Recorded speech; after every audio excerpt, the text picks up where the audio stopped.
me say ni besi bia me say samere wa me tonyo ni besi bia me say sha me say ni besi bia me say samere wa me tonyo me si ni besi bia me say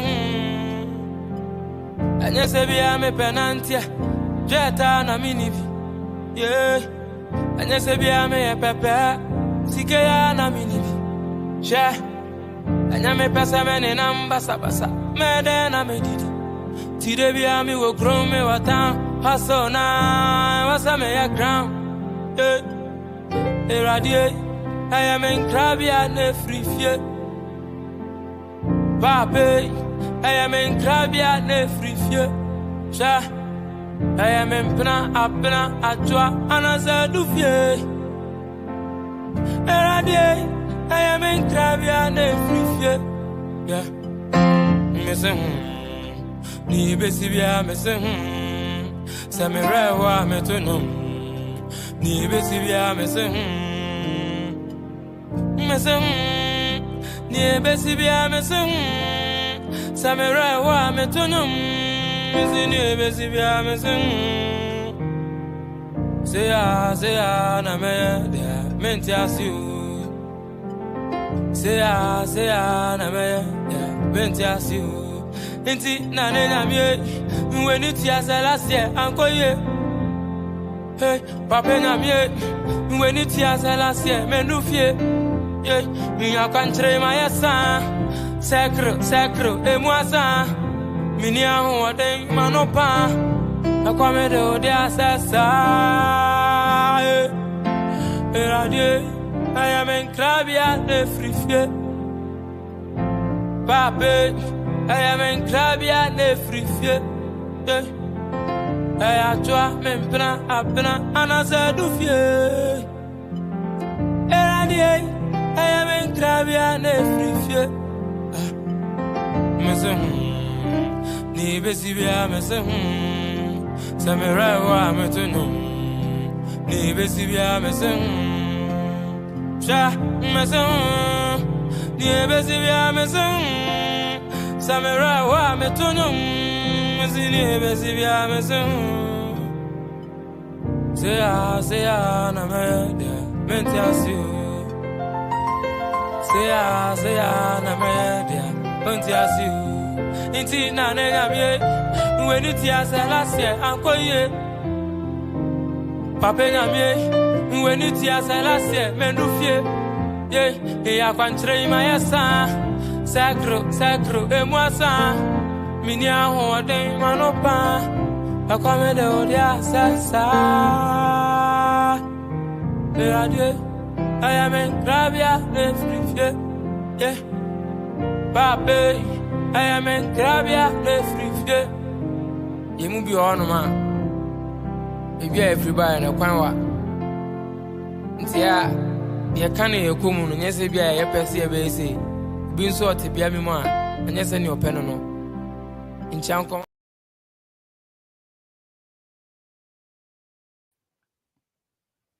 Hey guys.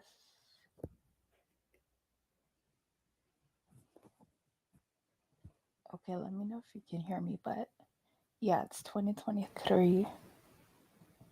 It's been a while since we've done a South Africa topic, but I think that this is actually a perfect time to touch upon it again because at least for me, I can speak for myself. I haven't heard about the bad stuff that's apparently happening in South Africa towards foreigners in almost a year now. I haven't heard about it, right? So to me now, it's like, where are all these people that are going to be speaking bad about South Africa when I honestly haven't heard anything bad? Like, I haven't heard about xenophobic attacks. I haven't heard about, foreigners being treated a certain bad way.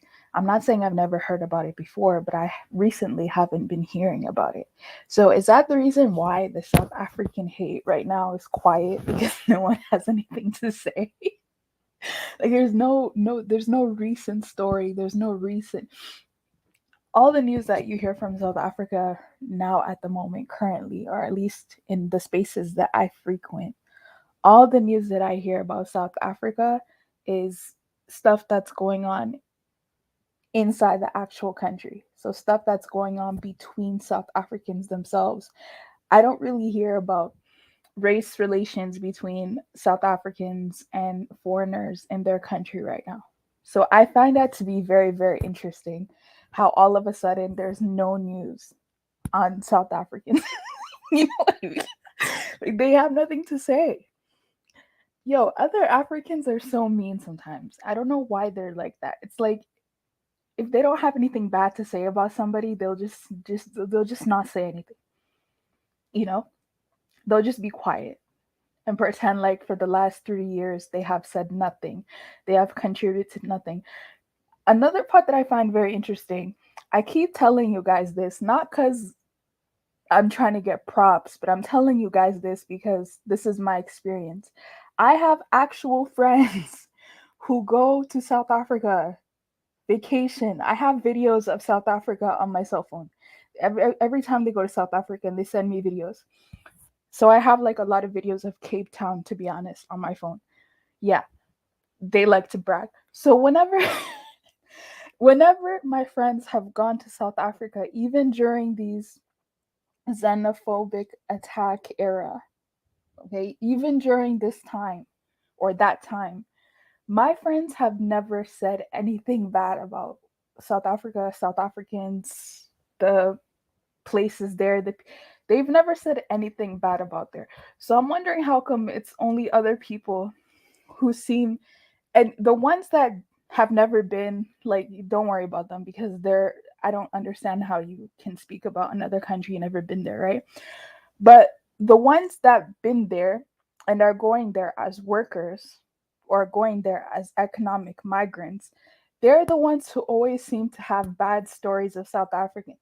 But the ones that are going there for vacation, the ones that are going there for shopping, the ones that are going there to have a party, to have fun, I've never heard them say anything bad about South Africa. So I always wondered to myself, how come it's only a certain group of people that have so much bad to say about South African? No offense. How come it's only a certain group of class, economic class? Yes, let's go there. That always have something bad to say about South African. But the rich Africans that I know, or at least the Africans I know that have money, that go to South Africa, never have anything bad to say about South Africa. I've always wondered. They don't want to talk about it. It's always the ones that go there, right? That want to have babies in their hospital, right? That want to have free education, that want to have free jobs, that want to have everything better that they have in their own country. They're always the ones that are so disappointed. But the ones that are just going there to chill, I've never heard them say anything bad about South Africa. So that's why when this onset of South Africa hate was here, and I always paid attention to who was talking, I was like, yeah, I know you're going there for this reason, which is why you're having this problem. Because other people I know that are in South Africa right now don't have this problem. Oh my gosh. Let's see what some of you guys are saying.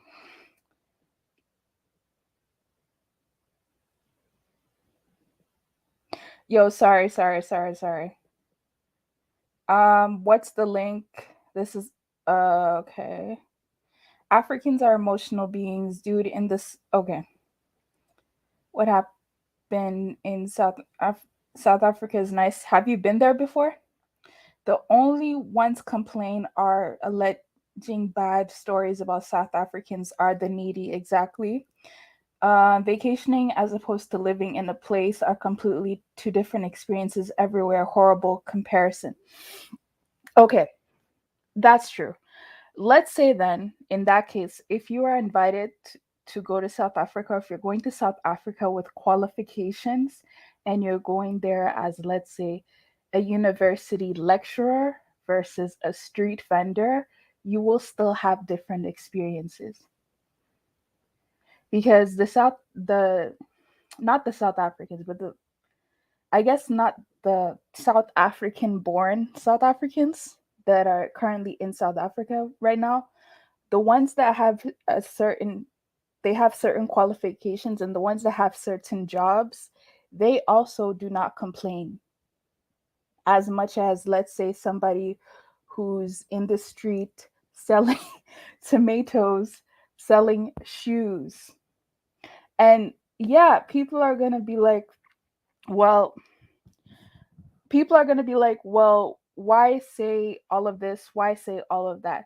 The question I have though is, why do some people, and you have to admit that this is true, why do some people expect so much from someone else's country that they never expected from their own country?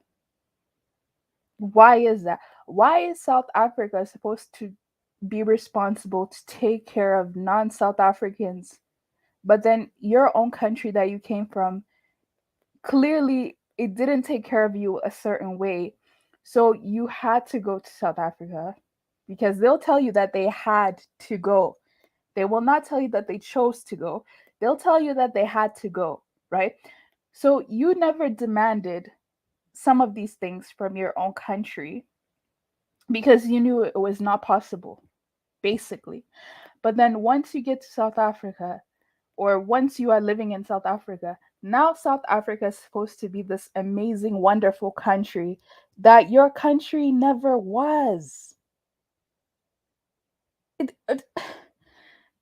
you know, it doesn't make any sense to me. Like, okay, take it like this, yeah.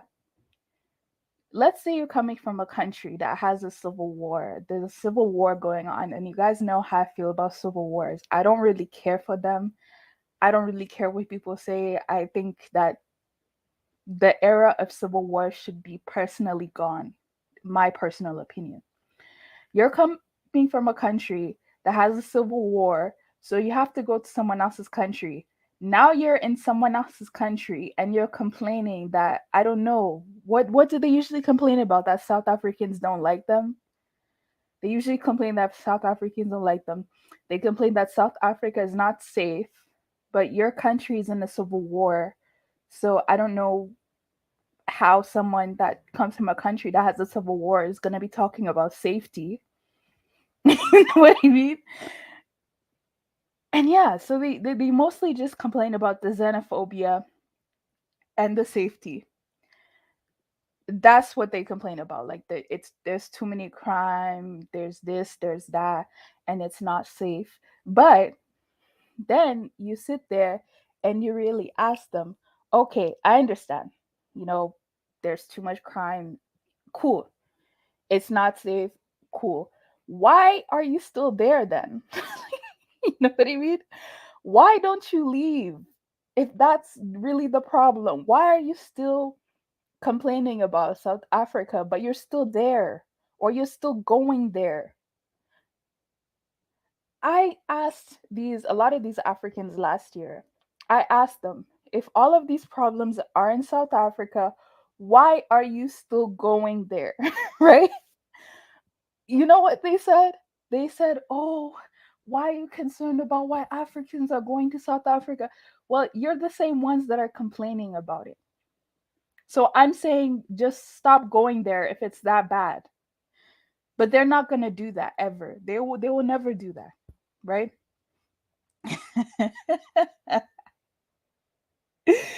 You know, if you're South African, if you're South African, let me say this, right? There are a lot of Africans that I actually think they're mad. They're angry about South Africa. I don't like saying that. Usually it's not something I like to say out loud, but it's just the truth. Okay, it's just the truth because this is the thing.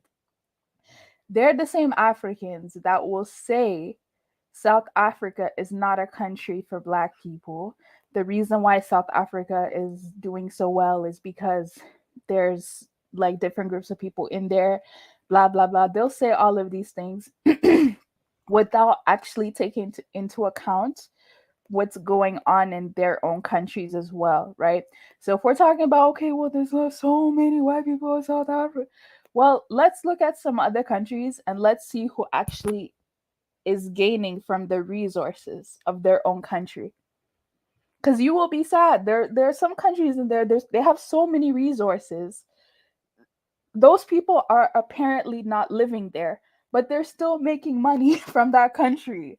So I'm just like, okay, the reason why the issue, I guess, of South Africa bothers you so much is because they're hyper visible in the South Africa context.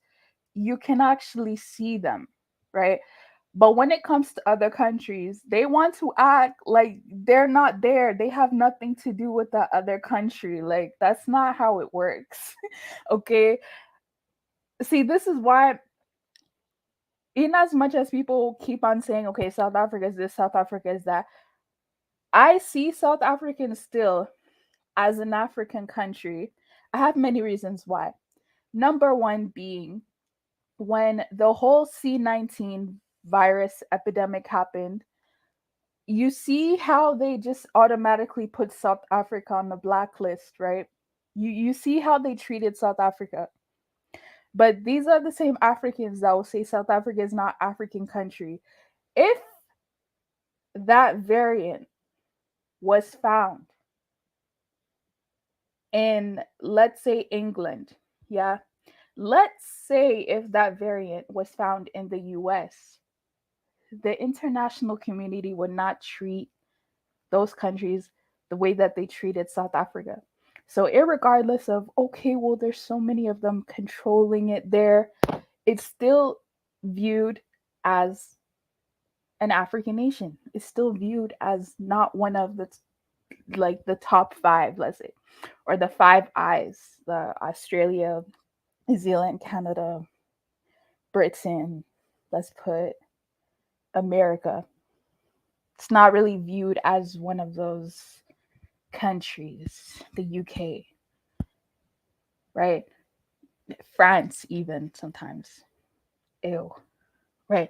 So when people go like, "Oh no, South Africa is not. It's this, it's that, it's this, it's that. It's being controlled by this person. It's being controlled by that person.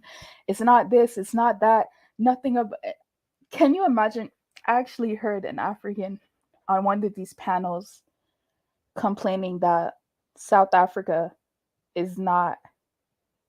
It doesn't act like an African country. That's what I. South Africa does not act like an African country. That's what that's what I heard, and I was like, okay, if we're looking at the context of a lot of African countries, to be honest, let's just be honest here. Nobody needs to get offended. A lot of African countries are not where they need to be. That is Africans' fault as a whole, right? So many people's faults, but let's just say it's also Africans' fault that a lot of African countries are not where it needs to be. So if we're saying that South Africa also is not where it needs to be, wouldn't that be one of the common examples that we see in a lot of African countries? So the thing is, people can sit here, speak about one country, say so many bad things about one country, they acknowledge it, it's fine. But then when it comes to the South African narrative, when it comes to the South African example, everything in South Africa is supposed to be perfect, while all other African countries are not. That's not fair. you know, that's not fair at all. Like, who comes up with these rules? Who comes up with these justifications? And I okay, I'll admit when it comes to this topic, I do side with South Africans more. I'll explain to you why. I'll explain to you why. I'm not in a position where there's a whole bunch of Africans that always fled to my country and then expect that my country treats them better than their own home country. I've never been in that position, right? I also understand that South Africa is an African country. So I don't know why people think that South Africa has unlimited resources to feed all of Africa, to help all of Africa. I don't understand where in the African, let's say the African agreement that none of us ever signed, I don't understand where it said that South Africa is solely responsible, that South Africa is solely responsible for taking care of so many other Africans. They don't expect this from other countries, but they expect this from South Africa. And to be fair, South Africa is already doing a lot for Zambians. No, not Zambians, Zimbabweans. Sorry, my bad. South Africa is currently doing a lot for Zimbabweans. Last time I checked, and this was not a lie, they said that half of the population of Zimbabwe is in South Africa. But to be honest, I don't want to get into that too much because technically they're all in South Africa, so they're closer to each other, so that makes sense. So I don't want to get too much on the Zimbabwe thing, right? And not to mention that Zimbabwe is still not fully recovered from Mugabe, so I don't want to completely say too much about Zimbabwe, right? South Africa's already doing enough for SADC. So South Africa is already doing enough for the countries in Southern Africa. They said if you go to Namibia, they said if you, even though Botswana is, I guess it has a better quality of life, a better standard of life, they're saying that those countries are not developed as South Africa. They're saying that the like looking for a job, it's not as easy as it is in South Africa with the added on competition. So they were saying all of this. So taking a look into the fact that South Africa is leading the SADC and it's also helping its South African neighbors in a lot of these initiatives, I think it's kind of premature to just say that they're not doing anything, they're not helping, they're not getting involved. They're trying to do a lot. Um, I know some people don't like the president Ramaphosa. I don't know too much about him, to be honest, but I don't think he's doing that bad from what I see. But let's also take into account that this is now 2023. The world is still recovering from the pandemic, by the way, which technically is not over. But we really want to go there. The world is still recovering from inflation, right? The world is still recovering from an economic recession. Those effects are being seen, and those effects are actually being experienced globally. So let's not act like all of this stuff only happened in one part of the world, but it did not happen in South Africa. Um, I would wish if Mr. Musanda could come and describe this a little bit more, but apparently they're saying that the ANC now is taking guys, and I don't know the words properly, so don't get mad at me. The ANC took over some initiatives of power in South Africa. That's what I heard. So South Africa is going through some changes in terms of quality of, I don't know, quality of certain services. It's getting worse. That's what they said. So if that's the case, then I'm wondering where the foreigners come into this, right? I'm wondering if the South Africans are experiencing changes in their own country. Now, are the foreigners going to care about that? Like, are they going to do anything about that? Probably not. They'll probably be the first ones to complain as well. But they just got there. It's like this African entitlement, it drives me nuts sometimes. It really does. It really does. Like South Africans, honestly, South Africans, this is one of the areas that I'll always agree with you with. I don't care if the other Africans get mad. I will always agree with you on this one. How does somebody whose country GDP is higher than yours Their country's GDP is higher than yours, but they're coming to your country and complaining about things in their own country that they don't have access to, that they don't get, that their government does not care about. It's like, where is this African entitlement always coming from? To me, I would just be like, so why are you here? You know what I mean? Like, I would literally, if I had anybody GDP higher than mine come to my country and constantly complain about certain things, I would literally ask them, so why did you not do anything about that in your own country? Argument finished. Argument is just done. Now, when you ask some of them that, you know what they'll tell you? They'll tell you, uh, oh, oh, we travel for business. I'm like, please get out of here. You know how many people travel for high level businesses? High level businesses. Do you seriously think anybody in the country, any government official, will give anybody who's doing high level business a hard time in their country? So that's how I know you're not going there for high level business. So stop lying. Just tell them to stop lying. But, anyways, I'm going to go ahead. If anyone has anything to add, I'll go ahead and drop the link. If anyone has anything to add. And I'll just read some of your guys' comments in the meanwhile.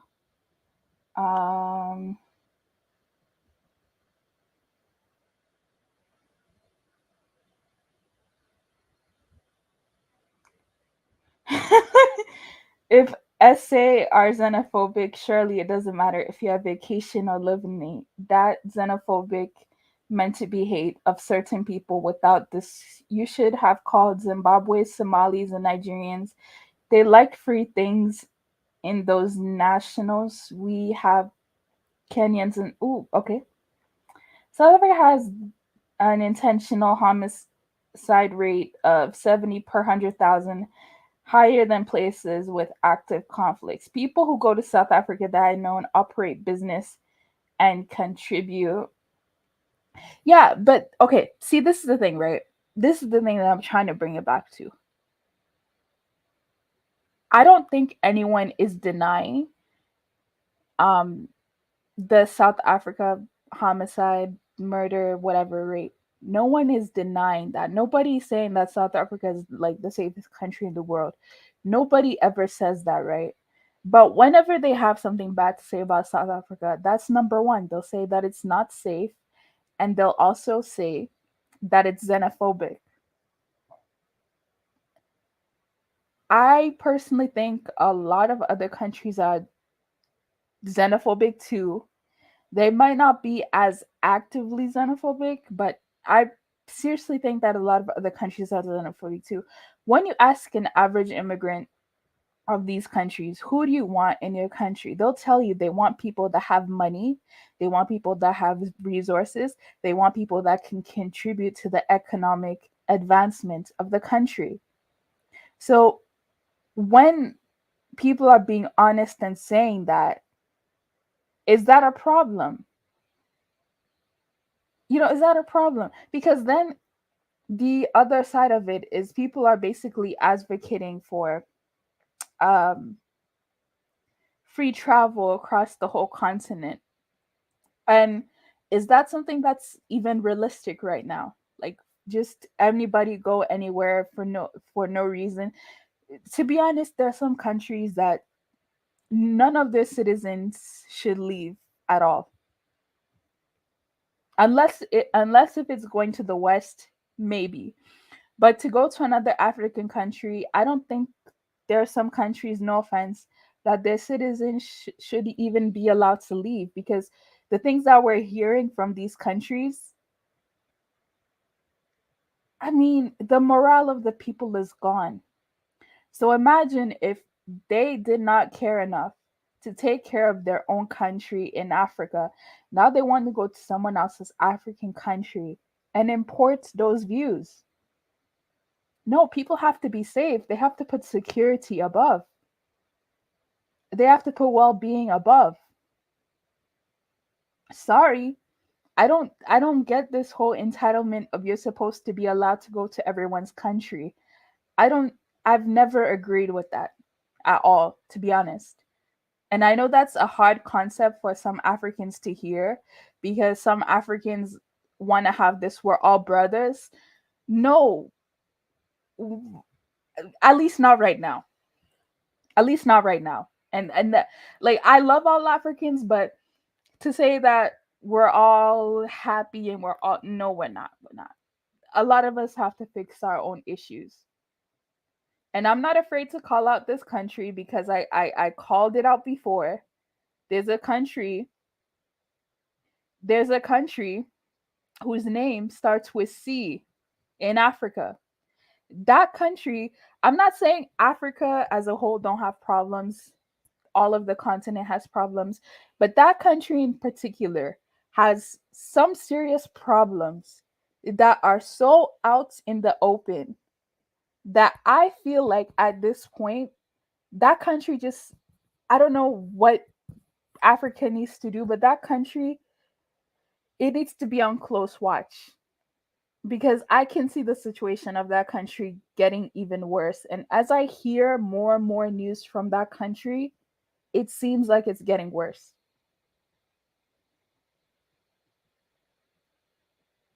So, anyways, if you have people from that nation go to other countries, what makes you think that because they already lost hope in their country that they're not gonna import the same behaviors in someone else's country that they were not born in, their family is not there, they can leave whatever they want. When a lot of these Africans use this, oh, we're all African, we could go to each other's country, have any of these Africans wondered what happens when that country no longer can accommodate these immigrants, these foreigners? What happens then? Guess what? These foreigners always have the option to go back to the country that they come from. That's just a fact. Oh, people could get mad about that. These other Africans, these other foreigners always have the option to leave. But how about somebody else whose family has been there for hundreds of years? They don't know anywhere else. Where are they going to go?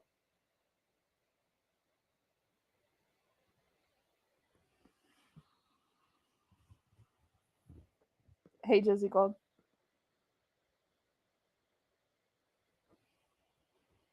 are you saying something?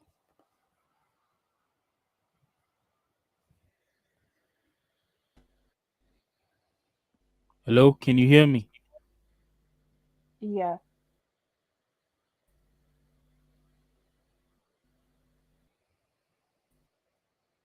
Yo, your mic's cutting out.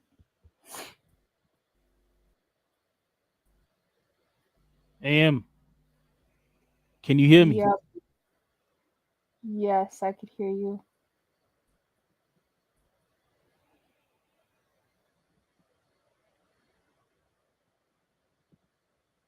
Okay, I was able to hear you. I'm not able to hear you anymore. Okay, now can you hear me? Yes. Is it me or things are slow? Go ahead. What's going on? Yeah, I Alright, think I think AM, there's how a are you? yeah, I think there's a delay, but you can go ahead. I'm good. How are you? Yeah. Alright.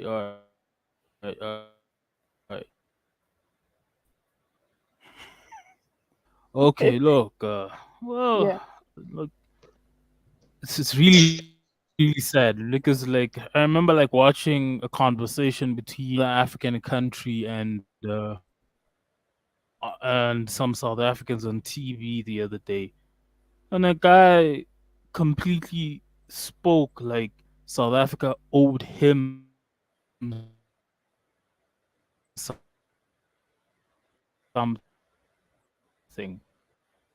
That was really sad. And speech. So I think some people, especially the ones that come here or live here, especially other African, with its own country, with its own problems. So just just be polite and don't talk like South Africa owes you something. Oh, that's all I wanted to say. True, true. I agree with that.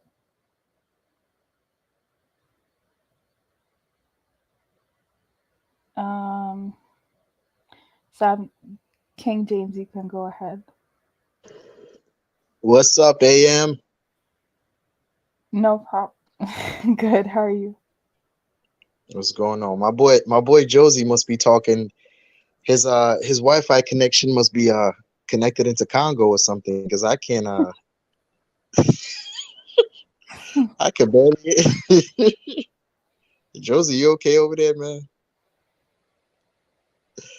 Oh man, what's going on, AM? How are you?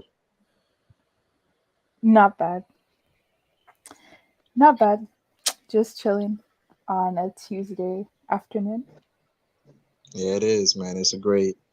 What you over here ranting about South Africa for? What did South Africa do to you this time? No, I'm not. No, I'm not ranting against South Africa. I'm ranting for South Africa. Yeah. Yes, I heard what you were saying. It's real interesting. I agree with you.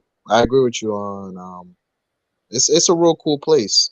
You ever been to South Africa before? Nope. Yes, it's nice. I used to go there. I've been going to South Africa probably like since I was in middle school, actually. Um, Johannes, I mean they are a little bit much more inviting to us as Ghanaians, though.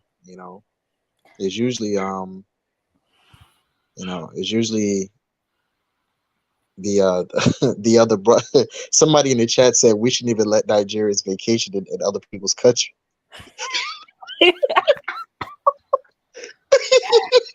Oh my God. Oh my god, man, yo, the diaspora war is real, bro. He said I wouldn't even let them. Yeah, I wouldn't there's. even let them. Do you I have don't you even want them on vacation in my country.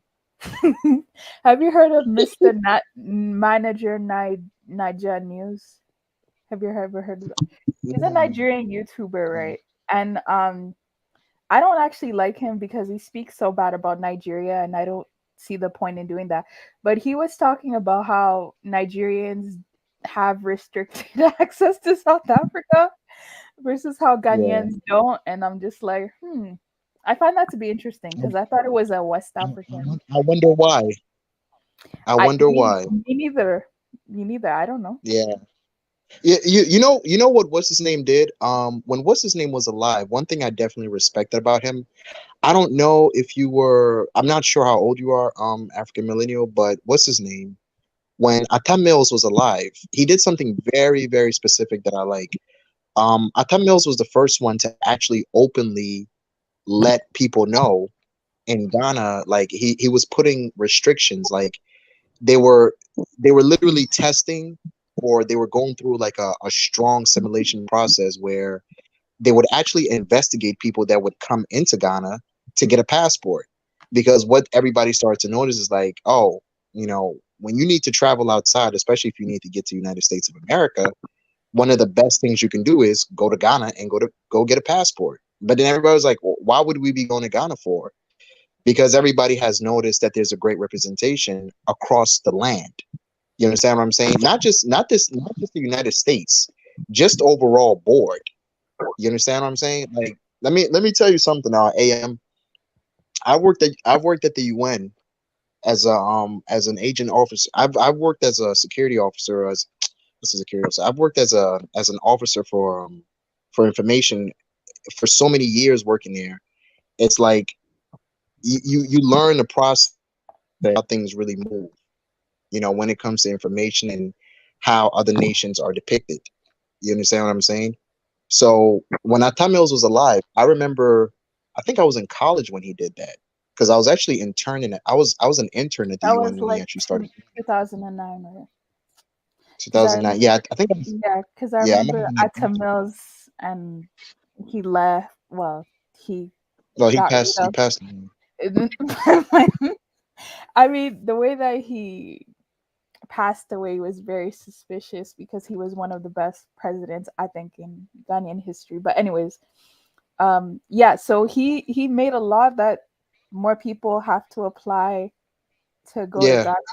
Ghana. More No, no, no. like, No, he put a very tight security hold on getting Ghanaian oh, passports.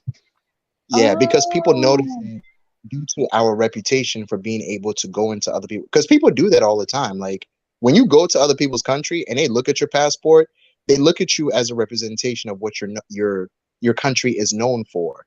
You understand what I'm saying? Like it's not a secret that damn near everybody's countries has books on the law books on the law or law on the books about this whole Nigerian thing that's going on. Like you look around the continent, like you look around the continent, everybody's like red flagging Nigerians. Canadians are red flagging them. What do you call it? Kenya just deported about 10,000 of them.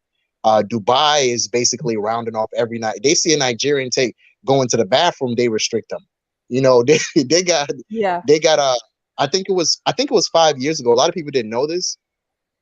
Czech Republic actually was paying out stimulus package to Nigerians and telling them like, yo, if you guys want to leave, we'll give you some money just to just bounce and never come back here.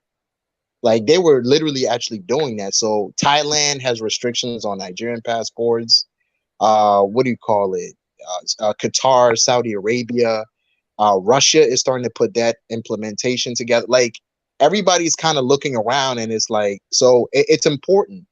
It's very important to see that because it's like your reputation precedes you. So when people start to notice, it's like, damn, I can come to America if I could just, it'll be an easier process just for me to get yeah. Because once you get a Ghanaian passport and you actually change your name and carry a Ghanaian name due to our reputation, it makes things easier for you to go to either Europe or hop into the United States of America. But yeah, I'm not mad about those South Africans. They put in a lot of work to make the country what it is today. yeah, exactly. That should never be forgotten. You know what I mean? Like I always see it this way. South Africans, even if it's not them, this current generation, their parents, their grandparents, actually a lot of people from this generation too, because the fact that it wasn't that long ago. They put in work to fix their country for them first. They did not put work to fix their country for everybody. And that's just the fact. So people could be mad about that, but that's just the reality. Everyone else did that in their country too. So why is it that when it's South Africa, people don't want to understand that? But yeah. TLOU Tolu, you can go ahead. Hello. Hi. Hope Hi. everyone can hear me. Okay. Nice. Thank you so much. Evening to everyone where it is evening. I'm assuming everyone will be in South Africa, Africa actually. I wanted to just mention something. Quite an interesting conversation you guys are having here. I wanted to just lay the basis of what most foreigners and where they are coming from, right? Yeah. In respect to South Africa. You remember the South African Constitution was drafted in a manner that is accommodating, right? So at the forefront of the South African Constitution, the preamble basically is more inclusive in the context that you'll find things like rights in respect to everyone, right? But what foreigners seem to forget is that the Constitution was drafted on the basis that the legality, right, of each person will not be in contestation, right? So they come here, they read this Constitution as if they are legal already. So you'll find your Zimbabwean, you'll find a total, an illegal foreigner claiming, but your constitution says that I have rights to to education. I have a right in as far as health services are concerned. But as we have already said, and I mean, if one was to check quite a lot of judgments, you will find that at the COVID, the Constitution is actually a skeleton. The meat is in other legislation that gives it meat. So most of the time, they pick what works for them without realizing the impact of what overall collective legislation says, right? So of recent, we have the issue of school education, because now foreigners are getting placed in schools, yet South Africans are being told there's no placement for them, which is totally unfair. Where is a South African child supposed to go? For a Zimbabwean to be sitting on the same table and desk, which is meant for a South African. The reality of it, as you said, and you've correctly placed the issue. The issue is twofold. At the core of it, there's absolute jealousy of what South Africa is. Most of the foreigners in South Africa, and I'm talking specifically about non-professionals, I luckily have worked with professional Nigerians, medical doctors. I've worked with Kenyan. I've got quite a lot of countries in Africa. I've actually worked with people like that. But they have never had issues, these people. But you'll find somebody sitting at the corner of a mall with a banner advertising hairstyles, complaining about South Africa. You'll find somebody who's basically at the robot traffic light. Guess what? This person will be carrying 2 kids, right? The oldest is 2, the youngest is 1. And at the back, she's literally piggybacking another 3-month-old. Right? So you ask yourself, are all these your kids? All 3, less than 2 years old. But she will be the first one to be telling you about rights. You ask them about their document, they have nothing to show for it. The question is this, and when we need to be frank, people, we need to be frank. South Africans pay tax. The tar road that you use is being paid for by someone. The hospital, the medication you receive, somebody is paying taxes for that. It simply cannot be a free for all. It cannot be. The least that foreigners could do is to consult their own embassies. They should just have some agreement with the embassies that where the services are being provided, the embassy should be paying. But I've heard that there's contestation in as far as a law in respect to regulating such relationship between countries. Because now the foreigners countries are saying they are not the ones that basically told their people to come to South Africa. But the reality is this. Here we are burdened by them. It's unfair. And you know, when you start to have a conversation with one of them, and then they tell you about Ubuntu, as if they know how to write Ubuntu, and you ask yourself, if do you understand what Ubuntu is? Ubuntu isn't it? It's a two-way street. Yeah, it's a two-way street. It's not me to you. It's streets that flows from both sides, isn't it? Yeah. So as much you should understand the Ubuntu that you claim to know should actually make you understand that South African people need that Ubuntu also. Yeah. And by the way, let's talk about the crime stats, right?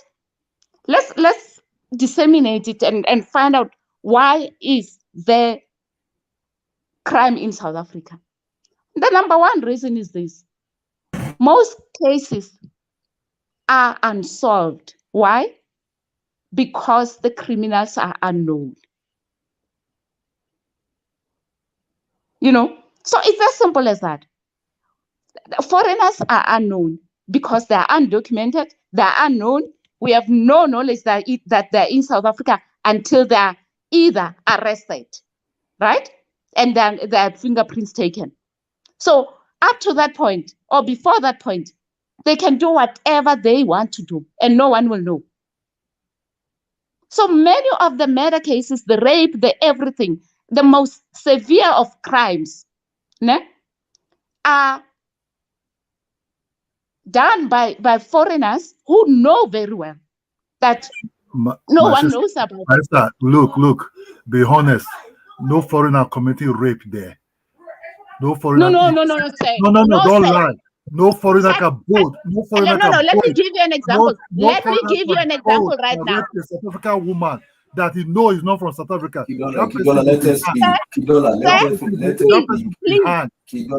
speak. Don't say. I want to give you an example, a current example. I want to give you a current example. You can say they're committing crime. You can say they're doing drugs or they're doing other things. But rape is not done by foreigners.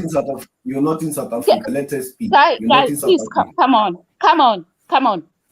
Let us speak. You're not in South Africa. I want to give you a current example. Somebody who is in court right now, at the Limpopo High Court right now, a Zimbabwean. Right? So last year, we had a case of a Krugersdorp, the mining site. It was foreigners. So please do not come here because I've got my stats. Right? I work in the legal profession. Right? So it's not like I'm screaming because I don't know what I'm talking about. The reason the MPA is unable to deal with the crime stats is because cases go cold because there's no one on the database who's got that fingerprints that they found on the scene. That's as simple as that, say. So please, let's when we argue. You have been speaking, let somebody speak. Let her speak. Second to that, let me tell you something that I learned when I started practicing, right? There was the NPA usually in crime that involves murder, rape, and things like that. They always have a forensic expert in court, right? When they do, I then learned that there are certain crime traits, right, which are found and they are picked up in a crime scene, where they will say, usually this type of action will not have been done by a South African. Let me tell you an example of what was said. It is said that foreigners, and I'm not talking up, within SADC region, when they want a handbag, right? When they want to grab a handbag from you, they will not just grab a handbag. They tend to end up killing you. So the question was that, what makes a person, instead of grabbing that handbag from you, which is common to South Africa, right? When they steal, my people will grab that handbag, will grab that cell phone, but they don't want blood. But when a foreigner commits a crime, instead of actually just taking what they are looking for, they kill. So the question was that, what is the underlying reason? Why do they want to kill instead of just taking the item, right? So there are just a lot happening, it's not hate. It's hate. It's not hate. Let person speak. You be talking since for a long time. Somebody else can also. No, I will let you. Trust me. I'm going to end right now. I'm done. But there is just more. There is just more. You cannot claim South Africa crime. You need to understand the core reason, because we cannot find the people. Okay, They my sister, are let not me just, on our my database. sister, Thank you. my sister, You let me wait just for your turn. Why are you jumping in? AM, in respect, Why are you right? jumping in? This is probably majority. It's about South Africans. Can we be allowed to speak so that people don't come here and hijack what we want to No, speak we're on? not talking about you, but why are you jumping in? People who are not South What Africans is should be this? The talking other guy speaking on our about behalf. Guys, okay, People right. who are not South Africans shouldn't be talking on our behalf. I It's not their know business. It's the about our order country, of not who theirs. came in. So it was Lozi before, and then Kidola, and then it was You just come in, want to Mambo jump in, Kogo, and then you want to, you know. Kidola, your country is not here. Nobody's discussing your country. Give us But space. but hold on. Give us You have the to wait for space. your turn. Where you You're from? jumping in. Nobody mentioned your country. I don't want to talk. I don't want to talk about South Africa. Why are you here? Nobody. What are you doing? Why you jump? Why you jamming in? You have to wait for your turn. You have to wait for your turn. No, why do you want to hide? Why do you want to say everything out? Why you You've never been in South Africa. Wait for your turn. You've never been in South Africa. South Africa I don't want to come to South Africa. I'm not interested in coming there. Why are you here? One second. But hold on. I just want to reply to you. That's why I came here. Hold on. We cannot have people who are. I'm not here for South Africa. I just want to reply to James. Hold on. I don't want to talk about South Africa. Yeah. Okay. Yeah. Respond. Go ahead. Okay, James. You be saying something about repetition. I don't know what you're talking about, bro. Look, every country sometimes is up and down. Maybe this moment Nigeria is having it. Inside the 80s, Ghana was also having it. 70s. Ghana was using Nigerian passport to board to Europe, to Holland, to Germany, to America, to London. You know, they were coming, applying for Nigerian passport. Then they will leave. Would they ever see Nigeria ever say, oh, these Ghanaians are coming to, we just have to start hitting them, you know, or say something about that. Nigeria never says something about it. So every country one day we have its up and down, is low and is high. Nobody's really perfect. You understand? No country is perfect. So don't just be saying, oh, the Nigerian reputation. Until the Nigeria is the fastest growing economy in Africa. But the problem that they travel a lot. The problem that they travel a lot. Why they living a lot? Maybe because they have too much money to spend to travel. But going to South Africa, No, you can't come to Hillbrow and tell me you've got money. That's nonsense. No. Going to South Africa. I get it. But like going to South Africa, that was really surprised me. Why Nigeria really going there? You made your point. Why hold on. Your sister speaking whole hours here. Yeah, why are Nigerians going to South Africa? That what really surprised me, because at first we didn't really know what they were really doing there. But it take about 5-6 years. You understand? Before we really know who are these people going there. Majority of them are Igbo people. The Nigerians say. They're Nigerians. Hold on. It's Nigerians. I didn't get it to you. There are Nigerians there. But majority of them are Igbo. You need Let me talk, my friend. Your sister was talking since. You need to make your point, and we need to don't stop cutting me off. Yeah, but don't make this thing about Nigeria. So it's about why are you making it about yourself? Nobody cares about Nobody mentioned your country. Nobody cares about you. Why are you bringing yourself here? I don't have any negative thing to talk about South Africa because I'm not there. I don't have any negative thing. Why are you asserting yourself? Hold on. You like to jump into something. You think they will turn this thing into something else. I'm not turning nothing into nothing else. I'm just saying, why are Nigerians? Why this guy? Man, you have a problem of quiet sometime, bro. Make your point and finish, because today is not about your country. We don't want to hear that. We don't want to hear about Nigeria. Nobody wants to hear about your country. I'm not interested. I'm not interested in your South Africa. Shut up. Did you read the title of African Malaysian? Let me finish. It's not about you. Stop making this thing about you. Let me finish. Yeah, Kidola. Yeah, go ahead. This guy he thought we talked about you. I don't know about. We don't want to hear. We don't want to hear Nigerian bullshit today. We're not here for that. Stop your mouth. We're not here for that. Put Nigeria bullshit. No, what is in your country that is not in Nigeria? You should drive away the whole Nigerians are there. I will support nobody cares. Like honestly, nobody cares. Talking nonsense out of your mouth. Are you the one that even built South Africa? South Africa was built by white people. You're forcing yourself on something that has got nothing to do with you.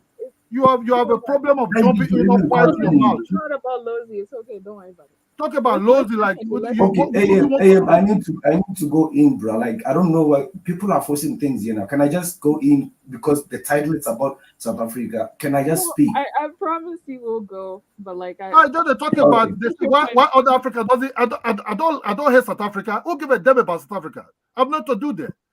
Why are you here then? Then shut up your mouth. Let somebody else speak. Okay, I guess. Who invited you? Shut up your mouth. Let somebody else speak. You have problem of quiet. Is the anger? When your sister was talking, I was quiet. Why are you so angry? Shut up your mouth. Let somebody else speak. Why are you so angry? Shut up your mouth and let somebody else speak. Dude, you're so angry. Shut up your mouth and let somebody else speak. You have a problem of shut up. Shut up your mouth. This is not why nobody wants you have a problem of shut up your mouth. Nobody wants this behavior in their country. Idiot. Nobody can tolerate this. All right, Kidola, are you finish your point? Let me finish it. Just 2 seconds. Then you try to jump like if you have something important to say. Let me address you. South Africa. No, I wonder why Nigerians are really going there. I'm not going to lie to you. You live in Africa, going to another African country. What are you going to do there? What is really there? The people you're going to meet there. What kind of job are they having?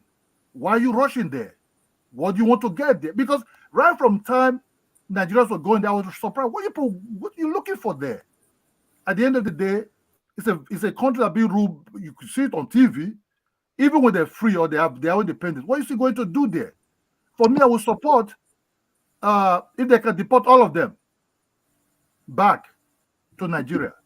Yeah, because then why are you going to somebody else's country to do what? The Nigerians need to leave South Africa. I will support it. Really. Because they're not yet. What are they doing there? What kind of job are they having there? You being they don't have jobs. So they committing crime in somebody else's country. You get what I'm saying? So if they could deport all of them because they are committing majority of the committing crimes there. Wow.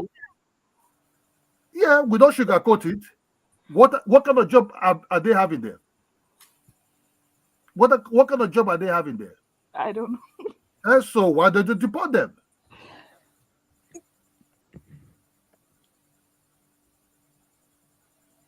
Okay, I think Kidola is done. African millennial, can I go in? Yes, go ahead. Okay, thank you, Kidola. So look, I think we have to just accept that few countries in Africa have got a better stable economy. They will always attract people of African descendants. It's only natural. That's like it's not really that complex. So the situation of South Africa is more of a careless government. That is like a liberation government that thought that didn't have like a real picture of what is going on in Africa.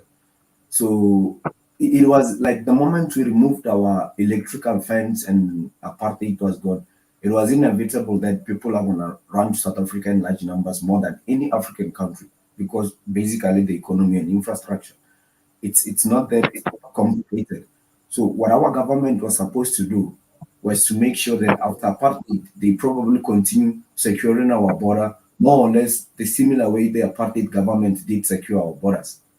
Now today we're sitting here with so many people and people coming from countries that are more struggling and they probably want to thrive and have what South Africans have. That's the biggest issue. Now, your title is saying South Africans are the most hated. Part of it is the fact that we tend to have a better infrastructure in Africa. We tend to have a better living standards that can probably bring resentment towards us. I mean, I've experienced this hate here in South Africa, surrounded by foreigners, and even online. If you come online, it's even worse because now they can express themselves.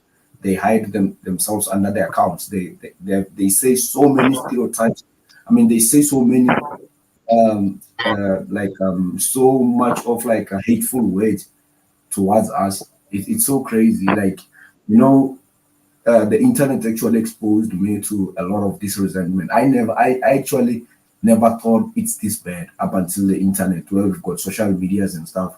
You can literally experience this hate. It's really there. So what's so strange is that the way I saw so much hate on the internet, I don't even feel comfortable in my own country when I'm surrounded by foreigners. You know, it's What? so it, no, because I know how much they hate us.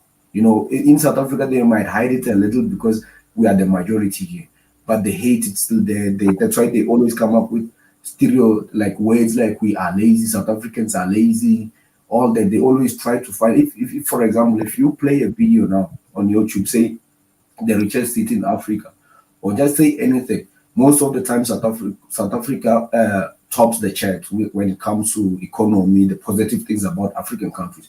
The first comment you're gonna read there, they're gonna insult South Africans and black South Africans to be specific. If it's about rich cities in Africa, we're gonna be told how poor we are, how the white man is owning us, how lazy we are.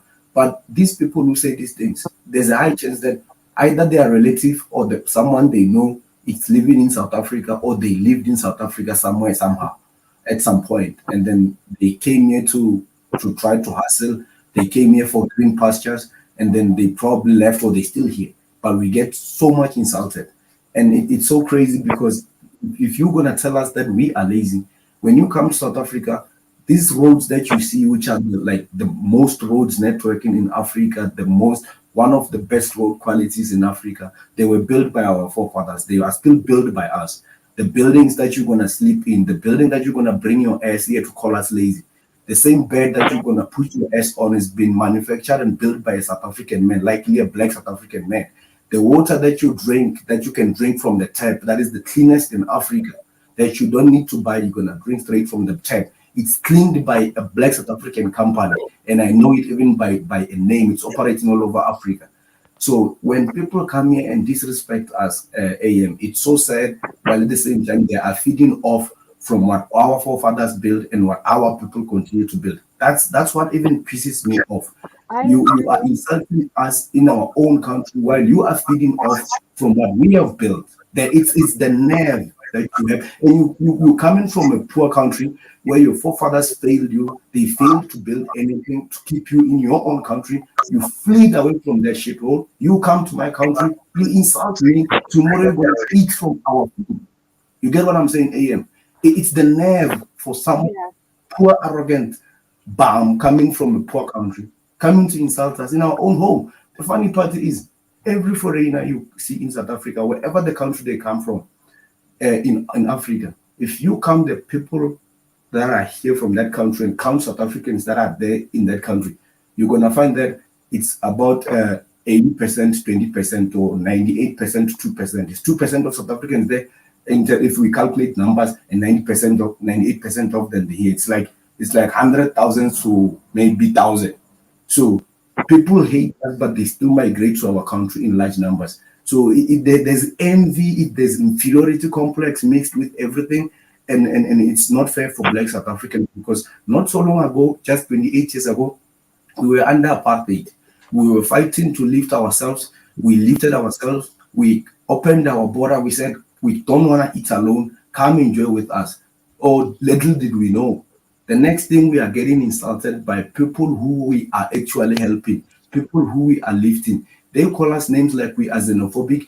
Yet, AM, there's no country in this planet that has got more African descendant people, more African migrants than South Africa. There is none. There's the Zimbabweans alone in South Africa, they make millions. Mozambicans alone are in millions, probably 1 point something million. Malawi. And these are just three countries in Africa. The number of Zimbabweans in South Africa today could be more than the number of Botswana population. There is no African country that is carrying Africa like South Africa. South Africa is literally carrying the burden of Africa, but all we get is the insult. Most of the people who will be calling here after me, they have a relative who lived in South Africa at some point, or they still coming, or they already here. but they're gonna keep insulting us while we feed their people. That's what they can say whatever they want to say about us, but it is what it is. South Africa is the superpower continent, and migration, people vote with their feet. Migration, it support my statement. It is the superpower, and the sooner people accept it, maybe they might stop hating us and work with us. Thank you, AM. Mic drop. But I agree with you that I agree with you on there, and I've always said this: the ones that hate South Africa so much, but they're still living there, to me, they should not be taken serious at all, because they'll say here and be like, South Africa is this, South Africa is that, but they like South Africa even more than their own country. I don't know, Lozi, if you've heard, some of these people will say so many bad things about their country. Like, I get it. Not every African country is doing what it needs to do for its people. But some of them have no shame speaking so bad about their own country. Then they go to South Africa and they do the same thing. And look, AM, trust me, I sympathize with many of people on the continent. You get my point? I'm just sick and tired of the insults that we don't even understand where they come from as South Africans. You hate us, but we accommodate the largest migration on the continent. We accommodate the most people. Actually, we South Africans are we are a better vision of Africans, and most people must aspire to be us, because no country in Africa has ever carried other foreigners like us. We don't know what can happen if any African country can even come close to have as many people as us in a short space of 28 years. There will be war. We're not sure about what might happen. So they have a nerve to judge us, but they're yet to reach the milestone that we have reached in accommodating people that are coming from West countries, running from wars, running from poverty. If we even accommodate people from first world, we live with everyone here, but we get the most hate. I don't know why people don't just give credit where it belongs. South Africa is literally carrying the most migrants on the continent. But mention South Africa anywhere, you're going to hear someone here, a bummer from the continent, saying we are xenophobic. That's what they've branded us with. We are xenophobic. No, we are not xenophobic. You are just envying us because we have got a better vision of what a best well-run African country can be. We still have got our own problem, just like many African countries, but we are a better vision. Hence, people are running to our country more than any other African country. They run to South Africa more than any other African country. It's a fact, and numbers support me. Losi, you just gotta face the facts. Like, some people they're just not respectful, man. Like, I think I was in the Uber one day. I just randomly hopped in an Uber. It was a Nigerian guy. I was like, so how you doing, man? Welcome to to the city. Welcome to Atlanta. And we had a little conversation. And the first thing that popped out of his mouth, he was like, "Oh man, yeah, we got a whole bunch of Nigerians in South Africa. Yeah, we running through a whole bunch of their women. Yeah, all them dudes is out there lazy." And I'm like, why is this the first thing he said to me, bro? That was literally the first thing he said to me. This guy's lying. This guy's lying. Don't lie. I'm not lying, bro. Don't lie. Don't lie.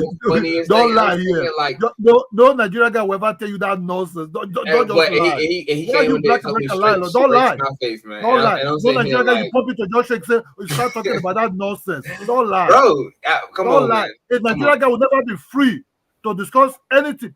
Most Nigerians maybe might be free to discuss something among themselves, but not with a foreigner like you. Don't lie. Come on, bro. So my question is, bro. Stop lying. My question is, so what country do Nigerians go to that they are like? Don't lie. I understand Nigerians are doing some stupid crime in South Africa. I said they should deport, but don't say Nigerian people. Don't just lie. If you say Nigerian people love South African women, some of them, yes. So don't lie that Nigerian people just sit and be telling you that it's Black America, something about Africa. Hell no, he will never do that. Okay. Don't lie. Just be honest with yourself. Don't come and create some kind of story that doesn't make sense and try to mix it up. I know how Nigeria will speak. Yes. Okay. Yes, most Nigerians are committing crimes in South Africa. Most, because majority of them that don't have nothing to do, they might be committing crimes there. Yes, South African government have right. I mean, what about the Dubai situation though, bro? Those Dubai, maybe that they might be looking for greener parts of their committing some useless crime there. They deport them. Look, some of them are. What about the India situation though? Oh, what are they really doing in India? That was surprised me because there are a lot of Indians in Nigeria doing business. if you really want to say something about that, we have a lot of Indians in Nigeria do business. We also kick them out. Checkmate. I'm out, man.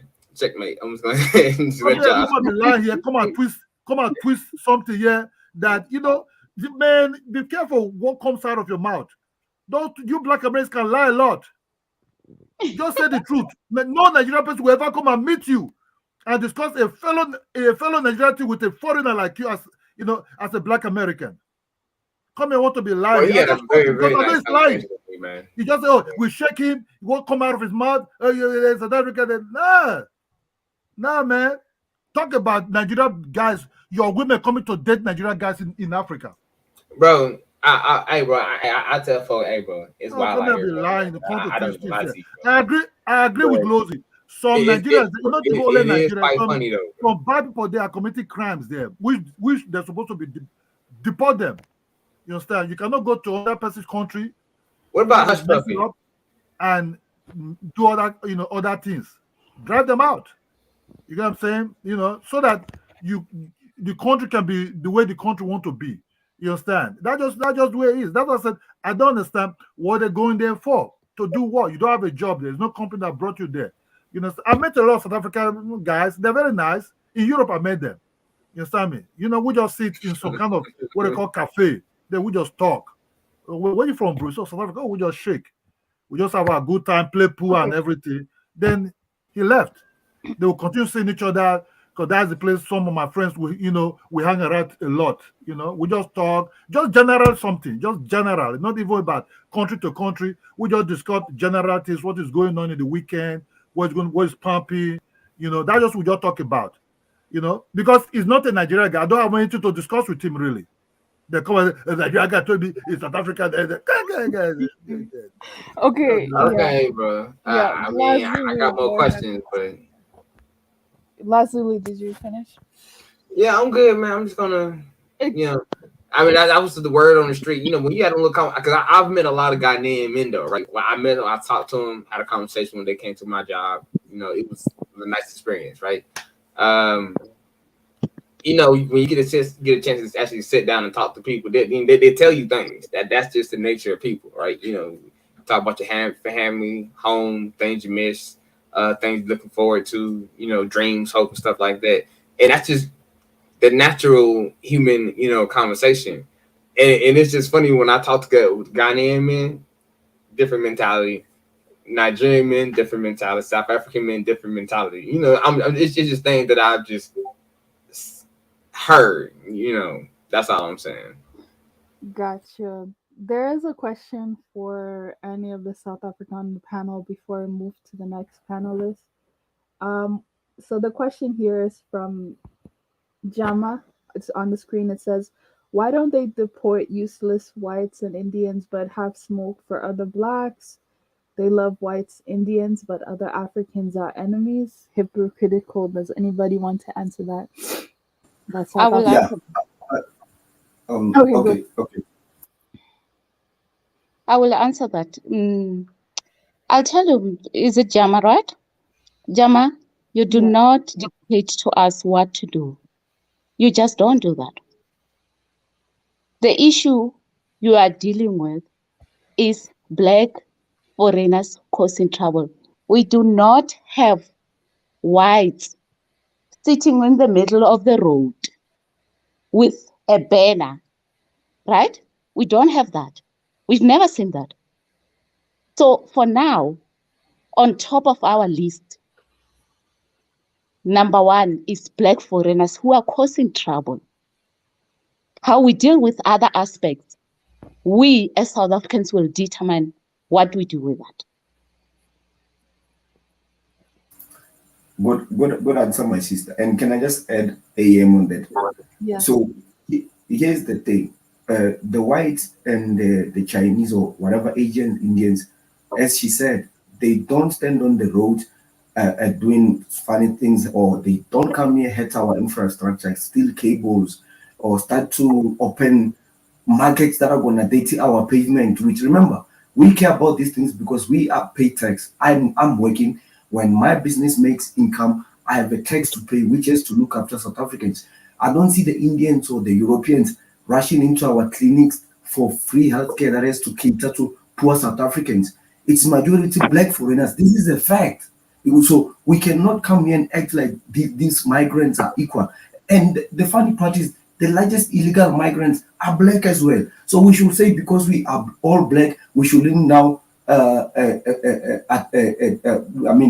isolate these things that are happening just because someone's gonna try to gaslight us and say white and Asians and this. We are gonna deal with the white problem we have. The white problem is an African problem. Where these people are running away from is because the whites are in charge of their economy. The whites are in charge of their economy through their black elites who are in the politics. They control all the minerals and the resources. They don't have a plan in how they're gonna remove those white corporates there that making them not be able to live in their own countries and have an income or even increase the middle class. They don't have an answer for that. They don't have a solution for that. It's easy for them to say, you black South Africans should deal with the whites. You've been independent for the past 70 years. You're now today running South Africa, which is 28 years independent. There's a lot we can say about you, but we're not making our problems yours because we're not even running away from our problems coming to your country. We do have a white problem here. We do have Indians that are here that they were brought through slavery. I sympathize with them. I don't think we should chase them because they were brought here as slaves. But the whites who came and invaded Africa, they are an African problem. The same way you don't have a solution for the whites that control the economy that you're running away from. Don't expect us to have answers for that. What we're going to tell you is that we're going to deal with the problem that is at our face. We're going to deal with the problem that when I open my door now going out, the problem that I see. I don't see any white man raping black South African women. I don't see any white man killing our people. I don't see a white man selling drugs on the streets. The day I start to see that, I'm going to deal with them as well. I know the problem we have with them is on the economic level and systematic racism, and we are dealing with that, and we don't need to explain to anyone. There's no white person on this platform. Thank you, my sister.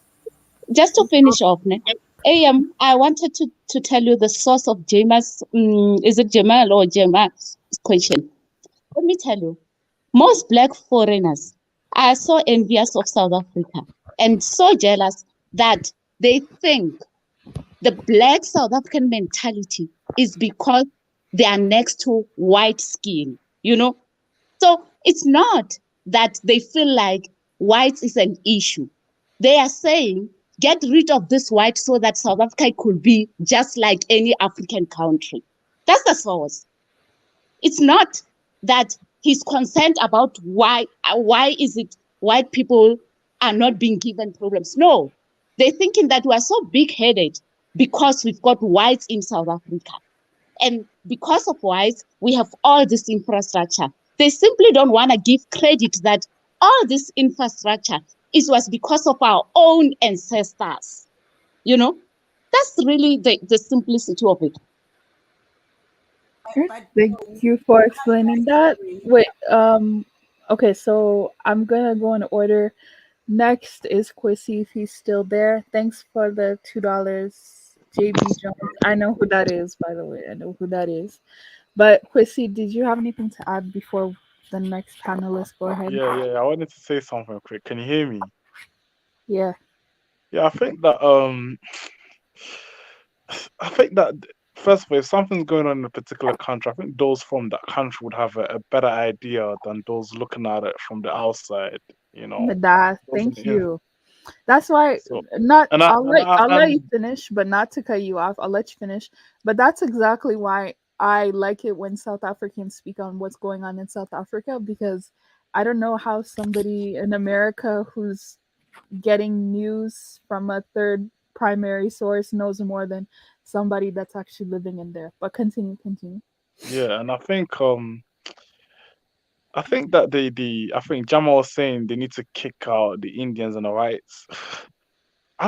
Personally, if I'm being really honest, I don't think they should kick out the whites. The time to kick out the whites is long gone. I don't think they should kick out the whites because the whites are to me the main reason why the economy is so much better than the rest of Africa. So why should they kick out the whites when the whites are an important part of the economy? Kicking out the whites, you can't just kick someone, because if you kick them out, for example, who's going to be you can kick them out, yeah, but a lot of the skills and technology and whatever and the wealth that they have, they're going to take it back with them to Europe, and then the country's economy is going to collapse. So you can't just kick them out. You feel me? I personally, if I was the president, I wouldn't kick them out. With the Indians, I'll probably kick them out. Unfortunately for them, because they can do without the Indians. And if the Indians want to come, they can apply for visa just like everybody else. So with them, I'll kick them out, but not the whites who are more important economically for them.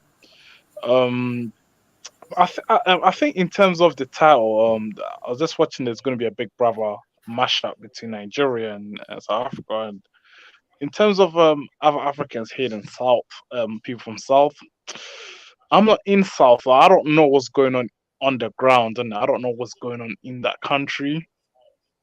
In terms of the relate, well, I have an idea of what's going on because there's been back and forth attacks between the two groups, but I don't really know what the relationship generally is like between the foreigners and the locals in South. But I think one thing I will say is that South belongs to people from South, so they're the ones that can determine the destiny of their country. From outsiders, we can't dictate to them. This is what you shouldn't do. Who's that?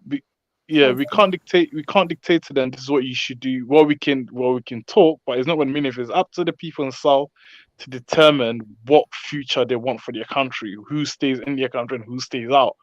For me, I think they're the ones with the power and it's their country, so they can pretty much on that side do whatever they want. Yeah, that's just how I see it. But in terms of other Africans not liking them, I've heard that. Okay, one thing I do know is I've heard there's a lot of South have well, I wouldn't say a lot of South, but I have met a few who had a dislike for the Zimbabweans, which was surprising to me because the Zimbabweans are very similar to them, like in the Bellet groups. They're very similar to some of the tribes in South Africa in language.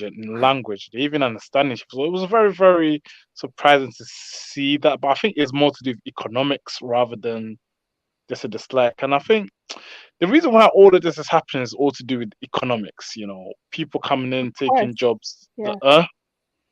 Yeah, I agree with you. Yeah. Yeah, I think economics is the reason why, because a lot of them who were living comfortably before, they now have to compete with maybe foreigners who are willing to do a lower paid job, and maybe people prefer to hire foreigners because it's cheaper. So I think a lot of the poor people in the local South people, the poorer ones are really feeling the presence of the foreigners. I think that's why they're pretty much going after them, because they're the ones taking the food of their dinner plate because they're competing with them for jobs. Yeah, at least that's how I see it. And I'll let someone else speak in it. No, thank you. African Queen, are you there? I believe she's also South African. African Queen. Okay, I don't think she can hear me. African Queen. Okay, Millennial, can I just add on what Kwesi was saying? He made a good point, and I think Kwesi has gone from previously when I was introduced to him on these panels. I think he now understands better and what is happening. And yeah, you're right. The majority of it has to do with economy. The more we have poor people, because we already have our own poor people, the more we have poor people coming through our borders, it's just created a chaos state for us, because when they get hired in low-paying jobs, they cut off our own people. But also when they cannot get hired in those also jobs where they are exploited, they also fall to do victims, which majority of them, Black South Africans, are victims of these crimes. And I can tell you, I just don't know the stats, but I suspect that Black South Africans who have died in the hands of foreigners could be more than those who died during apartheid. Because even people who lived during apartheid, they saying the crime and the death ratio was not like this. Now, I'm not saying it's only foreigners who are committing these murders and stuff. We have our own. But when we have majority of people who are even poorer than our poor people, they tend to commit extreme crimes that even murder for them is nothing. My sister MP earlier on, as she was saying, Even for them, when they grab a bag from you or a cell phone, they tend to kill you. In 2019, one of a bottle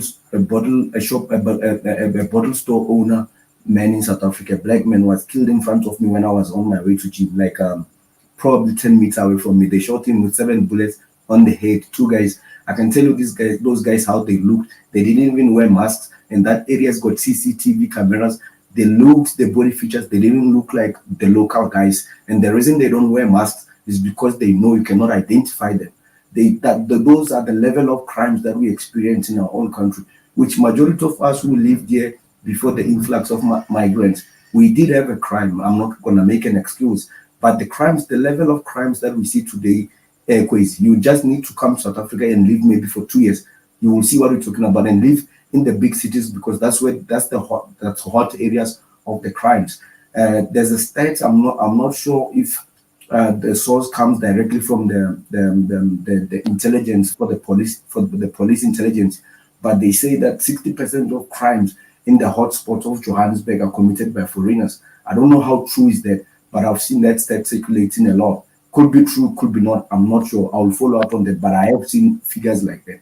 So yes, things like that, we have to deal with them. And trust me, it's the problem of Africa. I'm not saying I do understand why they come here. I do understand the situation, but it's not helping Black South Africans. It's not helping our people. If what we need is to deport people, deport illegal migrants, and secure our borders.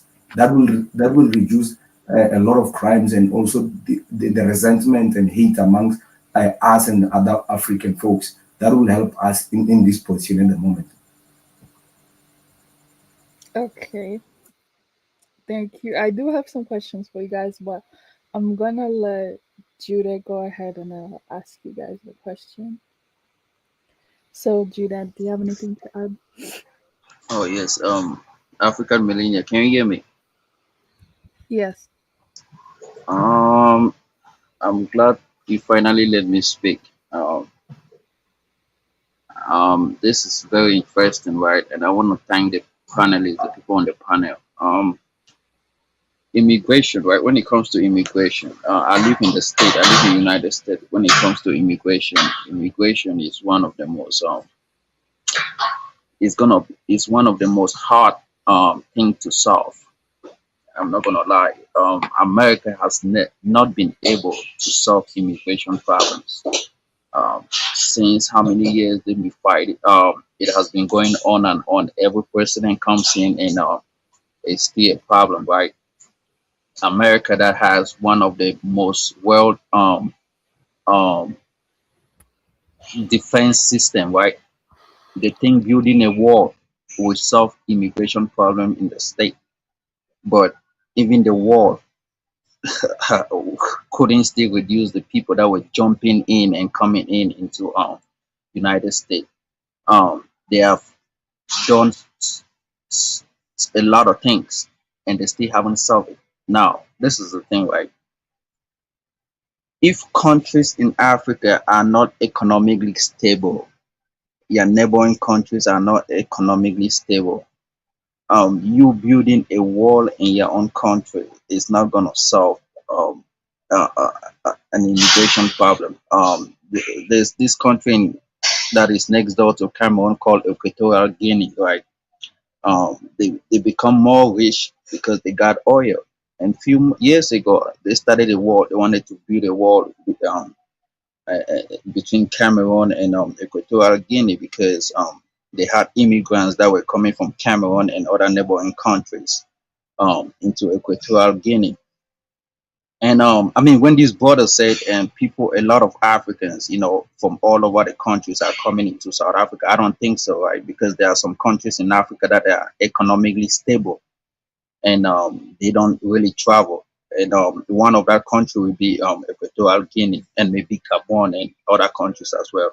But a few years ago, they were building a wall, and the wall stopped because it was causing a lot of trouble. Now, every country in Africa has the right to protect their citizens, right? They have the right to run their own government. They have the right to do what they want to do. I'm not gonna come here and say, but why do they have white in their country? No, because every country is an individual.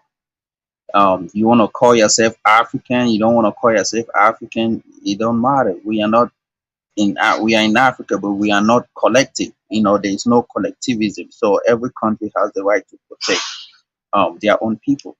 Now, when it goes to South Africa, right? This is the thing. Um, there are immigrants in South Africa, but I think the that crimes that is being committed, I think majority are South Africans, right? But this is the thing: you have cities that are populated by immigrants, and these immigrants do commit crimes as well. But and that those crimes they commit in that city might be top of, like he said, Johannesburg. But in majority in the whole South African country, if you want to do the whole conclusion, you will still find out that most South Africans are the ones that commit a lot of crimes in the country. But this is another thing, right? Why do immigrants, when they commit crimes, why is it so peculiar? Why do people use it against them than other citizens, right? We saw that in different countries, right? Even in Ghana, you kind of realize that things that were happening in Ghana when an immigrant or a Nigerian commit a crime in Ghana, it becomes news than when a Ghanaian does it, right? So in South Africa, it could be the same thing. Even in other countries as well. You go to Europe, when a black person commit a crime in Europe, right? You kind of see that Europeans make it becomes a big news. People talk about it.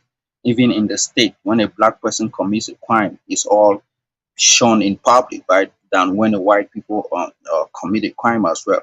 So that is just things that come up in a country where it has immigrant problem. Um, I'm not gonna sit here and sugarcoat stuff, right? Because I don't believe that one day Africa really have to come together and do things together, right? So it's gonna be every country for themselves, fight against their own government, make their country prosperous, and protect other individuals or other Africans from coming into your country. um I don't speak much, and I'm just gonna drop and let somebody. Oh, and this guy, I think he's American guy, he said Nigerians in Atlanta told him that when they go to South Africa they do this. This is the thing, right? I don't believe what that guy said based on what he said, because people will not just come on to you. It's even I live in the state, I don't relate to African Americans, not to talk much of I think Nigerians. Africans relate more with Africans than going close to an African American person and really talk. We don't see that discussion happening. The only discussion that we talk is on YouTube. But when it comes to reality, you don't see Africans and African Americans mingling around in the state, and that's just a fact. Oh, brother, Thank you. can I jump after? I just want to quickly reply to what you were saying when you're done. Okay, look, few points you made. Good conversation. So few points you made. First, let's address the border issue. That migrants is it has been there ever since time immemorial. That's true. That's true. And again, you said every sovereign state has a right to protect its interest and its people. That's true. And it is possible to protect your border, and they can, if you want, they don't have to be penetratable. It is possible. You can look at North Korea, you can look at Botswana, you can look at Russia, which has got the largest border on earth, but they don't have issue of migrants because they haven't Yeah, but adopted North Korea, nobody goes to North. Why would a South Korean person be crossing into North Korea, or why would a North Korean person be crossing into South? It just makes no sense. The border was doing. Can I finish? Go ahead. I was not interrupting you. Let me land.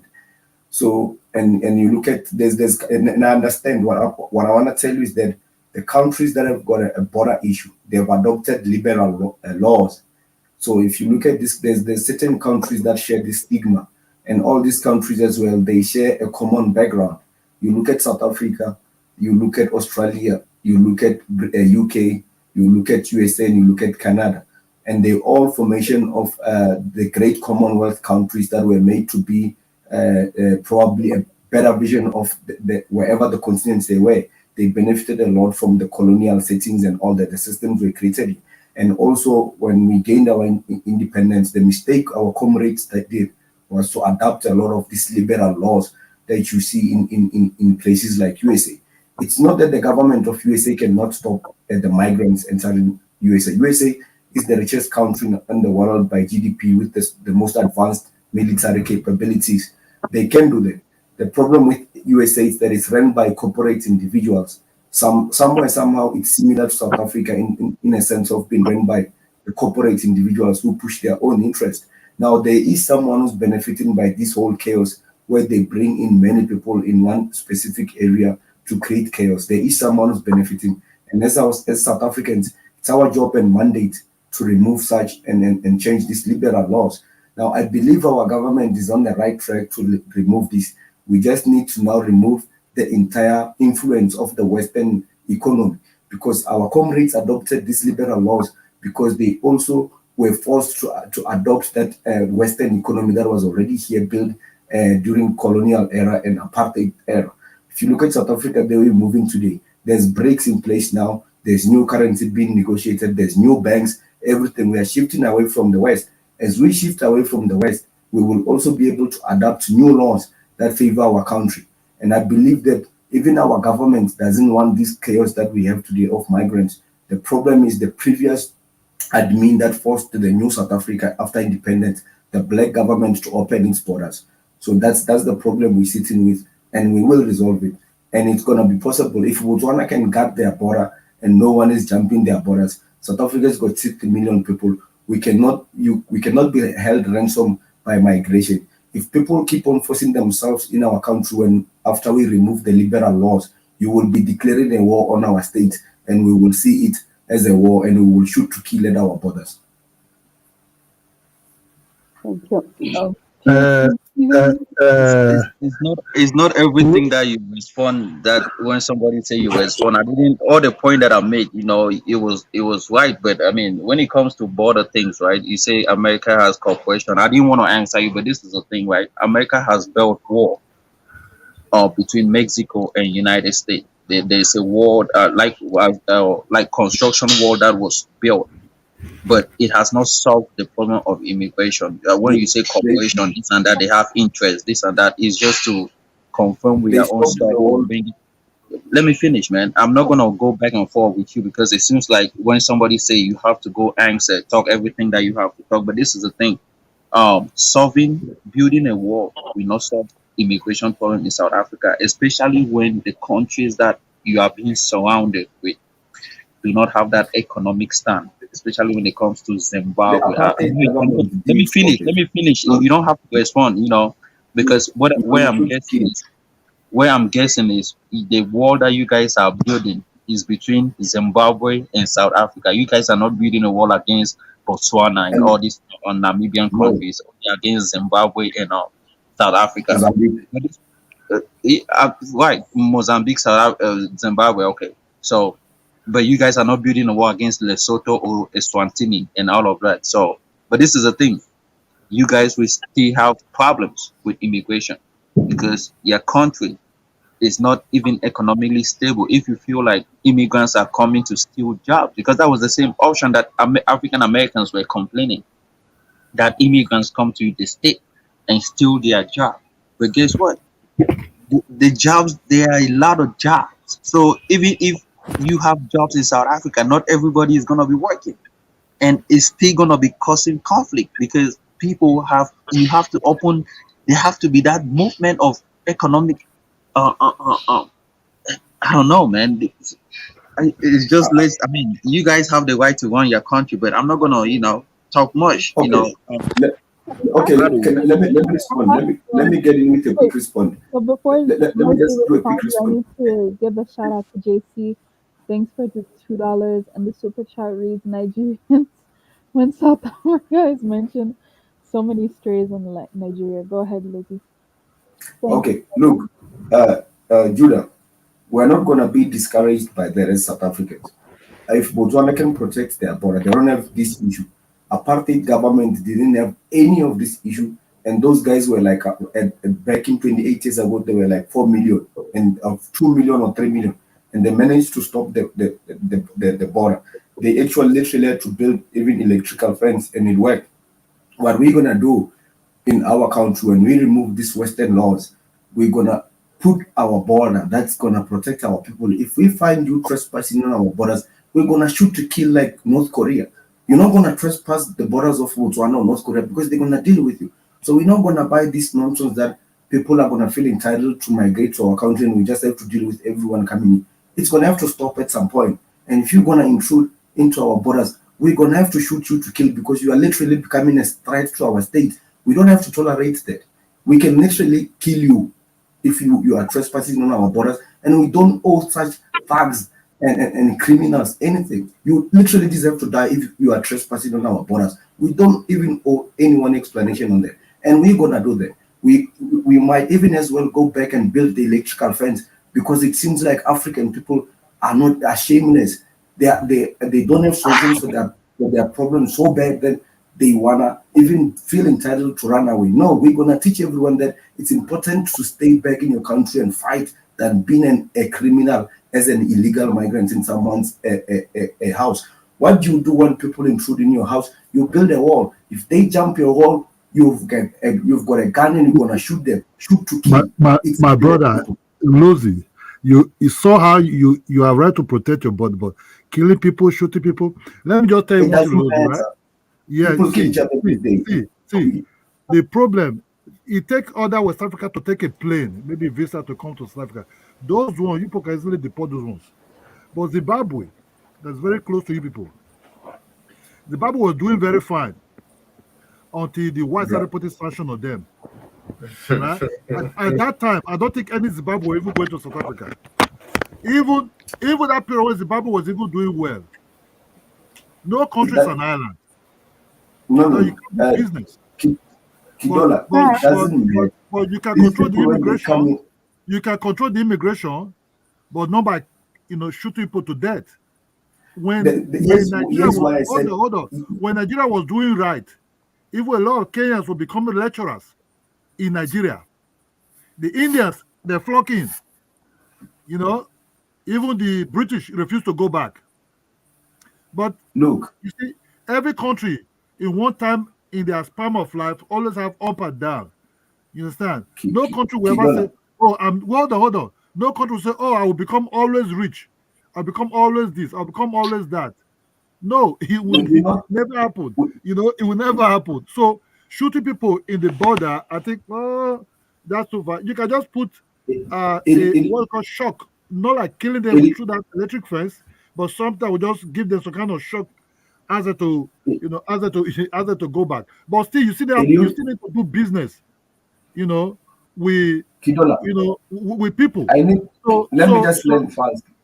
We're not interested in this whole. It's not that complicated. We are going to introduce the laws as long as have you seen the border of Russia? They've got everything under control, and they're probably doing something. Nobody is disrespecting. Nobody is disrespecting their borders. The people who feel entitled to jump our borders is because they're disrespecting our government. During apartheid government, they were using the same method, and nobody encroached their border. We're not interested in this kumbaya that killing people is bad. These people, when they cross our border, listen. The people who cross our border illegally, they kill more South Africans. We lose more people through illegal people who cross our border illegal. We might as well kill them because when they get here, they kill our own people. I care more about South Africans than you thinking I care about everybody else. I don't care much about everybody else. I care more about our people, and everything that is a danger to my people should be wiped out. Slow down, Lazi. Slow down, man. What is going on? Why you in a hype, man? Like this is just chill, man. You might not care about. These are countries that you're gonna die and leave it behind. When Nelson Mandela came to your country and left you. That's a man tired of another man eating off his country, bro. And talking shit about it. That's how that is. I mean, you're gonna die and leave it, and somebody's gonna be eating the same thing that you know. When you die, you're gone, man. Like what do you think is country? He's trying to put you in there too. He's trying to put you in that grave a little bit quicker. Because the people are talking. By the way, guys, I just wanted to, because I understand that the whole argument is about walls, border management, and things like that. There are various options in as far as management of migration is concerned. And my argument has always been that migration should be controlled by legislation. The responsibility for a foreigner, an illegal foreigner for that matter, should be placed on their own country via the embassy. So there's no need for South Africa to build a wall, right? We don't need a wall. Actually, we should open up so that the moment an illegal foreigner walks in, we contact, on arrest, we contact the embassy for movement taxes. And after paying off movement taxes, they're handed back to the embassy, their own respective embassy, for immediate deportation. It's as simple as that. Exactly. It's funny how your own brother is saying they have to be shooting people. Like No. But the argument, remember, because building a wall, you need electricity to monitor. Go ahead. Pardon me? I said building a wall, you need electricity to monitor, like the electric, all these things. I mean, it costs a lot of money. I don't think South Africa have that money enough to even, Logic is speaking specifically because of what historically, that's what we used to have, isn't it? Listen, so you and another man plotting on what he can't do though. Ain't that funny, man? Ain't that kind of funny? Ain't that kind of odd, Judah, bro? Kind of like you doing the same thing over here, ain't it? Right? Oh God, bro! Come on, man! Come on, man! You use this as a get up. What is commonly known, but however, there's various other options that one can use to regulate migration. I can assure you, if South Africa was to legislate the responsibility for an illegal foreigner to the embassy, even Mnangagwa will not allow a Zimbabwean. I can assure you, Zimbabwean soldiers will be the one guarding borders that side so that Zimbabwean don't come to South Africa because they know they'll be liable. So that helps. We don't need to be guarding any border. We just let them and hope that they come in numbers so that we can collect fees from them. My solution is simple and it works. Just shoot everything. No, just shoot them. How are you gonna shoot people just because they cause? Even in America, we're not shooting people. We're shooting at criminals. We are shooting at criminals. We're not shooting at people. It's criminals. It's probably dangerous aliens who are gonna endanger our people. It's really that simple. You just shoot them. They're gonna kill you anyway when they get in your country. So you shoot Zimbabweans and Mozambiques when they cross into your border. You shoot them and kill them. Why are you crossing our border illegal? Can I eat off your plate? Basically, he's saying, "Can I eat off your plate, please, sir?" Look, man. Look, I'm not gonna talk to you. I'm not gonna talk to this American. But I understand. Look, I'm not gonna talk to this American guy on the panel. I'm talking to Lazi. I mean, that is a good thing, man. You have a border and then you give a warning, tell people not to cross their border. You shoot to kill. In America, things like that happen. People have their house. We don't give illegal criminals a warning. If they trespass in your border and you shoot exactly. No, I understand. I mean, trespassing is against the law. Once you build your border and then you don't want people to trespass, and then you have the right to do what you want. But that's good. Yeah. Is it gonna give you a good reputation in Africa? I'm gonna protect my people. I don't care about reputation. I care about. That's what I'm saying. But let me make a point. You do a lot of talking, man. Let people talk as well. You allow people talk. I can finish and say, Kidola, go ahead on the other lady on the panel. Let people talk. But this is the thing, right?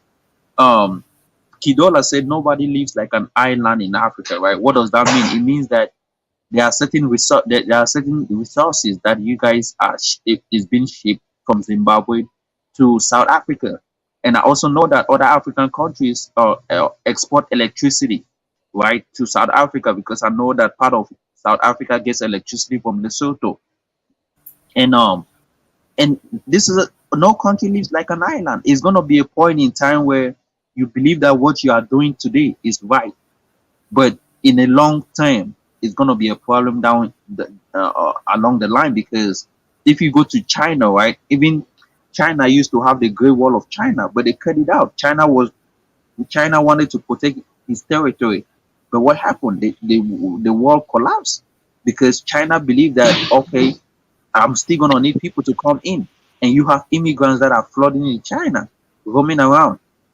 So I mean, it depends on what you're gonna do, but I don't see South Africa at that level of superpower to really do things on their own. At one point in time, things are gonna turn into a different level. I'm telling you the truth. That's just my point. This guy, let me just answer this Manchester Blue guy. He's saying how we're gonna finance this war. By the way, South Africa has got like a huge budget on Africa. We are leading on that. Don't worry about that. That's our problem. How we're gonna finance the war? Leave that to us. We are not even gonna ask any country to help us. We got that control. Look, brother, I hear you. And when you said South Africa is importing electricity from other countries, no, we don't. We're probably importing maybe 8%. I think it's Zambia or Mozambique, but it's not electricity. We actually, I think we're getting coal or something that helps us to produce our electricity. What we're getting from Lesotho is water. We're going to deal with Lesotho to get water. I don't understand how doing business in Africa with other African countries relate with migrants and illegal people crossing your border. That has got nothing to do with anything. We don't owe people, because we do business together now, we owe people migration. It doesn't work like that. We all trade. South Africa is giving a lot to African countries, way a lot. All the big corporates in Africa, majority of them are from South Africa. We're creating jobs around the continent, but we don't see our people running to those countries. We need to start trading fair. Because I'm trading with you, you are not entitled to migration. Migration is not an entitlement. Migration, it's a privilege. When that privilege card is no longer there, when you no longer needed in a space, don't go there illegal. If you trespasses our borders illegal, we should have been doing this long time ago. Just shoot to kill. It's really that simple, guys. Okay. No, you know what, Lozi? I think they have, sorry, AM, they have taken an advantage of Ubuntu that South Africans have. There's no other country that has got Ubuntu.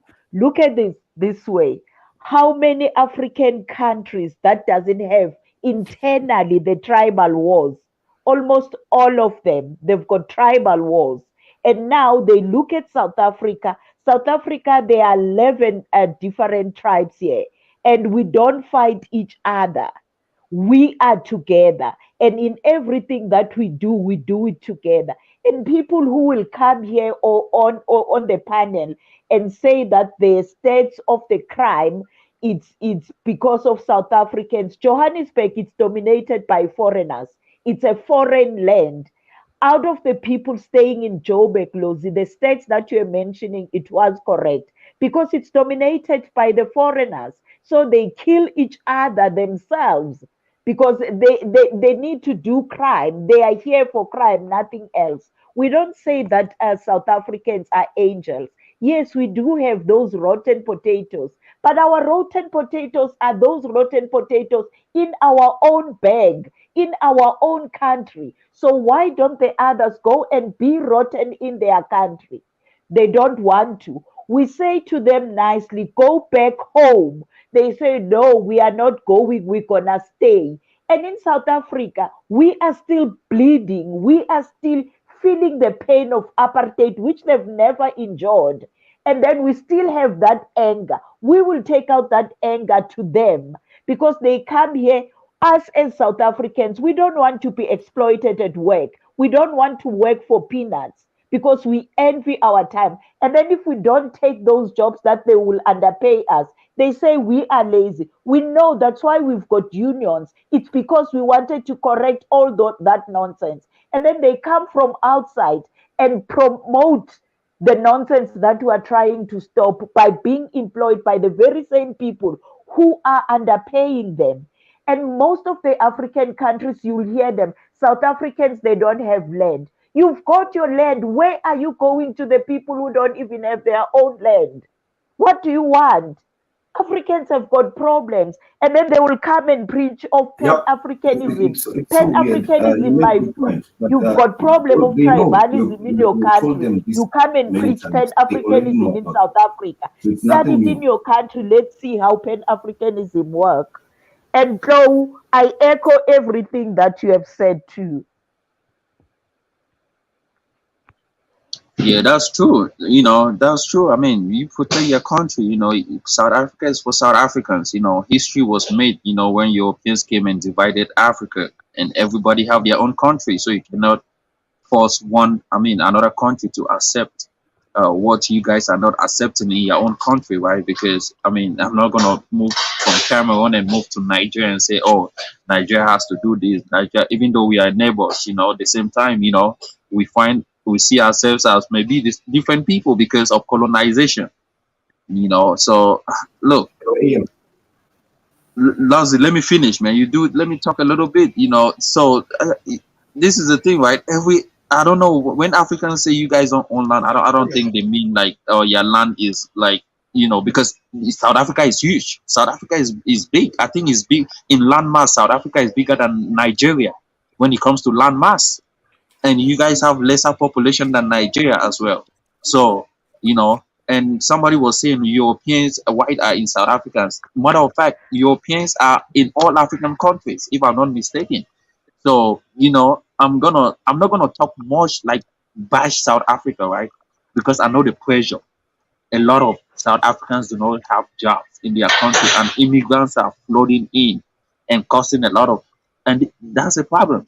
But if South Africans had jobs and things were moving well, you wouldn't have this problem. Like now in United States, you don't see a lot of problems, say immigrants problem, because there's jobs. So that's just the thing. I wish they could fix it, but I don't see it as a problem that's gonna be fixed, because South Africa is not a first world country. It's not even a second.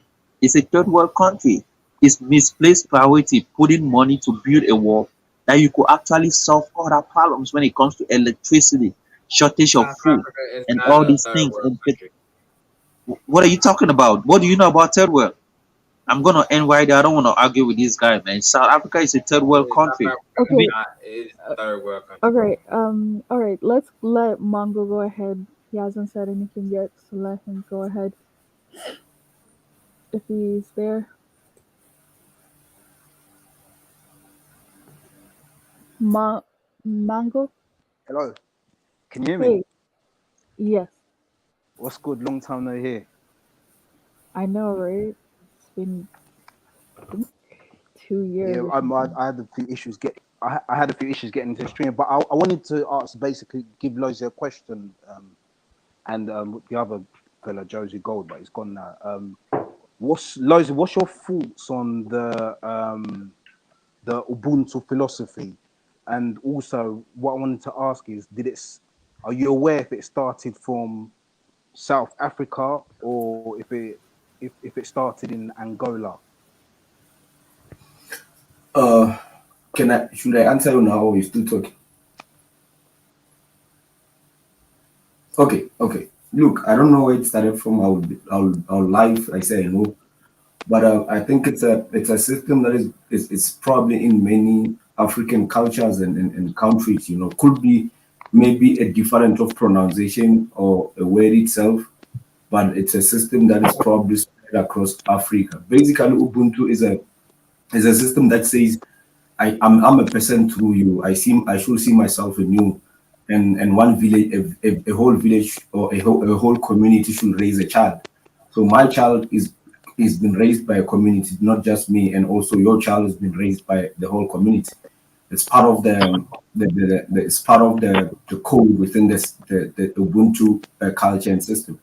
Now, I don't know why you're asking me that. Why you asking that if you don't mind? Because Ubuntu means united with other blacks, but you don't have to. I can speak. Yeah, I can speak for No, myself. you are so wrong. Ubuntu, it's derived from the Nguni word, which is a Bantu language of Africa. And Bantu language, it originates from the Zulus, which are found in South Africa. Guys, the day we stop misleading each other by our mere knowledge, that's when Africa is not gonna go anywhere. Because your explanation right now, just because Lozi couldn't explain it, and then you think that you must have that passage of just explaining something that is not there. Ubuntu, first of all, it's a Nguni word. for Bantu I language agree of with the Nguni Africa. word. Yeah, I And agree. where do you find the Nguni people? You can't find Hey, Nguni listen, people in Nigeria. They let me can't finish. even Let me pronounce finish asking Nguni. Lozi some questions, whoever that is. Lozi, the reason why I asked that is because I've seen people from different nations basically elaborate on that philosophy to the point where they are basically the host for that philosophy when it started from your country or the people in your country. And the reason why I'm asking that is because with that philosophy, what's basically happening now is there's people that's claiming kinship to you from other countries, and using the philosophy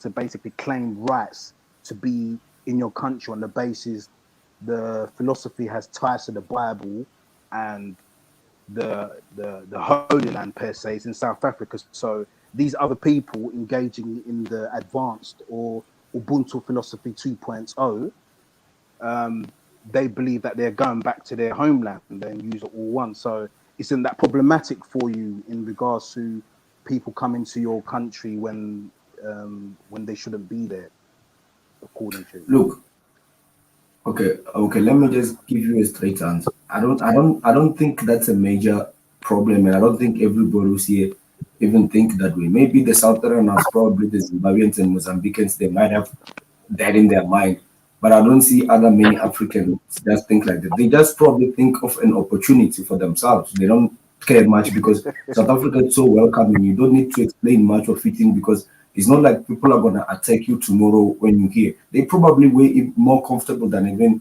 back at home. Hence, they don't want to live here even when they're illegal. So what I can say is this problem is because our government has basically adopted liberal laws, this global agenda thing. That's why they don't put so much effort in protecting our borders like Botswana. Botswana, there's something Botswana has got right. They've done it. They've protected their border because Botswana economy is just as good as South Africa. In fact, per capita, they have more per capita than South Africa. But people are not running there because you won't get a passage. They will block you, and if they find you, they deport you like now. There's a huge penalty in Botswana if you are found illegal there. Namibia as well. People are not running to Namibia, and Namibia is not doing bad as well. So if you look at South Africa, it's probably the same system that we see in America, where the corporate giants are probably influencing the laws, and we need to deal with that. We need to find a way that our government can go back to close to what they did during apartheid when they guided our borders. It is possible, guys. We're trying to explain Ubuntu and all that. It's really not that difficult, guys. We just need to secure our borders and everybody will have a passage. That's it. Well, that's not gonna happen, sir, because you are in Well, globalization. explain. That's it. Hold on. And the other thing, Lozi, even if we are talking about Ubuntu, as a foreigner, I invite you into my home, and thereafter you want to kick me out of my own and demand an ownership of that house. That is BS, guys. The people that comes from other African countries, which are those that are coming here in South Africa, not all of them. There are those that are genuine. And then they will have the mentality that, why are you chasing us away? Chase away the whites. Which whites are you referring to? The whites that we were fighting with during apartheid. There's no African country that doesn't have whites, Indian, Chinese, coloreds, you name it. They all have them in their own country. But they will come and complain about, they say, Zimbabwe chased the whites away from Zimbabwe, but they are following them to South Africa. Can you guys just make me get that sense? Because I'm totally lost when it comes to the thinking of some of us, really. I thought South Africa is South Africa not a tribal society, if I may ask? We've got various tribes that loves each other so much. We are not tribal. Because how these foreigners able to take, you say they try to chase you away when South Africa have a lot of tribes. Is it big cities? All these like Johannesburg, are those, what kind of cities those cities? Those cities doesn't have any tribes. Johannesburg, it's Lagos. Which Johannesburg? Johannesburg, it's Lagos and Zimbabwe and Cameroonian house. No, in Lagos, Lagos have tribes. Oh, so you have Cameroonians in Johannesburg as well? Yeah. It's them that stays there. You can hardly find a South African. Are you sure the tallest building in Johannesburg is owned by a Cameroonian? You should know that, right? They don't own it. The illegal ones, those that are Okay, running only the business. illegal ones, but That the ones that the guy that owns the tallest building in South Africa in Johannesburg. No, Let me finish, Lozzy. those The guy, ones that come to South.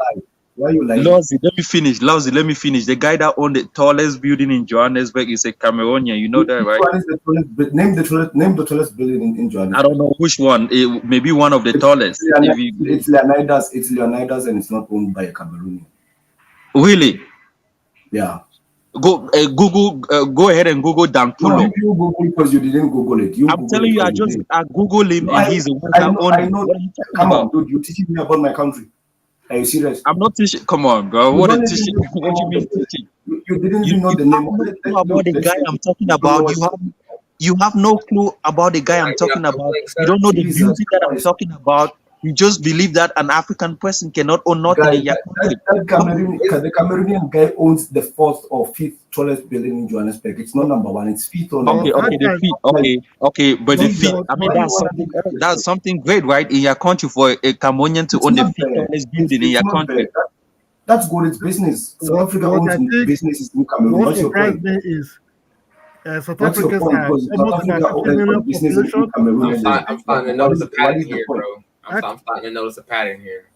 I can some few African Americans want to take over a population whereby there are 60 million black South Africans, or maybe 50. I don't know. You know, it's very, very difficult because I don't have migrants. No matter how they're crossing, no matter they're crossing illegally or legally, maybe the black Africans can just come and take over a place of about strong, maybe 50 or 60 million black South Africans. It's very, very difficult, you know. And if the government maybe want to do their real job, they can root out the ones that they want and send them back to their territory where they're coming from. Those that come with visa should be deported back. You understand me? I think we should just pray that Western Cape get independence, right? Because I was fighting that they shouldn't fight for independence, but I might start, promoting their independence. They should fight for it and gain independence as well. A lot of the same thing for Nigeria. People need their country in South Africa.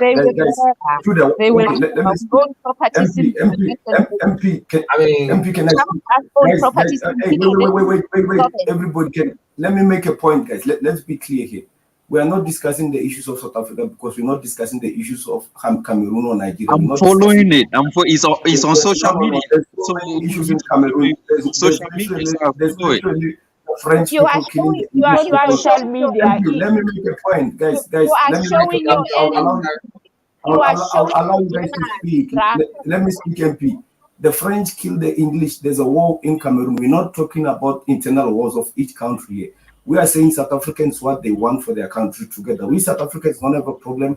If anything, if we have a problem, we're going to discuss it ourselves and solve it. And we never. No, because the white people are seeking for my attention. You know, they are fighting for independence, so they need to seek anyone's country. The difference. Let me correct you. Let me correct you. MP, let me land. Jude, we're not running away from our problems to any country. That's the difference. So I don't see why you want to discuss our issues, because we're not burdening anyone's country, not running in large numbers to anyone's country. We got control of our problems. What we are saying is the large influx of people running away from their problems, they shouldn't make their problems ours. South Africa is a country. We're not the same with Zimbabwe. We're not the same with Cameroon. We don't want to hear about the internal issues of Zimbabwe, of Cameroon or Zimbabwe. We don't want to know. What we are saying is, don't involve yourself in our internal issues. When we say we don't want certain illegal migrants in our country, we mean we don't want those people. South African issues belong to South African issues. Lozzy, your rules. If the government carry your rules and be shooting people, right? The white South Africans who have more business everywhere. Hold on. The white South Africans have more business everywhere. People will be chasing them out.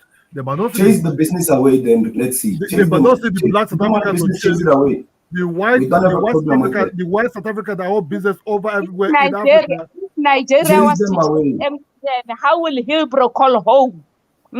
If Nigeria was to chase away MTN, how will all the Hillbrow people? No. we have our own glue.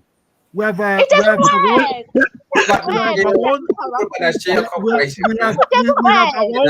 We don't need MTN anymore. We have our own. Let me tell you. We have our own DSTV. We don't even need DSTV. We don't even need DSTV anymore. When you are watching DSTV.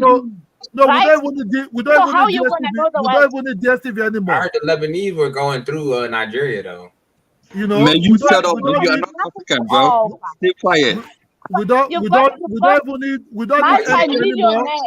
Oil magnates who are doing nothing for Nigeria. I said if the black South Africans start shooting migrants from the border with guns, live shooting, right? Start killing maybe Mozambique and Zimbabwe and other African country citizens. You can rest assured. Hold on. All the businesses be owned because they're going to be under South Africa's name. Nobody will say, let me help you. If you chase any South African business, you will be poor. No, nobody will be poor. Nobody will be poor. It's because there's nothing you can do. Nobody will be poor. It's because after apartheid, the only time your people are employed via South African companies. It's because after apartheid, they allowed the white business to come to other African countries. You can't change your employer. Nobody need them. Nobody need them. Let me tell you the truth. Nobody need them. It's after apartheid, other black countries said, okay, come and invest. Nobody need them. Nobody need them. They're providing employment. Nobody need them. ShopRite, they already start closing ShopRite in some part of Nigeria. Nobody need MTN. Let me help you. Let them close it. And we will see what they're going to eat. Your people are unable to do anything for yourself. You should be You should be begging us. You can't come here and expect to carry everyone, and only when we say no, you're saying you're gonna close shop. Sir, companies all over Africa are owned by South Africans. Deal with it, right? Or else you're gonna go hungry. That's the reality. You've got nothing to show. I mean, bro, Judah doing the same thing over here. I mean, he over here getting money up here right now, man. Man, shut up. You people are talking. Let it go, man. The same law that and by the way, you're talking about Western Cape. I'm a black woman. I own properties in each and every province in SA. Control your panel. One at a time. No, she said, let me speak. She said other Africans to be poor. Nobody wants white South Africans to come and invest in his country. It was because after the apartheid, I can understand anything. They allowed them to come in. Nobody wants them. And Kidola, don't forget, other Africans are going there to help them with HIV/AIDS, right? Because Africans are sending doctors to South Africa to help them with all these medical issues. I can assure you, Ghana is sending their students South Africa to medicine. What do they know about having their universities? Because the top 5 universities are all South African in Africa. You've got buildings and you've got universities. Huh? You have no universities in Africa. The only universities reputable are in South Africa. Get that right. Get your facts right. But African doctors are coming there because African doctors are coming there because they come we are literally to benefit off the healthcare system from Africa here in South Africa. But you guys are not going to school. You guys are not going to school. So African doctors are coming there to help with the situation. There you go. Lazy, bro. Hold on. Can you guys shut up? Hey! Can you guys just shut up one person at a time? Let me correct Judah. Judah, who told you that there's no doctors from South Africa?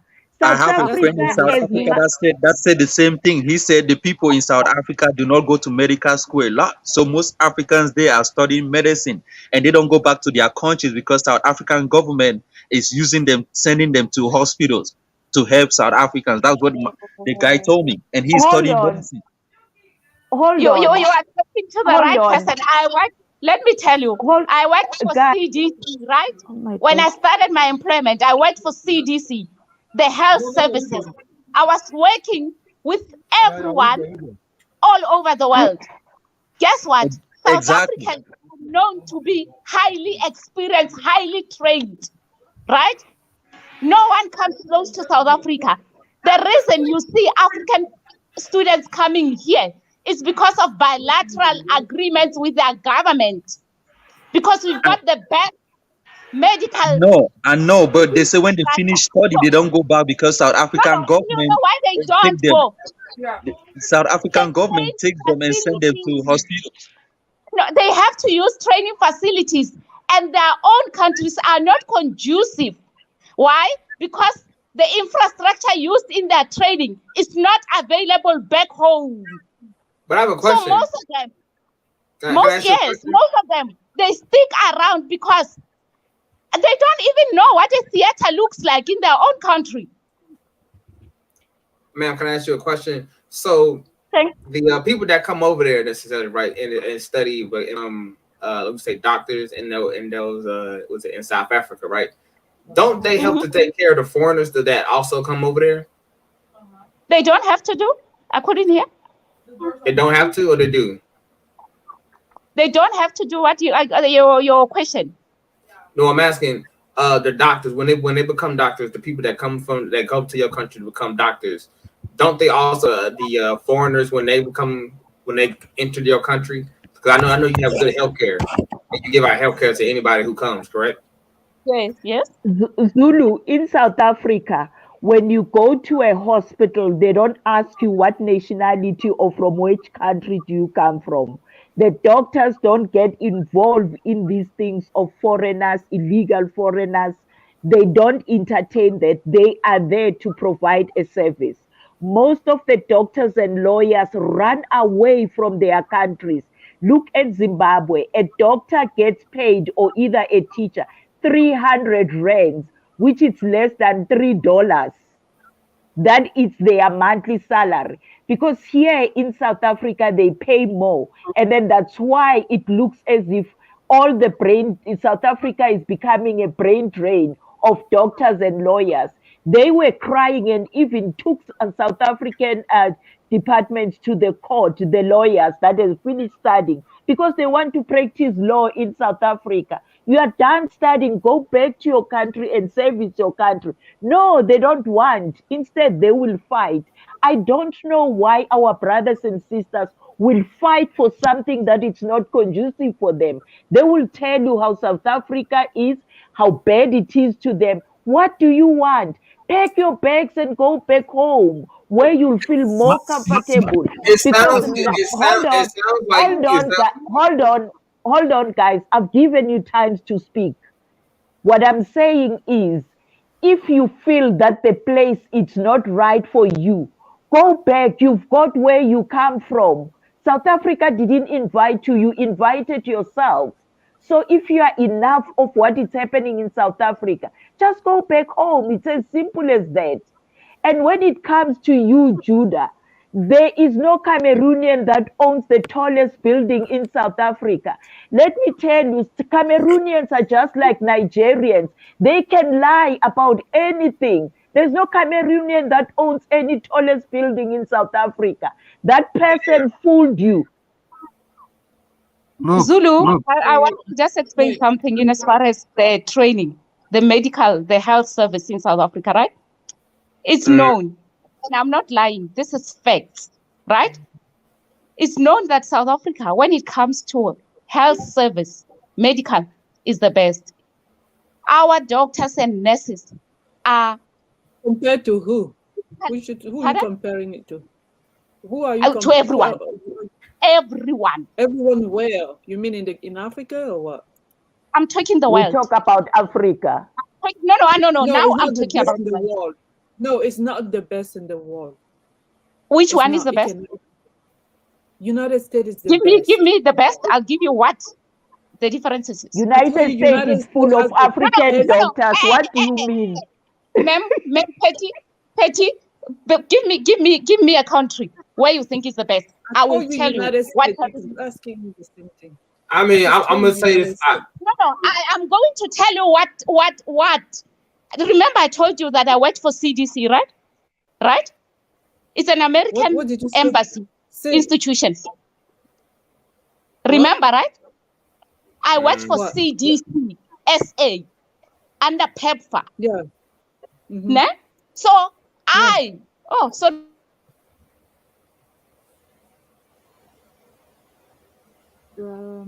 My sister, don't go nowhere. Come and explain, no.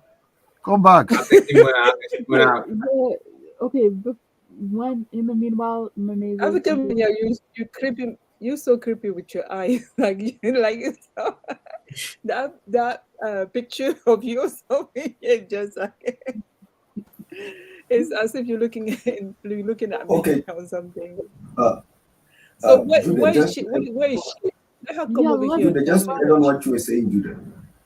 Just to add on what you were saying. Go ahead before anybody responds. Can I just respond, AM, quickly? Judah, South Africa produces the best professionals in Africa because our universities are ranked as the highest in Africa. So if you go check, Judah is good. But if Judah goes and check the top leading African universities, they're all from South Africa. And 78% of the students, 78% of the students are Black South Africans of those universities. Yeah, we know why. So, because the white people build it for you guys. So what's the point? Yeah, it's fine. You can dance to that tune, but the point is we study from the best universities in Africa. You don't have to be angry. Let me finish explaining. You don't have to be angry or feel jealous about this. Why not build it for us? You don't have to be jealous. Let me just finish explaining. You will come with your resentment and bitterness after me. I'm please. not resenting anything. I'm saying, no, you will come. I know you're angry, and this pisses you off. The fact that we've got the best universities and we're getting the best education. But let me finish. All right. So we got the best universities in Africa. Out of 10 best universities in Africa, seven, all of them are from South Africa. The top leading two, University of Cape Town, University of Vet, they're the best universities in Africa, all in South Africa. Okay, can anyone hear me? No, let me finish because you guys get pissed when we talk about the achievements of Black South Africans. I want you guys to hear this. No, you have to hear this so that you can get more mad. I want you to get more angry today. So let me finish. So Black South Africans are the most educated Blacks in Africa. They get to study from the Africans are not the most educated Blacks in Africa. You guys are gonna have to live with that. That's something you're gonna have to live with at least for now, probably until you die. Because you're not gonna take over as anytime soon. No, man, Mamizi, you speak every day here. Let me just speak today. I want to make you mad. I want you to get angry. To correct Mamizi with US versus SA education. Knowledge, facts. You guys are lazy. The majority of your people lazy with what? Lazy about what, Mamizi? Mamizi, I want to correct you about what happens, the training that Americans get as medical doctors. In South Africa, you got a full 5 years of practical, holistic, entire body education, which is compulsory, right? In America, you don't get that.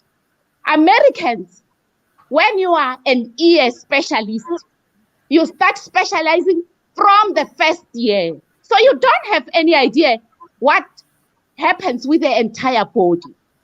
Further, second factor was that in South Africa, because of the environment back in the days where we had multiple illnesses, something like HIV, AIDS, your and TB. you guys still have it. And that was my point. I didn't say you guys don't have university. I said when African students come there and be medical doctors, what I'm saying by the government do not let them go back. They use them to go to the hospitals and cure all these diseases that you guys have.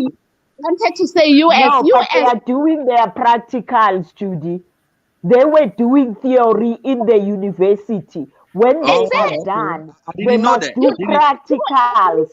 I didn't know that, but they said the government do not let them go back to other African countries. No, not to say they don't let them go. They are doing practicals. It's compulsory to do practicals without doing community service.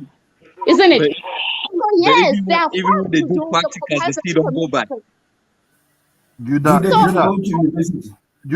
Until you can find a better country like South Africa, you can come back later. There's nothing.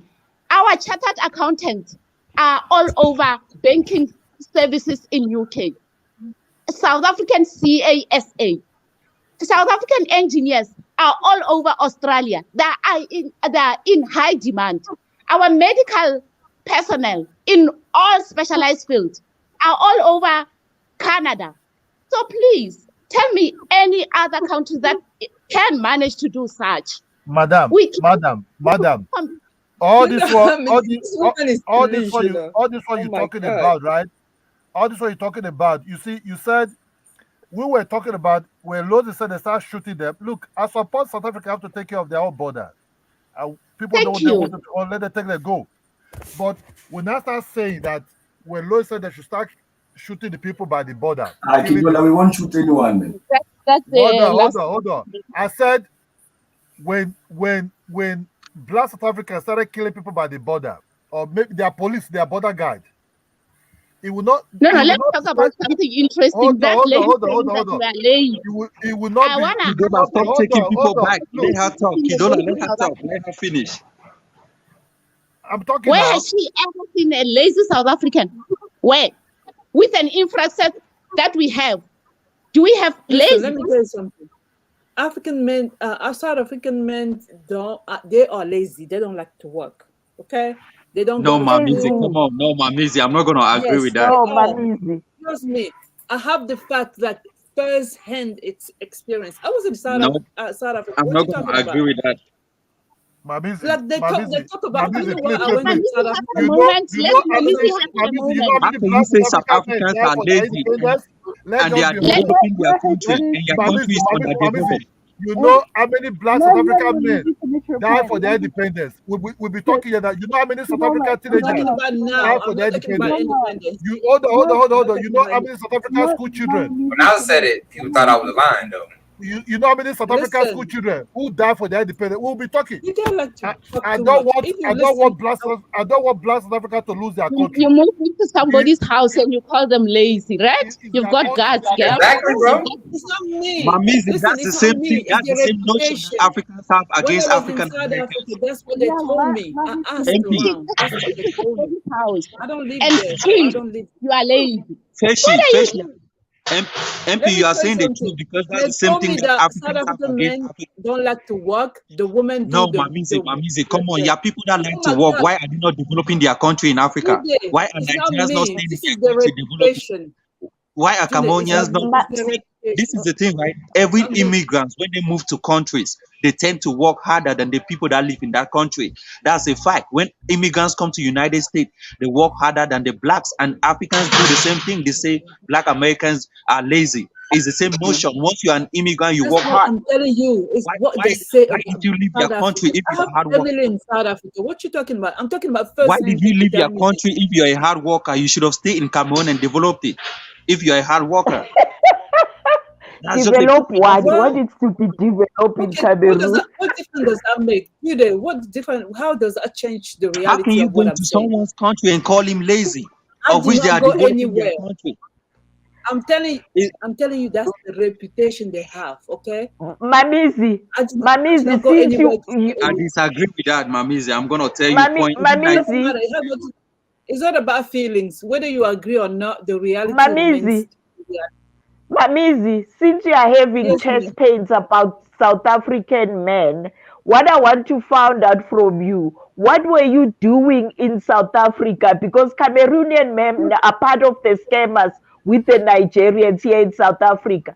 Are you maybe referring to why South African men are not joining Cameroonian men for doing scamming, the 419 scams that they are doing? What are they doing in South Africa? Most of them, they can't speak English properly. They only speak French. They can't communicate. Those are the Francophone ones in South Africa then. So you're not answering. That's the thing on African. But they are Cameroonians at the end of the day. And they Cameroonians, they are Cameroonians. Yeah, and most of those. That's what I said. What you say has nothing to do with what I'm saying. What I'm saying is still remaining. Whether whatever you say is true, two things can be true at the same time. I don't like that when I say something, you come with something when it comes from somebody else. Come on, man, Mamis. You said previously. You said United States is the one who is on the top list with the best doctors, while most of the doctors they run to America, United States, because it pays better. United States is full of African people. Sometimes you guys, I don't know how you think. What are you talking about? I'm talking about what you said, basically. So Mamizi, how are South African men lazy? I mean, how are we lazy as South African That's what men? I got. Listen, I came to Durban and Johannesburg because I always hear about the Durban, how it's nice, whatever. No, what am I saying? Not Durban, sorry. How do you call it? I went to two places, Johannesburg and the other one, where there's a lot of white people. Does that even make sense to call us lazy when we've got the most developed country problem? It's not me, Lozi. It's not what I'm saying. And you guys are not lazy. All Africans always say that you guys are not lazy. Even the over there, that's the reputation they have of South Africa. All Africans are lazy in their own country. That's the fact. Have you seen Africans? You go to Cameroon, it's the same thing. Cameroonians do not do nothing. They leave things home around dirt everywhere. It's the same thing. Men don't like to work. They don't like to even in Cameroon, the Cameroonian men like to work. No, why will you work in your own country? Come here and say I want to entertain what you said, man. It's just doesn't make sense, Why will a Nigerian person want to work in his own country? Don't you see all of them living? If they were hardworking, why wouldn't they work? They live and go to other countries. They don't have what opportunity? You create opportunities in your country if you are a hard worker. Exactly. Shut up. You don't go to someone's country. How can a lazy person in his own country create opportunities for a hard worker person to come and work? It looks like Judah is intimidated by South African on this panel. It's so embarrassing. No. I talk a lot of things about South Africa, but when it comes to say they are lazy, that is not. Because on African channel, you're going to pretend differently. You guys gang up on me when I talk about all your flaws. I'm easy. Listen, you're just easy, fishy. Listen, I talk about everybody's flaw. Don't think that I protect Cameroon or I don't protect nobody. I call Africa for what they are. Those are not South African flaws. That is a pure lie. And we're trying to correct you nicely. If it's lie, you tell us. It's not me. I mean, that's what they told me, that the woman is the head of the household in South Africa. That's what they told me. That the woman is the one that always told me. You don't live in South Africa. You don't live in South Africa. How did you go by what they told you? Have you experienced it? I'm just the messenger here. I'm just the messenger. The message to go to your sender then. The person who sent you to come and deliver this message, just go back to him or her and tell him, or tell that person that they've just told you bull crap. There's nothing like that, Mamizi. We are trying to tell you politely, you don't understand. You can't be passing a wrong message from a person. You guys just playing the deny. Let me explain to you what they told me. They told me in South Africa. In South Africa. Because of your history. Because of your history, a lot of men were gone, working in the mine, and it created that family structure in which the woman was forced to take care of the children and the household. The men was gone. And but even in Cameroon, women are forced to take care of their children. Hold on. Mamizi, let me tell you about the South African history as a South African. The mines that you are mentioning, South African men were not working there because they were not prepared to be slaves. That's why they went and fetched the Indians and the Zimbabweans and the Malawians to come and work in the mines. That's the correct history. That's the fact. So tell your sender that they are telling you nonsense. But tell me which African country where women are not taking care of their children. Tell me which African country where women are not taking care of their children. Even in you're talking about systematically. What you talking about, Judy? Shut up. What you mean systematic? What is systematic? What are you talking about? It makes no sense. You know, Judy. Come on, Judy. Judy, Mamizi, when she says women are working hard, maybe she's referring to the Cameroonian women that do nails and bleaching up until in the wee hours of the morning. Exactly. No, Look, Pesci, I'm not gonna stay here We have and let people a lot talk of down. single moms, single family households, single mom family households in South But Africa. is that yeah, a problem? but Even in America, but even in it's America, it's the everywhere. same It's thing. globally, even Even in in America, it's It Cameroon. doesn't matter. It doesn't matter. It still remains true. The truth, like because it's somewhere else, But doesn't we mean that it's never not true. deny that. What we In are Cameroon, denying it's is not like that. lies that In you are Cameroon, it's not No, like in that. perpetuating. Cameroon it's like that, Mamizi. I'm from Cameroon. In No, Cameroon it's it's like not. that. What are you talking Maybe about? in your corner, in your village, it's not like that in Cameroon. So what do you think? No, Why Mamizi. might it not be a corner in South Africa? Why must it be everything? Why must it be everybody in South Africa? Don't you believe Why that? you generalize? Why you generalize it? Exactly. Why you generalize it? No, Mamizi. No, man. Just open your Why brain. you wanna generalize South Africa and then you come to Cameroon, you say it might be in your corner? It makes no sense. Let me go on That's the Google. problem with the people like Okay, you, South Mamizi, Africa, because you come with this mentality to the South African. and You come to us already Gender. judging us, and we are not gonna allow that bull crap. Believe you No, me. Pesci, I'm We not gonna are not. allow that. Pesci, I'm not gonna allow that. My situation with South Africa was the wall that you guys were building. But when it comes to like saying underlooking South, no, that's a problem because you cannot come here and say, oh, South Africans are doing this, they are killing each other. Because even in African countries, we Okay, kill each I other. tell You you, know the South war. Africa. Wait.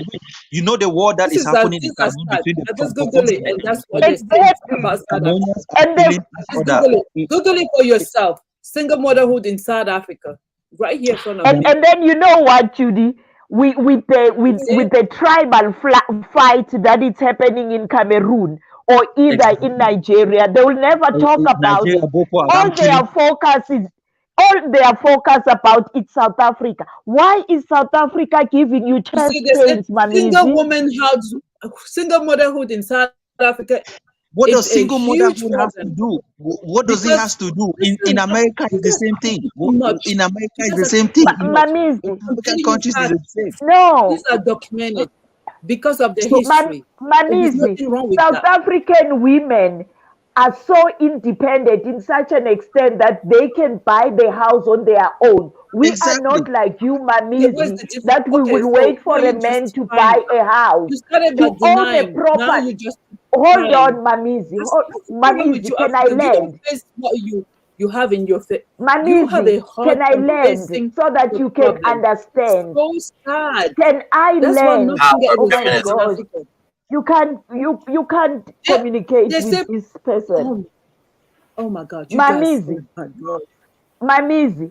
The South link African women. Single motherhood and poverty is undeniable. We are independent. If we can buy our own property, why is it giving you chest pains?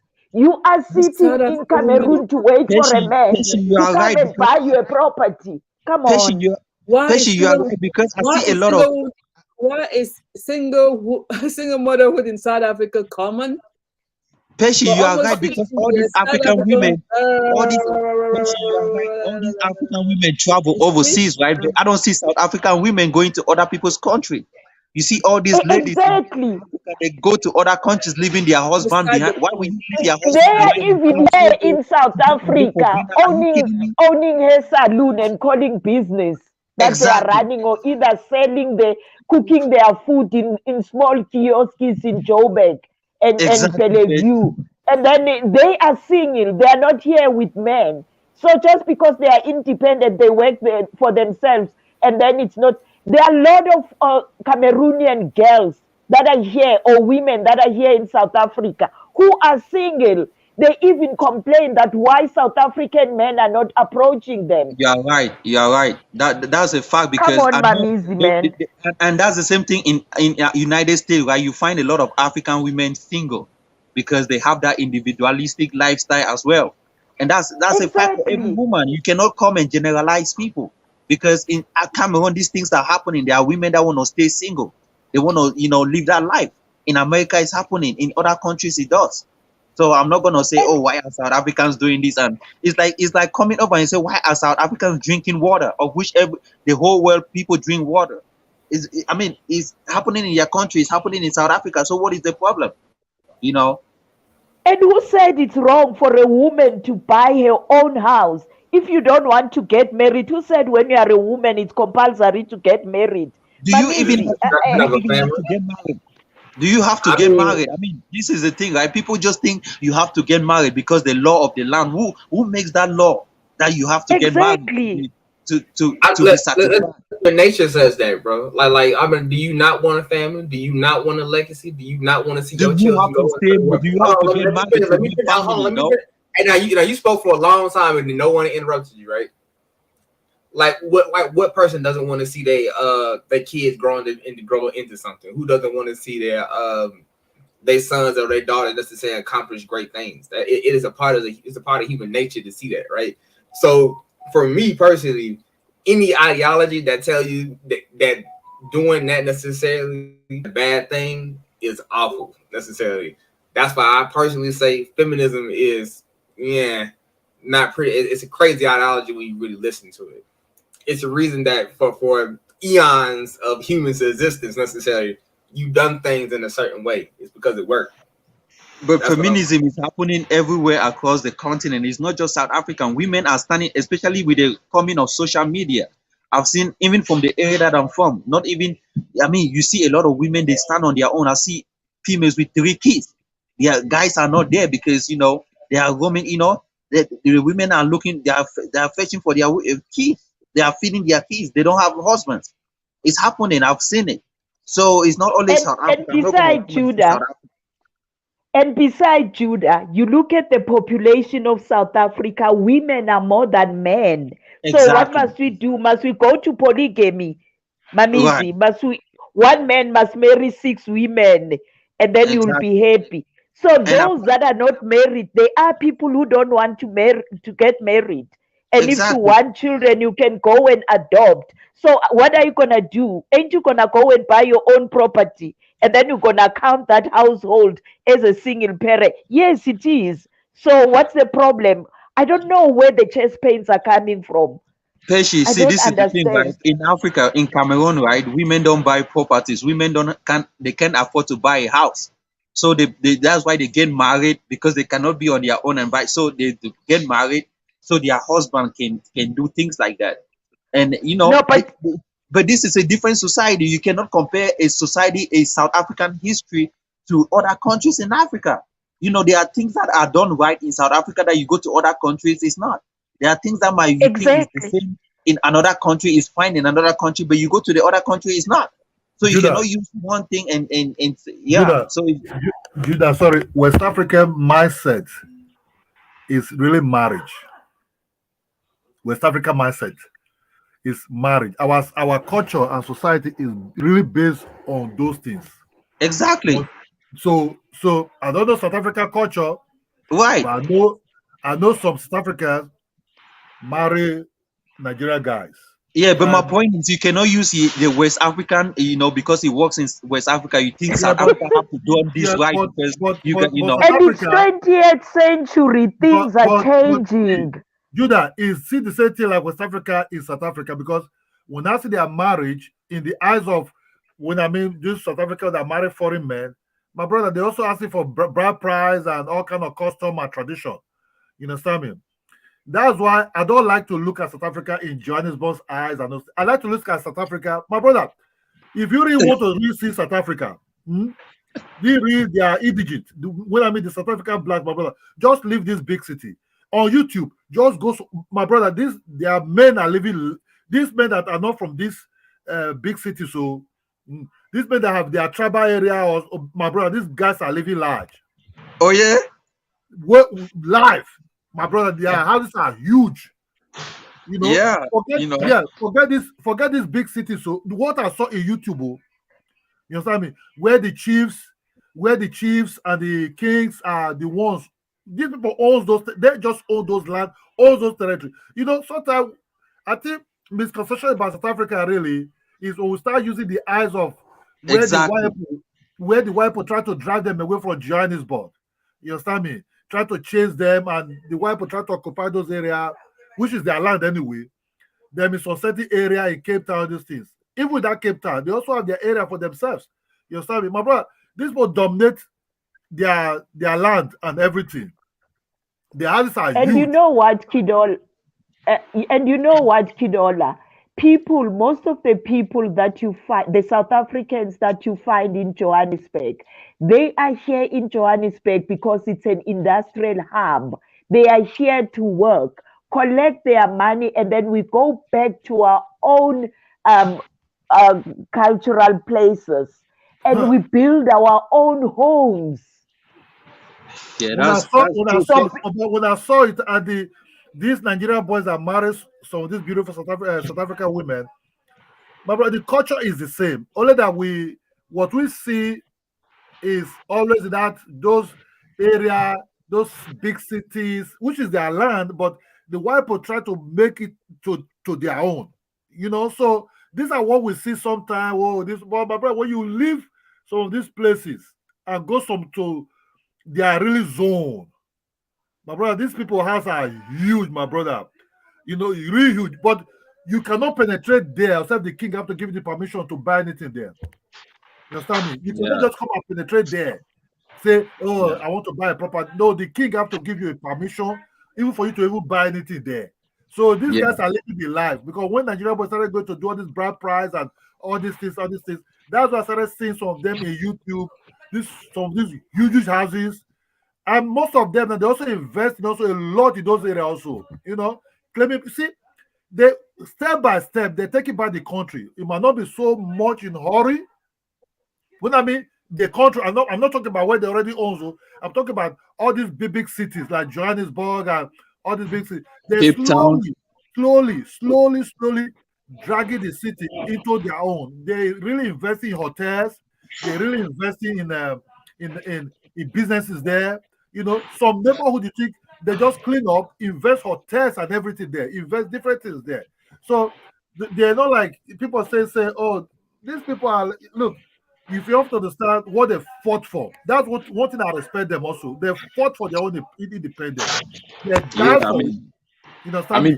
because because some Africans are saying, oh, they help South Africans fight for independence, No, but even if you could still help another person, but he still couldn't afford independence as well, so it means they my fought for their brother, own you can say independence. what You know, other Africans did for them is by boycotting these white people if they want to come to anywhere. But if you have to, these people were the ones dying.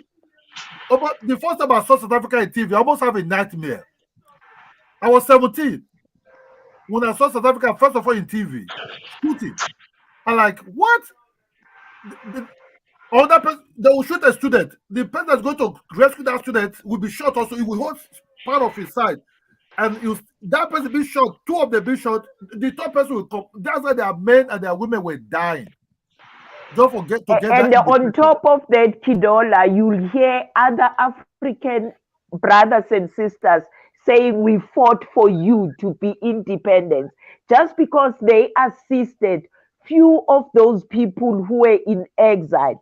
And then they act as if they assisted the entire South Africa. South Africans fought for their own country.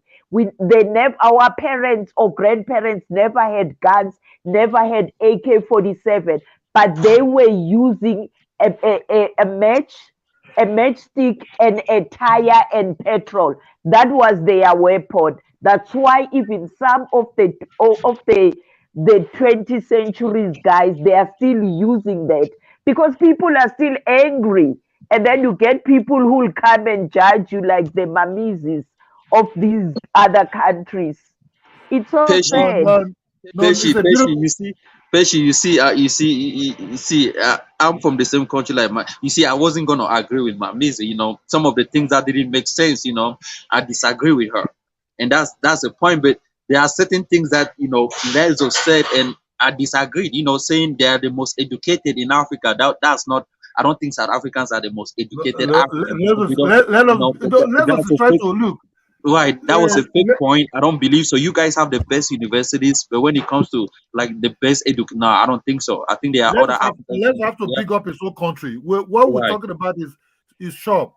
South Africa, look, don't get me wrong. Sometimes I'm really very ashamed to see what Nigerians are really doing in that country. Sometimes, some of them, you understand me? Very, very ashamed.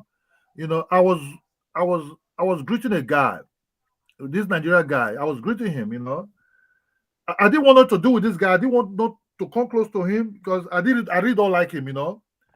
Then I asked him.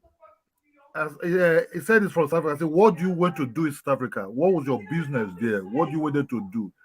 It was beating around. It was beating around. It was beating around. Later, start talking all kind of stupid things. I just walk off from him. Just go to the. I was walking to the gym, right? I just walk. I just abandoned him. You know. Then the guy started telling other people, "Yeah, this guy didn't want to. Kidola didn't want to shake me. Kidola, because I just think you are a fool. The same crime you would possibility what you went to do there, you must surely bring it into Nigeria. You understand me? Doesn't mean say what they're doing there, it ain't there. They will bring it because the state that's giving them money there, they want to do it in Nigeria. That's what we even want South Africa to even better jail them. Those that commit serious crime, just help us to anyhow keep them there so that because Nigeria is already 200 something million anyway. You understand me? So just take care of them there so that they will not bring the same crime to this people. Because what most of them are doing to make money, my brother, is very shameful. It's a shame, Kidola, because when we bring them there, they will be lying on their head or on their back facing sky high. As we are speaking right now, on Saturday, there's a pastor from Nigeria who was selling cocaine. When they asked him, he was like, no, it's an edible powder. You know what South African did? They shove that powder. They're like, you eat this powder of yours and finish it before he got arrested. That's why, you know what I like about South Africa? It's because South Africa, the people of South Africa rules, not the government. We tell the government, if the government doesn't listen to us, we take action. Yeah, because what I'm saying, because to some of them, I know they will surely bring those stupid crime to Nigeria, because in Nigeria now, we're dealing with some of these people that return from South Africa that are causing havoc in internal kind of business that they were doing somewhere and bringing that to Nigeria, that even the Nigeria have a problem of that medicine for cough mixture that I forget the name. It's supposed to be used for cough mixture that they just tramadol. They just bring in, and some of these young boys in some certain area in Nigeria are just addicted to it. You understand? And if you have to check their background, some of them went to South Africa. You understand me? Some of them went to South Africa. So that's we really know these people, they're not good for anything. You know, they're not good for anything. In Nigeria, government catch them. If you have to be lucky. Some of them they even be chased out of the area by the community. So it's not like, oh, I have to be here praising Nigeria there. No. Some of them there are good ones there who are legit. But you know what, Kidola? That's what most of the time that annoys us. When I listen to you clearly right now, you are saying to us we must keep your population, which are Nigerians. They left Nigeria with that experience. South Africa was not a drug den. It became a drug den after Nigerians. Sometimes we need to be honest with ourselves so that we can be able to assist each other as countries. But Look, since we still have them, hold on, let me land. Hold on, Kidola. But it's as long we're still sugarcoating the BS that it's done by others. Because right now it's like you're pushing the blame to us. Why should we keep your nonsense? They came here nonsensically. That's why in 2018, your president ended up sending the flights to come and fetch them. It's going to happen soon because Operation Dudula, it's operating. And nothing is going to stop the South Africans, believe you me. Look, Nigeria, it would be very difficult for your hand to get towards those things they're doing in South Africa. Very, very difficult. When they left, some of them just get money, get visa, then they left. They're coming back or whatever they're doing there. is something else. There's some of them that returned back home that just came back home. They didn't deport them. Some of them just came back home. Maybe they have some money. You see, that is the only business they know how to do. That is still fetching the big money. Then they start introducing it, giving to children, you to be selling on the street, is that codeine or something like that. You know, then they become like a epidemic. These children are high on codeine. They will start checking their background of all these boys. Where did they really went to? We start seeing, okay, some of the who returned from South Africa, maybe whatever they want to do there. That's the problem that we said, wherever they, because with the community they're staying, or you have to go and live in some gated area. I have a question though. I have one quick question. Right. So when we said earlier that like these kind of people do exist and they do come from and some of them do come from Nigeria, like y'all too necessarily basically said that these people don't exist. And she clearly said that she's meeting people like this. Right? Now, like I said, I was in the Uber and I met a guy like that, right? So you basically got people necessarily, they may be Nigerian, but they own fuckery and they doing fuckery, wherever they came from, because now they have the ability to, just move around now. Correct? Zulu, right now, the entire world, Nigerians are not desirable. That's the fact. Could you imagine a country like India, if they can chase Nigerians away? No, man, something is wrong. No. India, let me just tell you about India. India that do those things. You know what Indians are doing to Africans? Killing Africans with fake mercy and other things. Indians what do you want there? But what are Nigerians able to do in that smelly area? No, sorry for interrupting. I'm so sorry. No, I'm being. Can I please come in? Wait, can I please come in? My brother, don't say what Indians are doing to Africans, because now it sounds like you are grouping us as defending. Say what Indians are doing to Africans because of us Nigerians. Be specific. The reason why we have a bad relationships with our Indian brothers and sisters is because of you. You're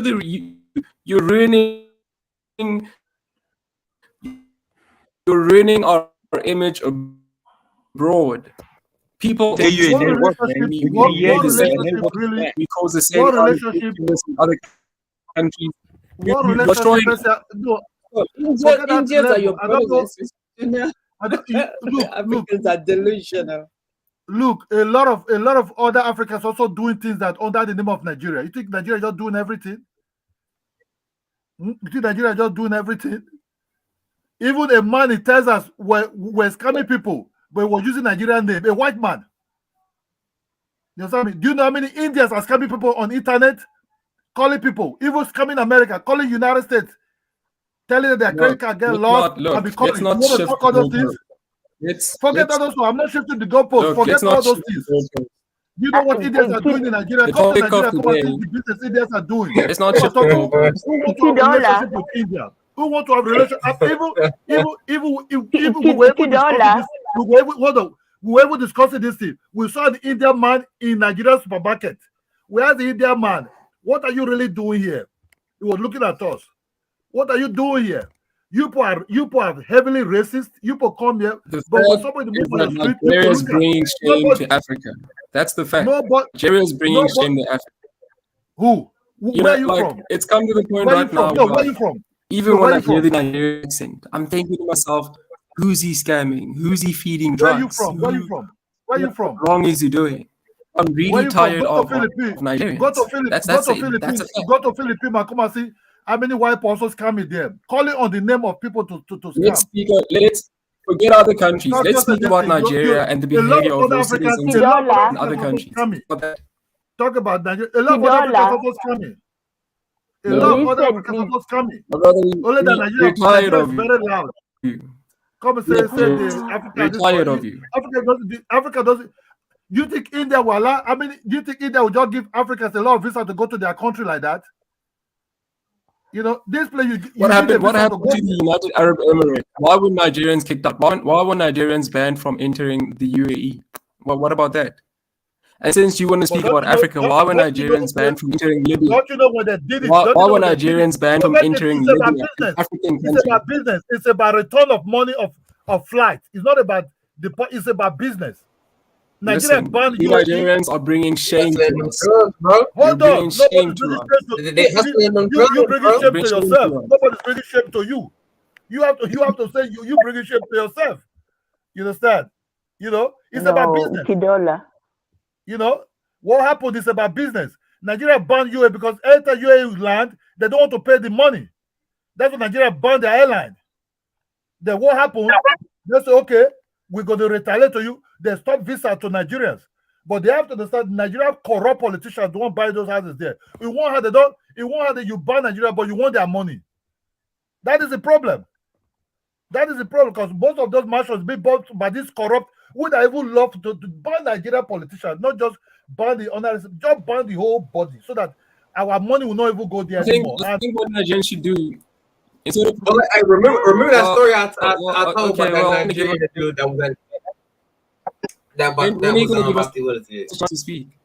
Look, I think what Nigerians should do is that Nigerians should reflect internally and say, you know what, we are misbehaving. What can we do to curb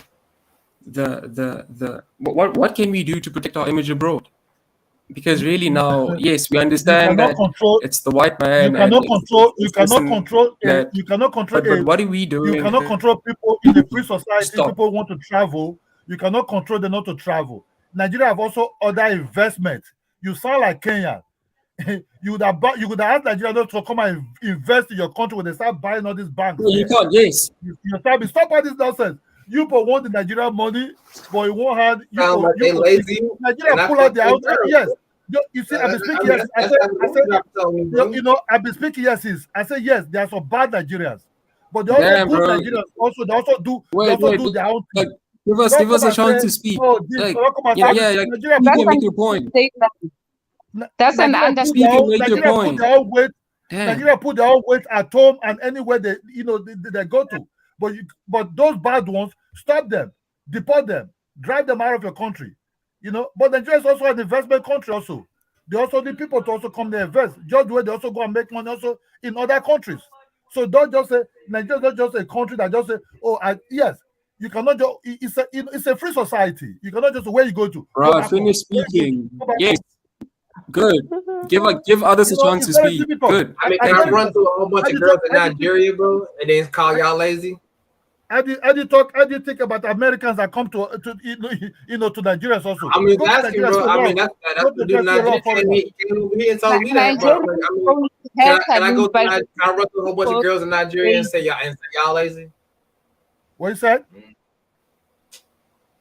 Nigerians own hair salon, but they call others lazy. I mean, Nigeria do what? I mean, really, you do people's hair and you call somebody who builds. Where did Nigeria do hair? Call people lazy. No, I'm talking to Mamizi. Nigerians all over South Africa, they are sitting at the corner of each and every street with a banner of hairstyles. But they call South African men. Why are you talking to me about Nigerian? Because you are from North Africa, aren't you? You are from Ade. You see, anybody from West Africa is in Nigeria. Yeah. Nigerians do the same thing in my country. Nigerians are people that always do the shady business. They are your neighbor. They should stick around. So if Nigerians see South Africans as lazy, all right, cool. Since you are supposedly hard workers, why is your country in the condition that is? If workers, which condition? Because there's no one. Nigeria built their Nigeria built their own movies. Nigeria built a lot of their own thing. Nigeria business being owned by Nigerians. Even the ShopRite that came that the white people brought in Nigeria, slowly Nigeria started taking it over. Even the MTA they came with, it was Obasanjo that ever it was Obasanjo that ever do that thing about that business. They're supposed to give it to a Nigerian indigent or South African, but Obasanjo choose because of one reason and give it to South Africa. Guess what happened? In within 3 years, the man that's supposed to have it called Glow, which is Mike Adenuga, which is the second richest Nigerian man. We are getting tired of Nigeria. That I came out and like with other help of Nigerian billionaires to put their thing. So don't talk about Nigeria doesn't have any assistance of white people coming to build Nigeria up. Nigeria built their own place. It's a black nation owned by black people. So don't tell me, oh, why your country like I don't know where you're coming from. Where you're coming from is white people might be happy Better for than tourism. Negroes. It's white people might be happy for tourism and other You things. know, the In entire Nigeria, we don't So depend what's on tourism to survive. Let's go to shame us. You know, let me tell you something. I went to South Africa, right? I went to I'd rather Johannesburg, live in a country of white men. and than- I went to one of the always Cape Coast or whatever. It's beautiful, but guess what? Right there, like ghetto, like not like people suffering ghetto, right by the thing. They only show the nice Cape Town, Cape whatever. Which place in Africa that people are not suffering? Which place in Africa that people are not suffering? I'm not talking to you because Don't they say tell us Cape about Town Cameroon is nice. while you are at it. They only show No, you the because place that's nice. this guy They come to ghetto talk all about around Nigeria. Cape But Town. Like Nigeria built their own country. The British built nothing there when they left. We drive them. No land, no space, go. Then the Indians Oh, came she's in from as coaches, Cameroon. as teachers. We She's still from drive the Cameroon. Indians. Go. Okay. You understand me? So don't tell me. So tell us about Cameroon. Don't tell me that the white people. We don't depend on tourism to survive in Nigeria. We don't depend on tourism to survive. We just do But our own business. the tourism that they depend on is making their country huge and big and developed than other countries that no, man, I wouldn't say white. This is the thing, right? The day the white people will stop, the day the white people will 1%. that's going to be the end. What is the? But this is the thing, right? I believe that white people control Africa as we speak. They It will might be be like what happened to controlling Zimbabwe. What happened to Zimbabwe is the same thing. When they sanctioned Nigeria inside 1994, 1992, we survive. We survive because we don't have no business with them. They don't rule Damn, nothing. But but what happened to Zimbabwe? speaking. Damn. See what happened to Zimbabwe? When they bloated Zimbabwe collapsed. It collapsed. But in general, entire Africa could could you- learn from the could people you have of a Kenya. Could we have a timer or something? Could we have? Because he keeps on speaking without giving anyone a chance. Damn. Come on, you talking? You know you want to fit into Konava slowly. I don't know where you're from because you sound like Kenya. He's South African, Kidola. He's South African. Okay, you slowly want to come with this black American and some of this FBA nonsense talk. This black look, people that talk like their own thing. Are you The the one guy live in at the Nigeria? top, the guy called Zulu FBA is African American. He want to be African so bad, but he is not. I want to be African so bad. Somebody even told me he is gay. They say he is gay. He roaming around in Africa trying to look for a man. That's not a problem. To us, that's not a problem. Oh, okay. Oh, wow, really? In South Africa, it's not a problem. Oh, I'm Whatever. talking. Okay. So the African American guy can come to South Africa and be gay and turn around. Bro, so now I'm gay? Why I gotta be gay, man? I'm sure Why he I won't gotta- be why- sitting I mean, this is like a middle school, Judah, primary you know why this school. Judah, you know why this problem is like that? Is because there are some countries who are not used to competition. That's just the truth. Nigeria is used to competition. Even inside Nigeria, we have different Africans inside Nigeria. We don't even know who they are really, sir. But doing business. We will prefer the competition to be legal. A healthy one. We have Sudan. prefer the competition to be legal. No one is afraid Sudan, of we have all kind of countries inside Nigeria. But you cannot compete. You cannot compete who they are, but as long you follow the rules of the land, that's just all. But it's all about business, it's all about competition. That's only what Nigeria have. It's about they're used to competition. Real genuine competition. I'm not talking about bad competition, bad business. Real business Kidola, may I ask, is there any rule in Nigeria? If there's no rule in Nigeria, how do you think investments are going on there? I mean, No, like you said, y'all like it, they just work harder, bro. You know why I'm asking you? If there's no rule in Nigeria, yourself, bro. He works harder than y'all.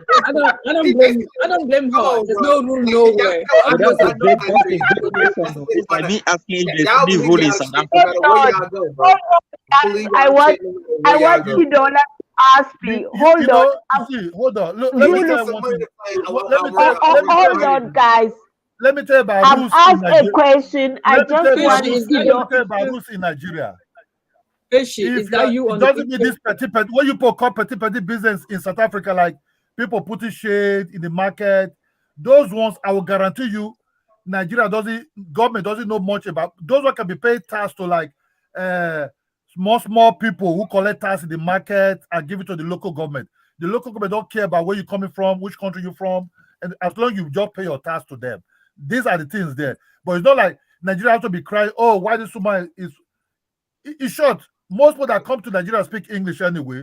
So you have to. Nigeria is related to most of West African countries, especially the English Cameroonians. You understand it? So we don't need to say where you from, where you not from. If you talk about the big business, you need to have a Nigerian person as your partner for you to even open anything in the big business. So I thought that normally when they say you need to have somebody from Nigeria because they are scared that you will be scammed. If maybe you try and approach the system alone, you'll get scammed. So it's better when you've got Nigeria doesn't want you to come and dominate the business, and from there you want to control the country. So you must have. Oh, it's not about scamming. Somebody must ask you to have 50%. Stop generalizing. Pechi is like generalizing that all South Africans had HIV. ShopRite is being owned by half No, Nigeria. I'm not generalizing. I'm asking a question. I want to know. So that's why I want to let you know. ShopRite is being owned by half Nigeria, half Africa. Kidola. Damn, Kidola, can you give us a chance to speak? Go ahead, Rads.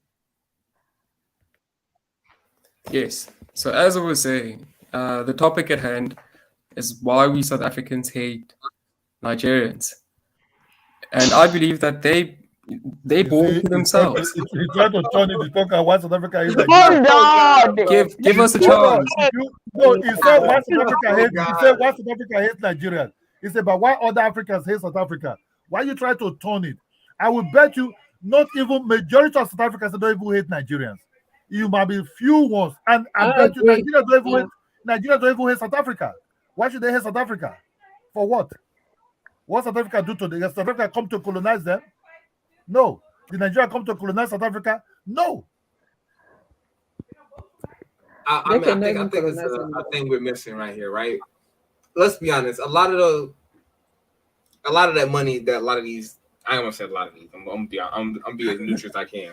A lot of the extra money that some of these Nigerians got, they did get it through business. I mean, some of them they did do good business. Some of them did not.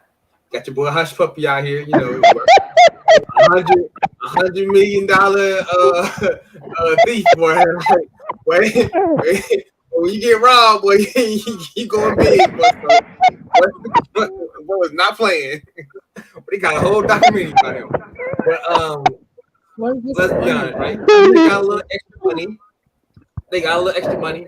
They made a couple of deals with the West, right? You know what I'm saying? And they took their money and they went buck wild through Africa. Let's be honest, bro. Like instead of just being honest with it, man, you could have just been honest with it. You got a little. Like I'm gonna go buck wild right here. You went buck wild necessarily in South Africa. If you live in hold on. If you live in in Uganda, to go out there and hold on.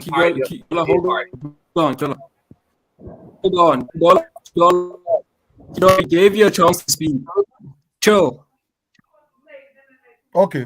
If you live you live in Uganda. You see, okay, wait, Zulu, wait, can I ask you something? Zulu, wait, Kidola, wait, quiet. Zulu, so as a Black American, obviously, Black Americans have ties to Africa. How does it make you feel when the Black people from Africa, particularly in Nigeria, are behaving in this way and are giving us a bad reputation? How does that make you feel as a Black American?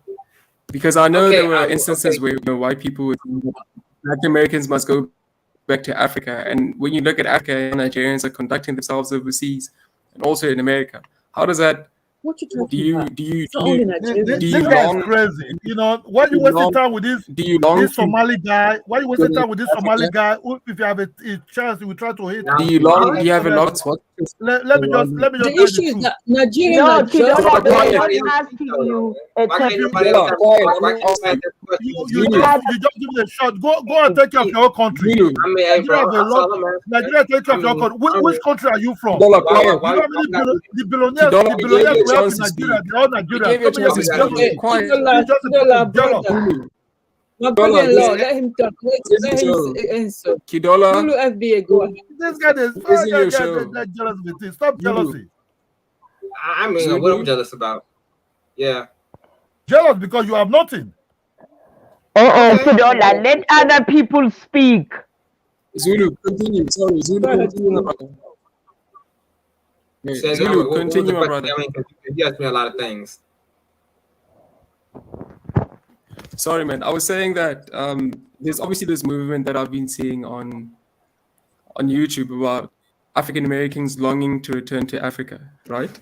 And also we know that for a long time, white people in America have used Africa as an insult. A white person would say to a black American, "Go back to Africa," you know. So how do you feel with the way that Africans are conducting, Africans, particularly Nigerians, you know, just the way that they are conducting themselves, just the, you know, illegal activities that they find themselves in countries abroad? How does that make you feel as a black person who has historical ties to Africa? How do you see that? I mean, personally, how we look at it, or how more people over here look at it. I mean, every person is from their individual country, so you a representation of your country. How we look at it. So I mean, like, so if Nigeria necessarily, if they are quote unquote, they go out there, you know, making havoc every place they go. Or I mean, like I do hear they do good business deals. I mean, like I heard like a lot of Nigerians come down to America, and especially in Texas, right?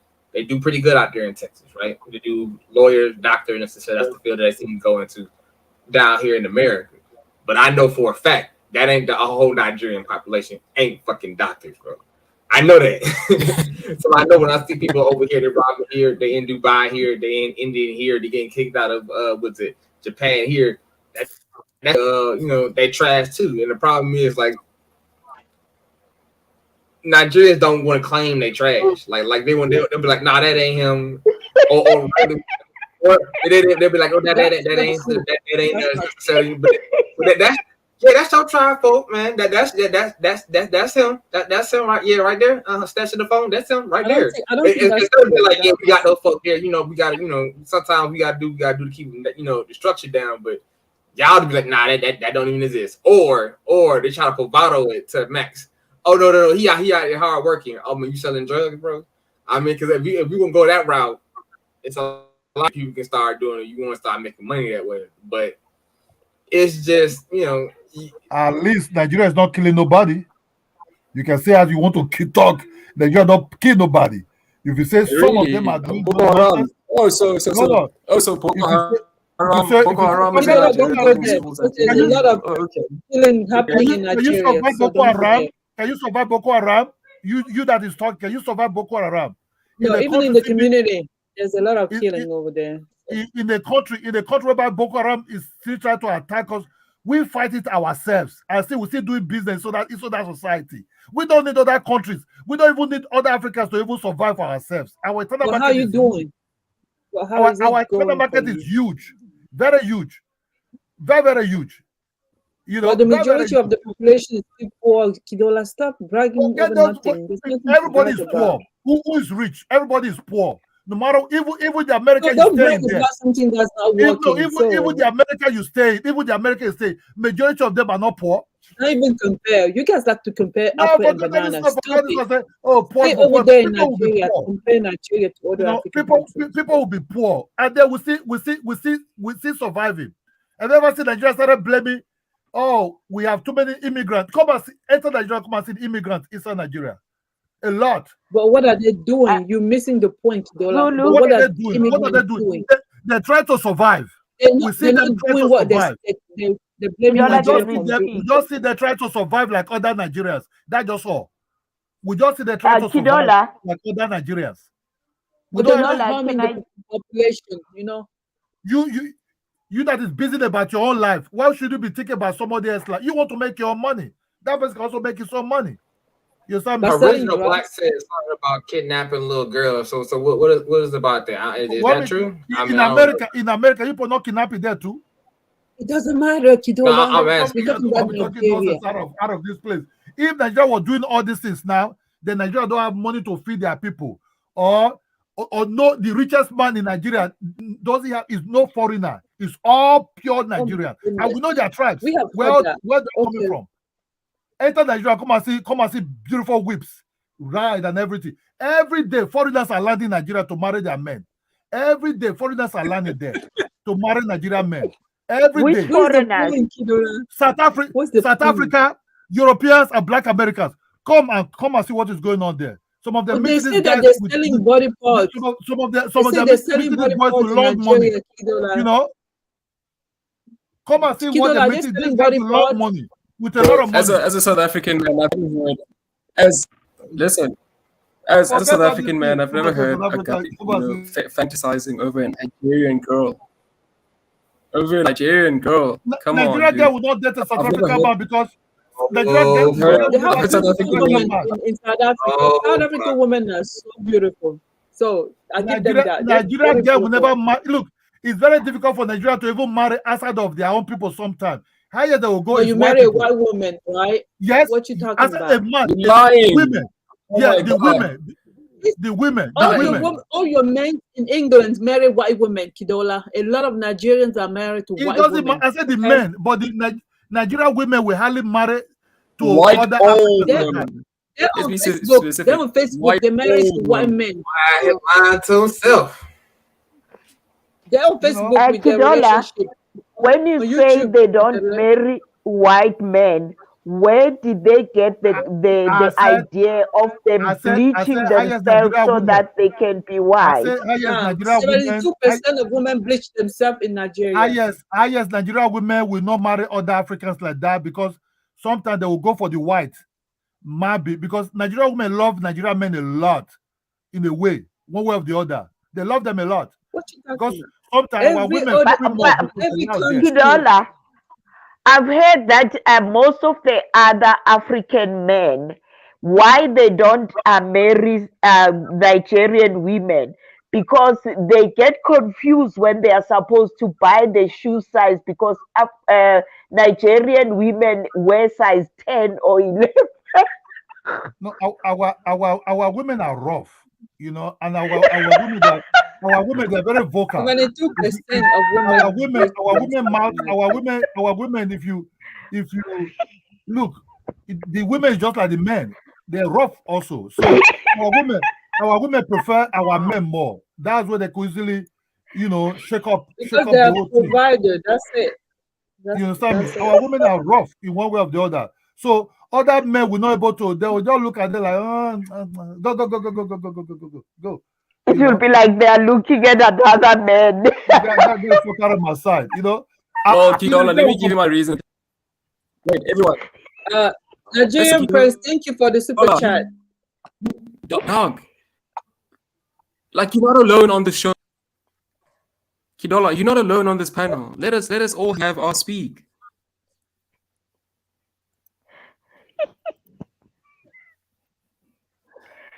He's not talking. Okay. And I just wanted to speak to Zulu. Here's my real reasons why I wouldn't marry. Okay, here's my real reasons I wouldn't marry a Nigerian girl.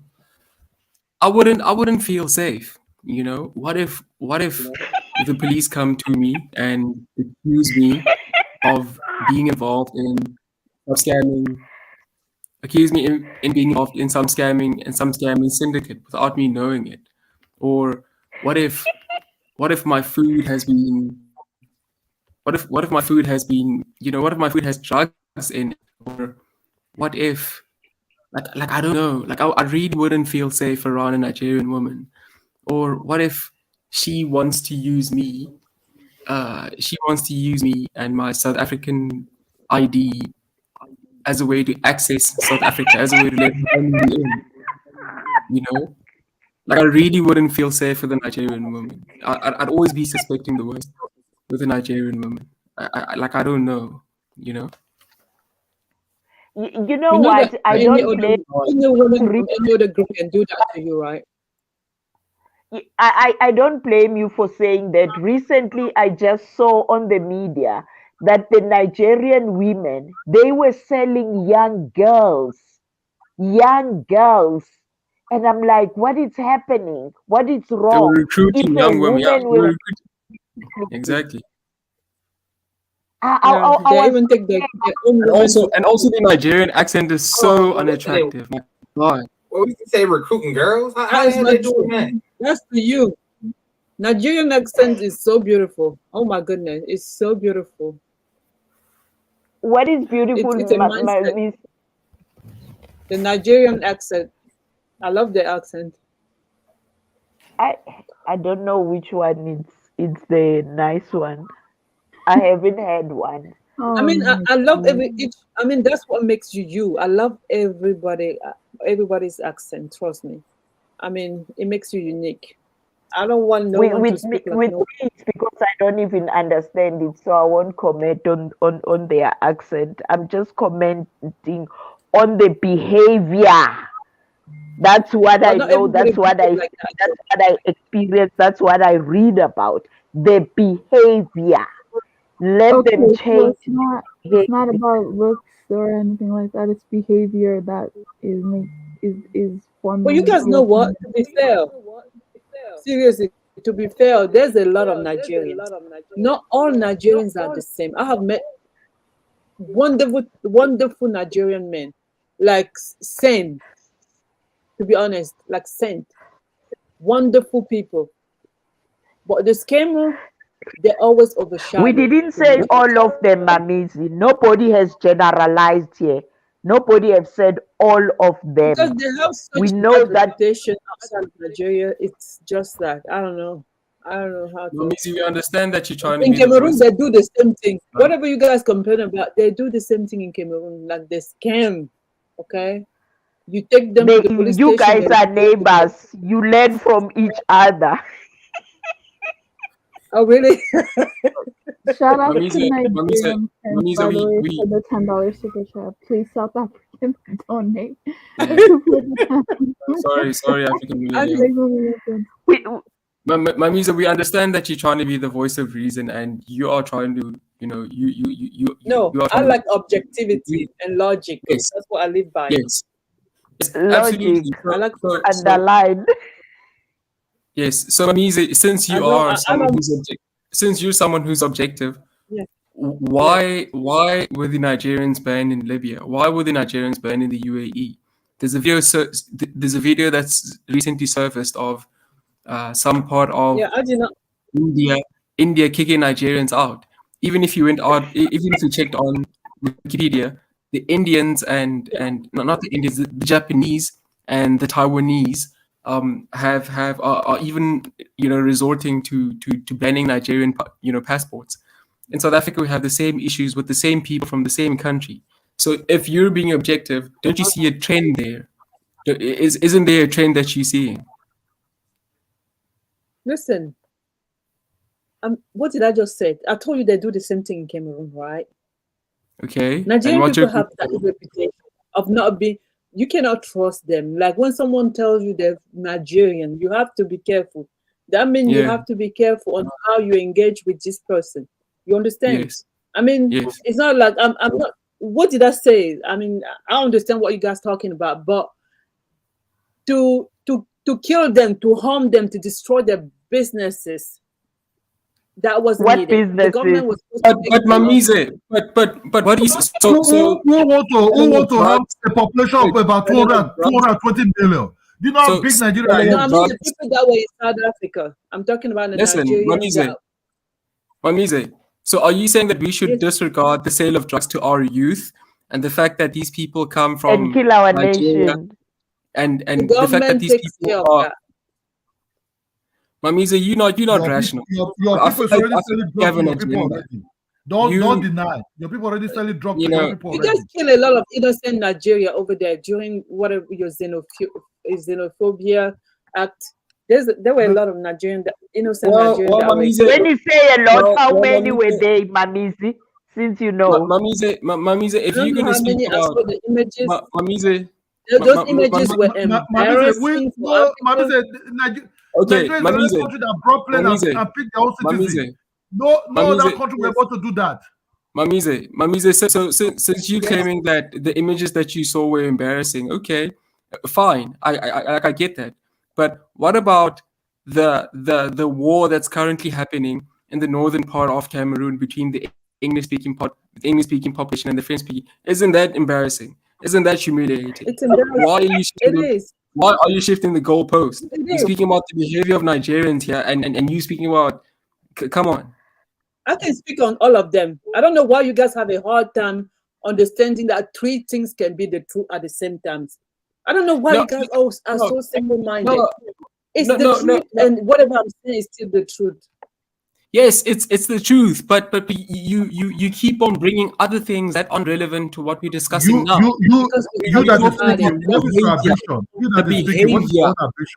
The behavior. What is your ambition? You that is speaking, what is your ambition?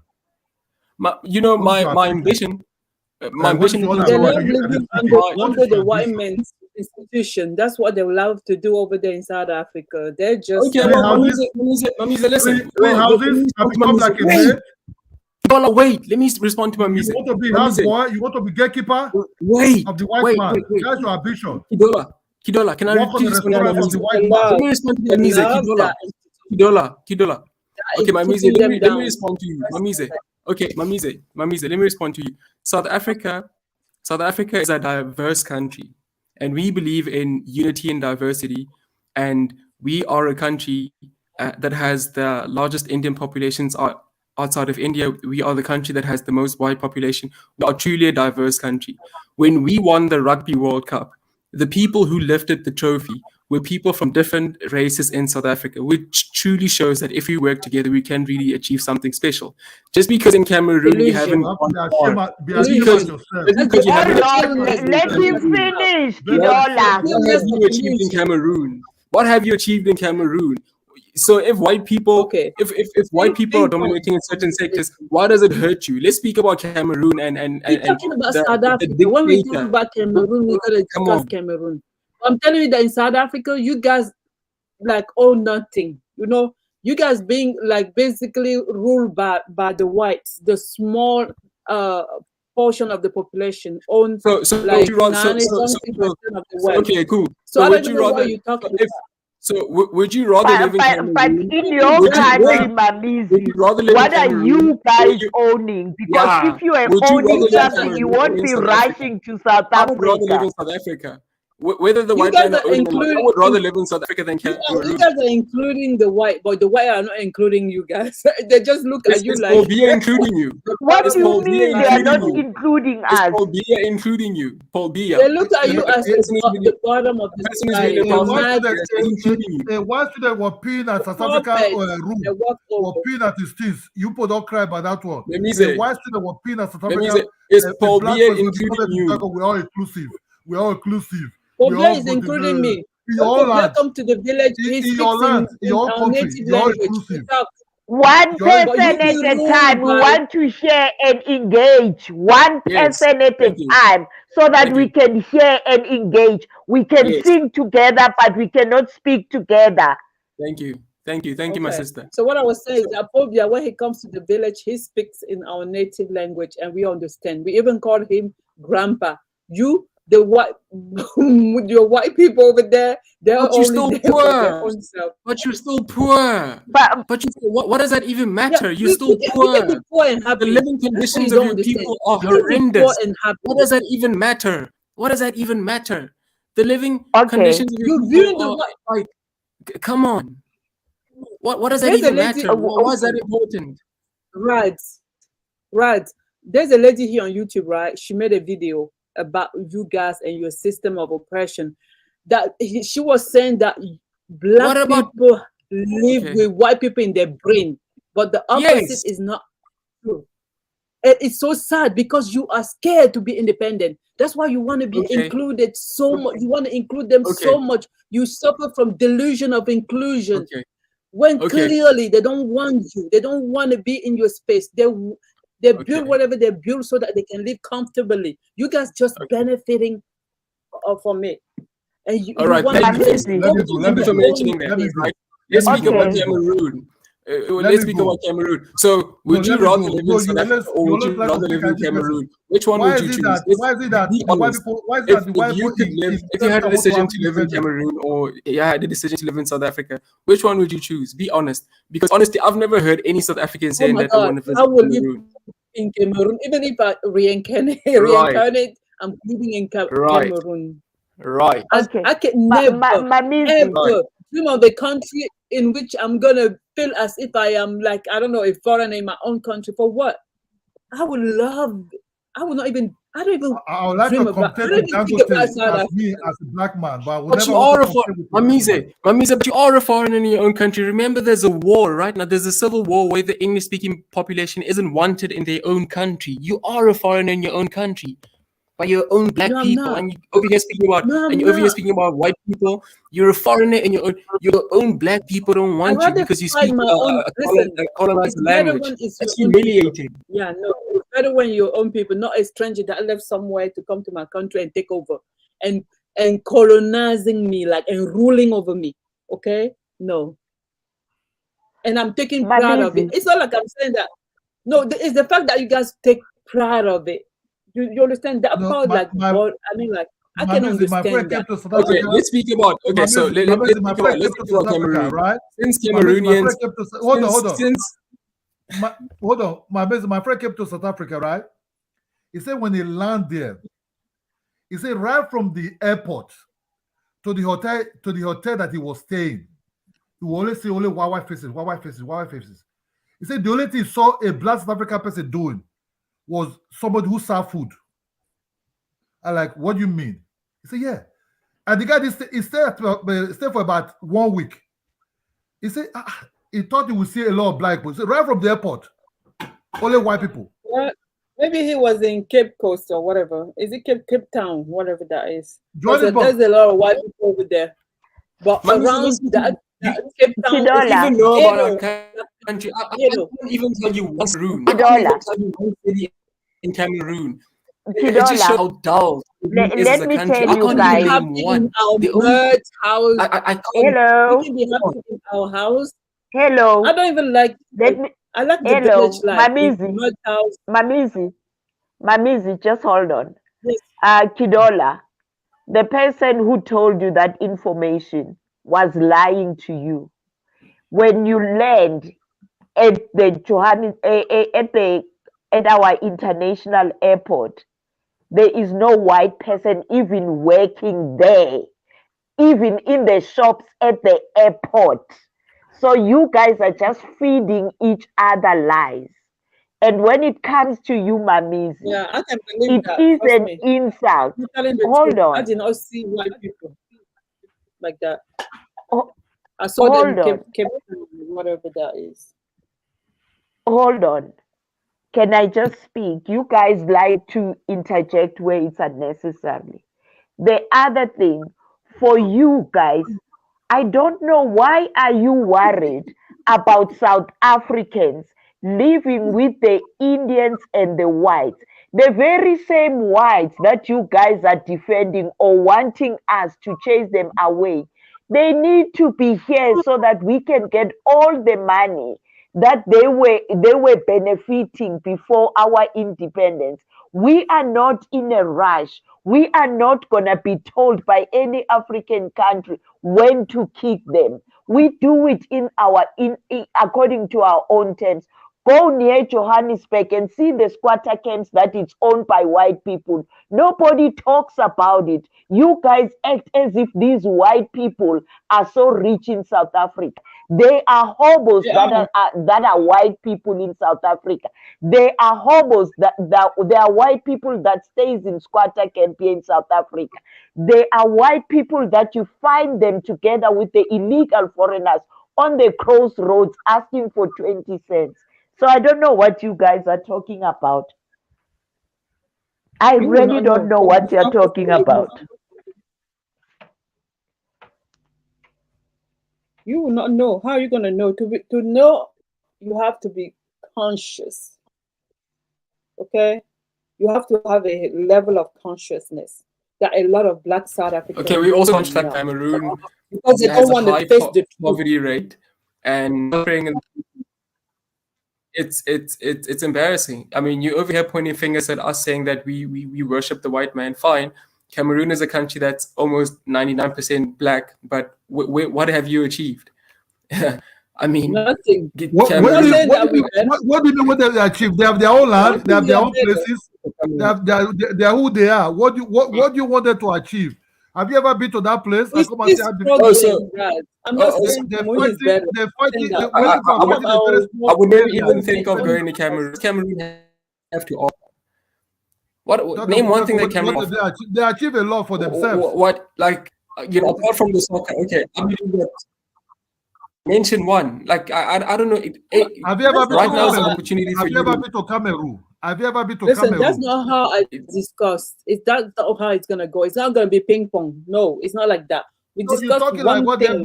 What you achieve? You achieve of being a gate man. You achieve of being a gate man to foreigners, to Indians and everything. When you people were rioting, the Indians brought out guns and started shooting at you people in your own country, your own land. What you people achieve? Your mothers and sisters are cleaning houses. Say, I got to work. Kidola, listen. You become a servant. Really? Yeah. Kidola, there's a town in South Africa, only white. In a country, only white towns. You know so much about South Africa. What have you achieved? You know so much about South Africa. Wow, you're so well informed about our your billionaires are white people in your own country. Where you say you have the diamond. Your billionaires are white people. What have you achieved as a South African? Why? Rather you are stars, or you or cleaning the pole of Indians, or the Indonesians, or the Chinese, and guess or what? the small Jews that are there, or the Europeans that came there. What are you? What have you achieved? Good. What have you Let me achieved tell you something as a about yourself? Let me answer you. You asking me a question and you're not giving me a chance to answer you. Let me answer you. Damn. If not for the white man, those skyscrapers in Johannesburg, in Cape Town, even the white want to even break off from your country in Cape Town now. What will you do? Do nothing. Yes, let me respond. So you spoke about the white man own everything. Let me tell you something about the white man.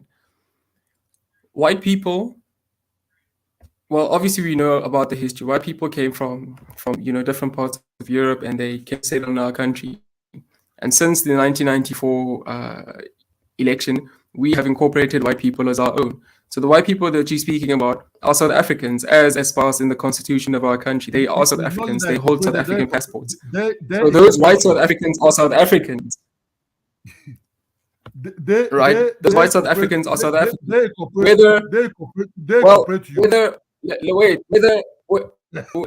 Whether they incorporated us or not, it's our business.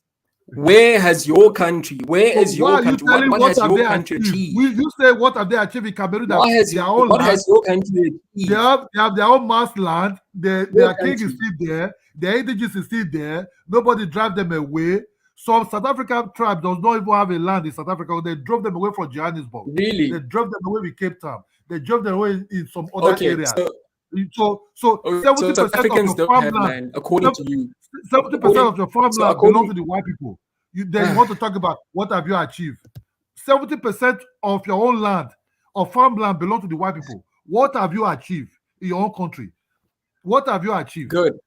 So neither you clean houses, you snatch car, or you become a gate man, you become a pool cleaner, or you don't just do nothing. You just eat in a corner and waiting for the next opportunity for a riot so that you can go and rob the Indians and the Indonesians. And those ones now, they are even bringing guns to shoot at you people in your own country.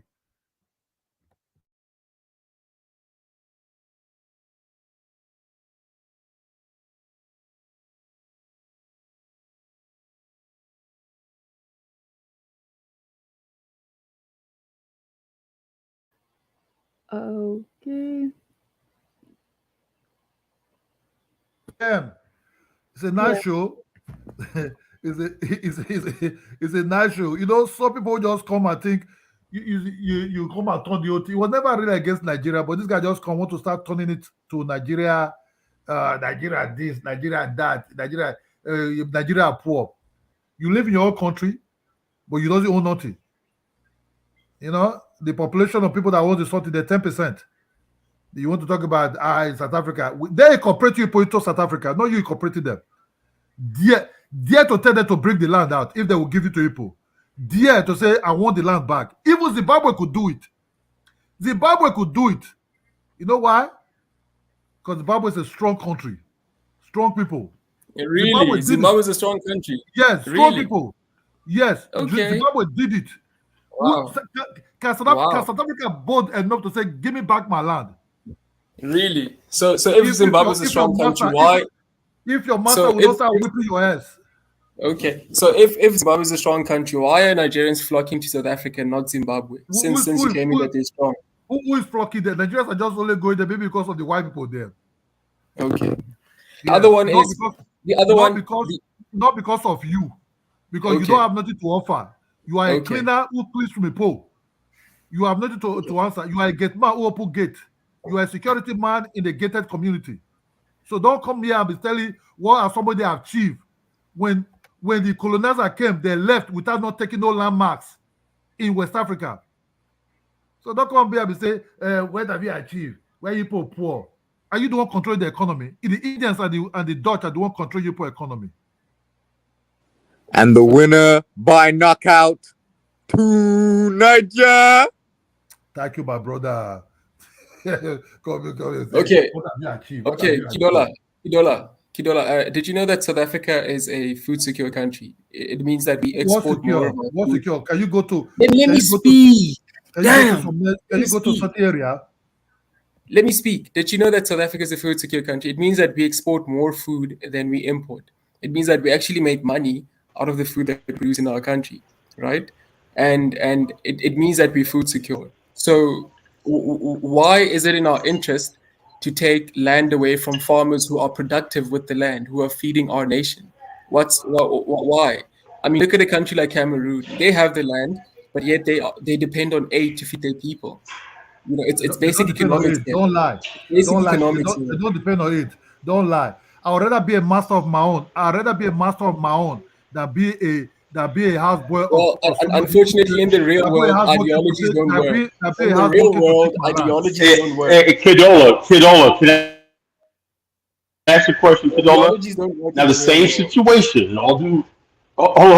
In all due respect to Kidola, right? The same situation, right? The British Petroleum, Shell, and all these other people have taken oil, even spilling oil, from Nigeria and given them pennies. It wasn't until the late 70s where they basically had the respect to even open up an office in there, and they went to Port, right? Before, they were basically taking the oil off the Nigerian coast and saying, this is what we got, and give the paperwork there, there's your check. But the Nigerian government in the 70s said, look, you're going to open an office here and administration here. You know, so the same thing you're going through right now, you had to figure it out. Same thing South Africa. I know. Have you ever come to Nigeria and come and see who had shares in Nigeria?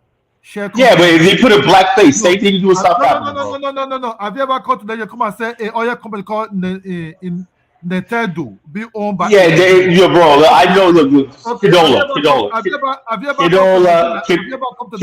Kidola. They put Nigeria, the logistics of the distribution of oil is not controlled by Nigerians. They put Nigerian faces on the friggin' thing. There's no Nigerian that sells oil outside of Nigeria. No.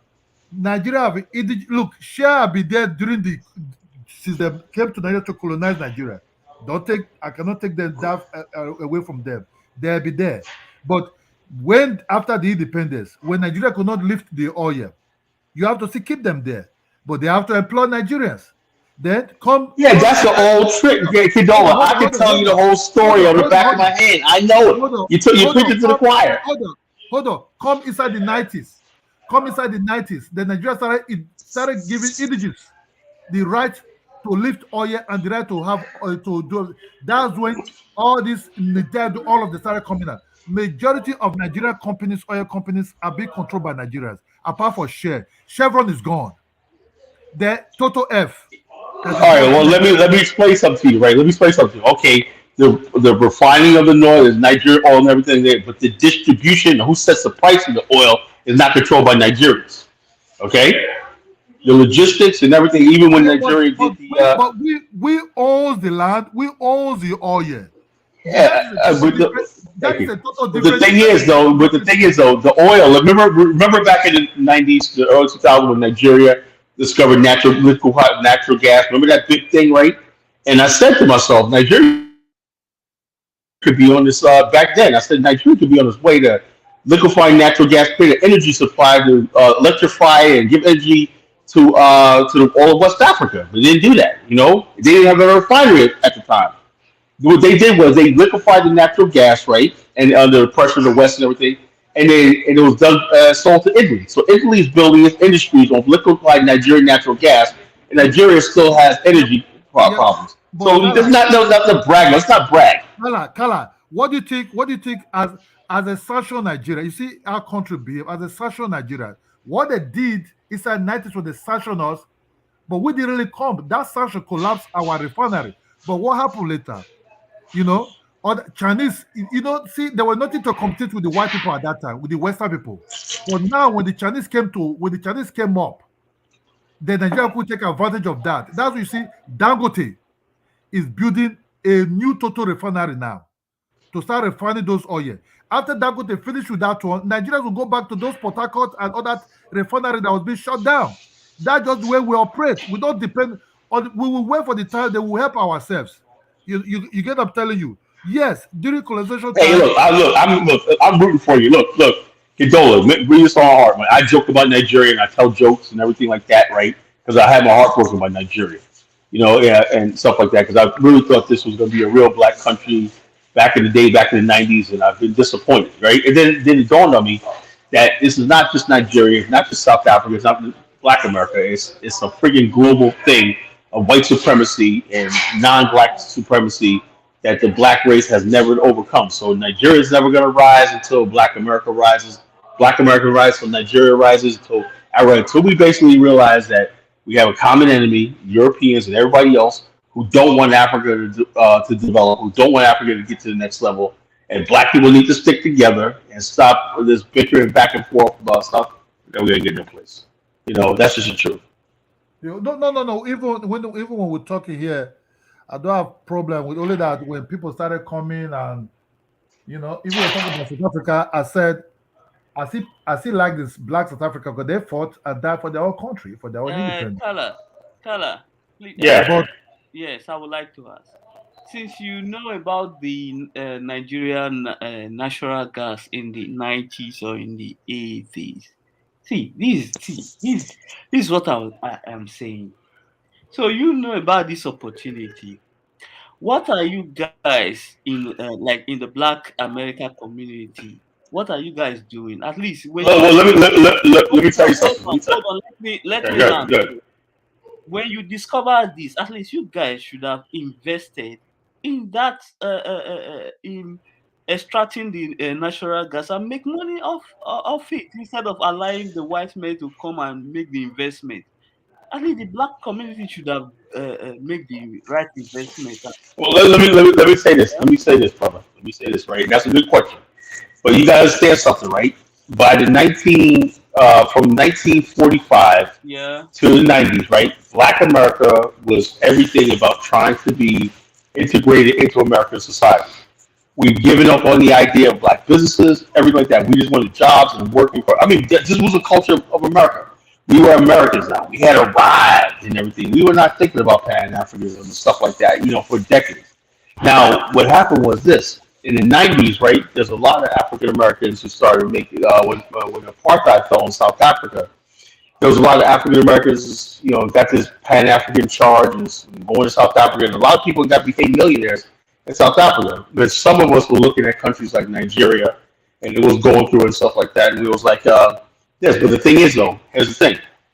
There's some African Americans who were in the oil industry that were partnered with Nigerians, Americans that were here for decades and everything. And so there's like a line where you can't really tell who's an African American in Nigeria was, because Nigeria is culturally African American, but he's Nigerian and he had connections to Exxon and all those people. In fact, black people in the oil industry.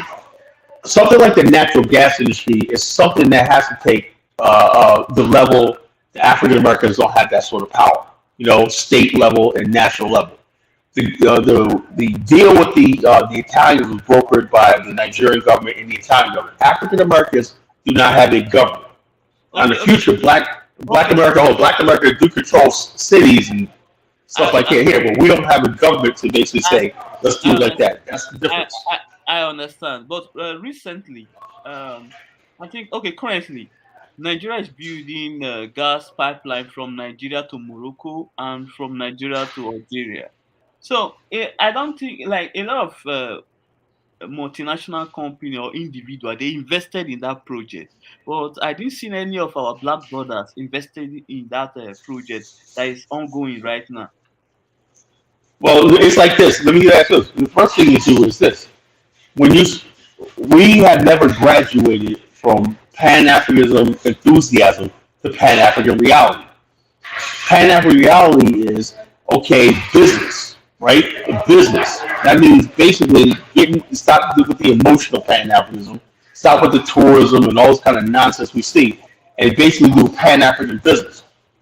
Now, in a Pan-African business, right, there has to be a lot of oversight, there has to be transparency, and everything like this.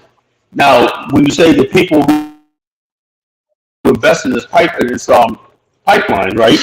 Yeah. You have countries that have billions of dollars. They go into it with Libya, Africa, right? This is what they think. This is what the white man thinks. This is what everybody thinks, right? They think Africa is a friggin' loss. So only people that underwrite or be guarantor to African things, World Bank and IMF. That's the thing of last resort. Now, African Americans sit on a lot of pension funds and city pension funds, stuff like that, and billions of dollars, right?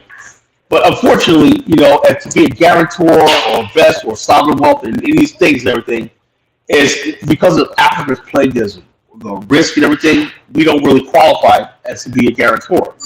But the only place that after you get these guarantors are people like China, who just don't take the risk, and then people like the World Bank and the IMF.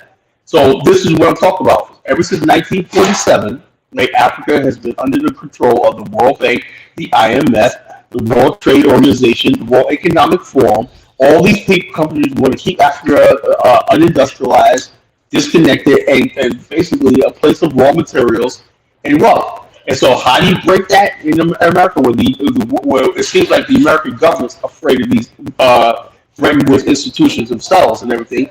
How do we bypass that? How do we get our capital into Africa and everything when the United States government itself can't even do it? Okay, Kyla, let's be real.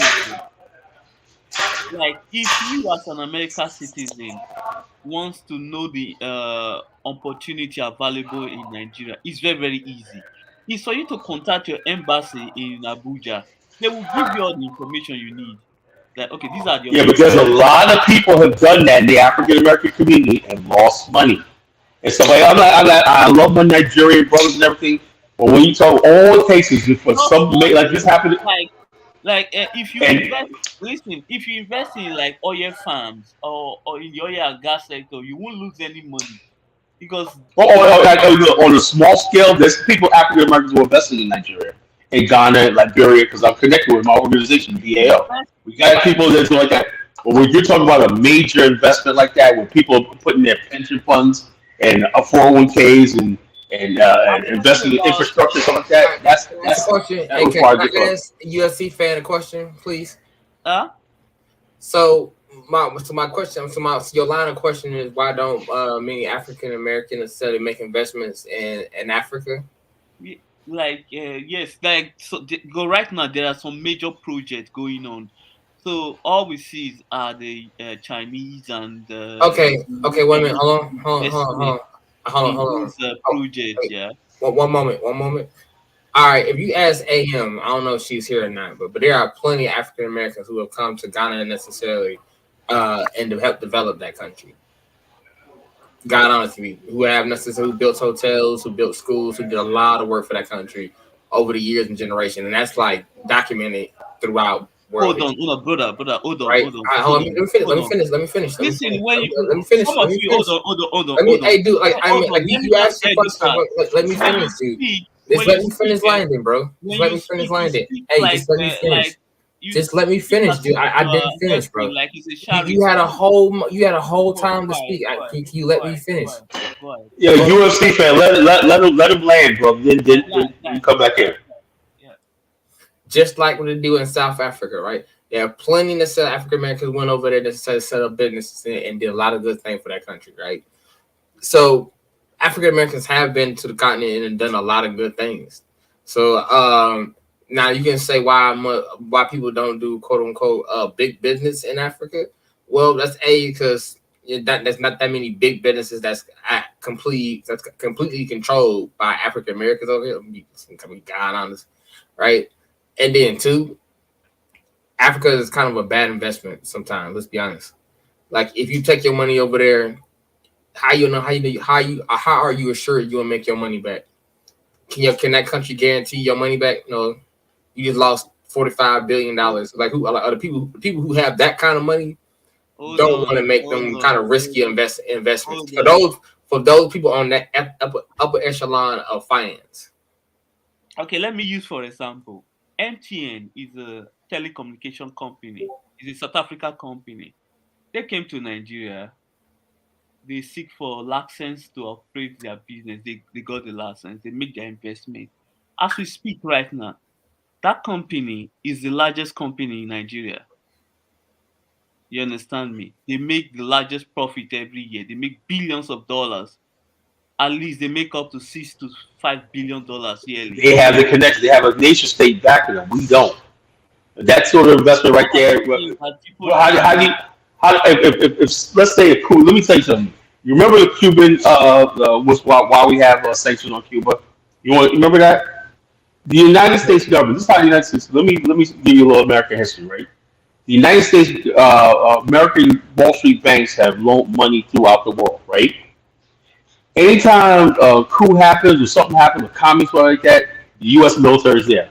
That's what happened in Vietnam. The American monetary terror system bankrolled Saigon, Pearl of Southeast Asia, trading hub of the Southeast, right? When the communists came down there and everything like that, right, that means they're going to lose their money, right? So that's why we were in Vietnam for all those decades, okay? That wasn't because of trying to free people. We're trying to recoup the money we lost in there. Same thing happened in Chile. Same thing happened in Argentina. Same thing happened in it almost happened in Cuba, but we lost Cuba. The communists come in there. All the investments that we had in there is lost, right? America has never put any major investments in Africa, right? That's why you don't see American troops really. America does bankroll European countries in Africa. So, for example, the Portuguese in Angola and Mozambique. For example, the British and the Belgium and the French in the Congo and everything. And America has to recoup its money out here. So America doesn't have the means. We as in Black America don't have any means of engaging in these things, right? Unless we're going to work with the colonialists and the exploitation. Now, if you want Black America to get into the exploitation business, we'll bring billions of dollars to Africa. But I don't think you want that. You don't want us to be used by white people to be a middleman in this shit, because that's the only scenario I see.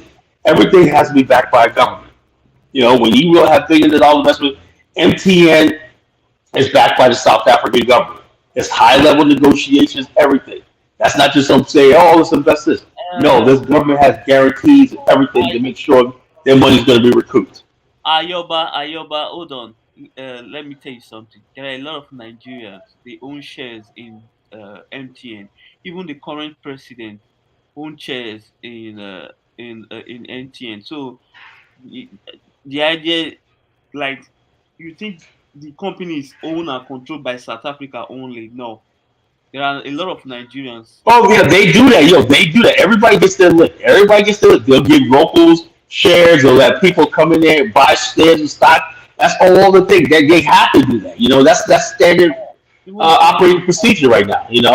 But there's still the reality of they can still lose everything if they have a coup or something like that in Nigeria or where these countries have a coup. The first thing that happens when a coup happens in any country is what's in the central bank, and they go loot the central bank, and they basically any company there start paying bribes to make sure they keep their shit and everything like that, keep the soldiers off and everything.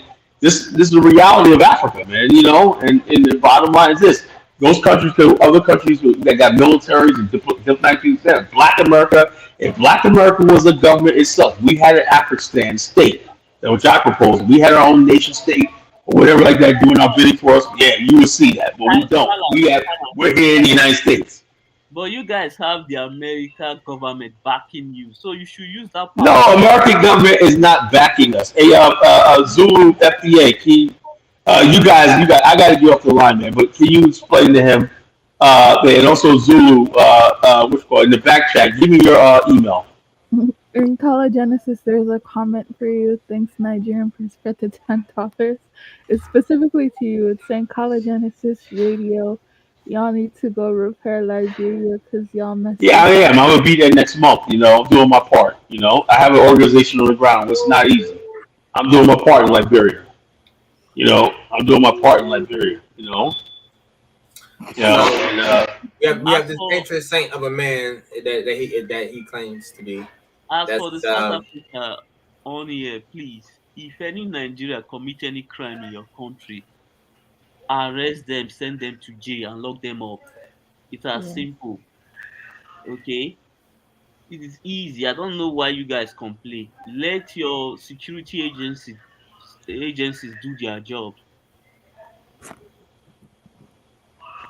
Nah, he's saying that, but you know, the other guy was like, "Nah, man, you know, we doing there to do business. We there to do business." But I mean, like I said, I'm not mad, bro. I understand. You know, Nigerians got their little colonial money from working with white daddy in the U.S. and in France and whatnot, and Britain. So I understand they took their little money and they went gallivanting, around Africa, bro.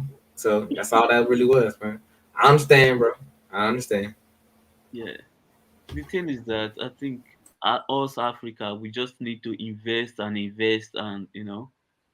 build things that will expand the economy. Because right get now, that colonial money, bro. Yeah, you right, bro. Get that colonial money, man. The economy is just too small for the population of Africa. So we need to keep on building and expand the economy. Well, exactly, bro. American clout, you're correct. African Americans by themselves. You know what I'm saying? I told you, bro. You said American clout, you're correct. African American by themselves didn't do anything. It was African Americans with the help of the American government.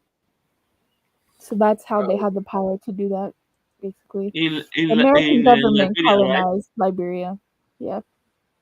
Yeah, it was with the face by of black the people. American government. Bro. I feel you, man. Those are I'm the not facts, mad at you, though. No, I'm saying he got that colonizer check. I understand. Who? What colonizer check are you talking about? We didn't get any colonizer check at all. Come on, man. You got to what Nigel print right there. He's like, let's go check it. On the coincide honeys, bro. You got it right there in the chat, man. We did.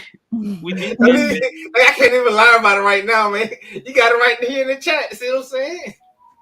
I'm blind? Okay, all right then. Whatever, bro. Hey, man.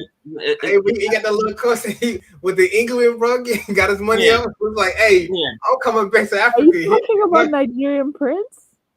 See what I'm saying? Now he admitting it. When I said it earlier, it was a lotto, right? Not like it's just all the situation just for us to get right here for him to admit it, bro. See what I'm saying? Yeah. See what I'm saying? Yeah. And he laughing about it in the chat, bro. Well, okay, this South Africa issue, what do you think about it? Like, if they have any issue with maybe foreigners, at least they should direct their grievances to their government, because that's what we do in Nigeria.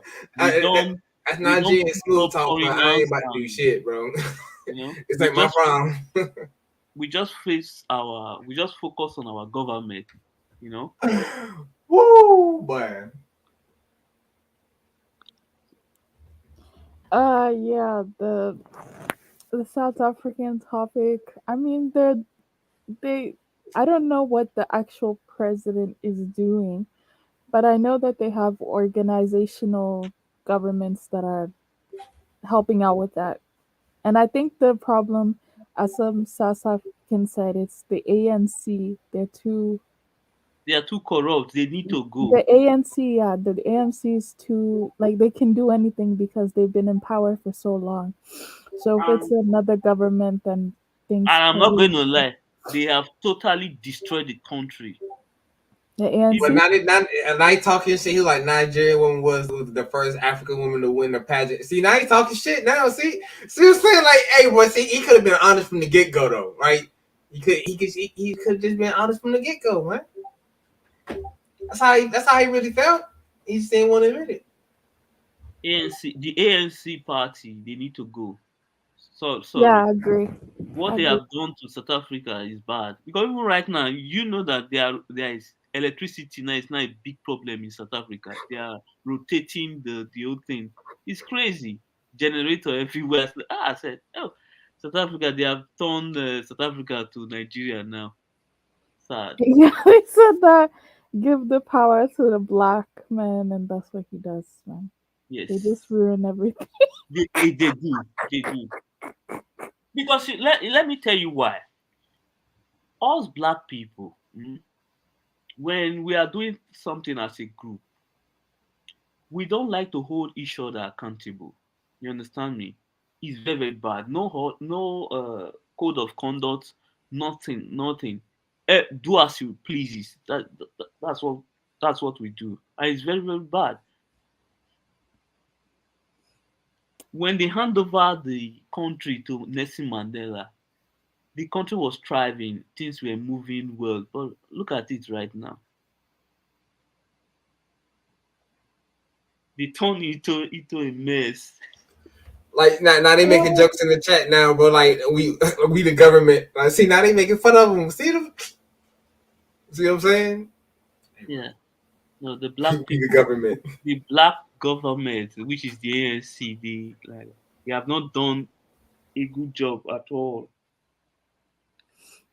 South Africa was the pride of Africa, but look at it now. No, I still think to be honest, I still think it is though. I know they're going through a tough time, but I don't know. I don't see it as that bad yet. I think yes, but the people they need to wake up and vote out ANC, because ANC they need to learn. Look at, for instance, when PDP was in power in Nigeria, they were misbehaving.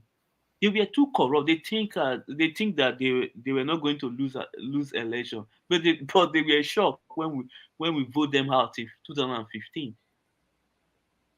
You understand me? Yeah.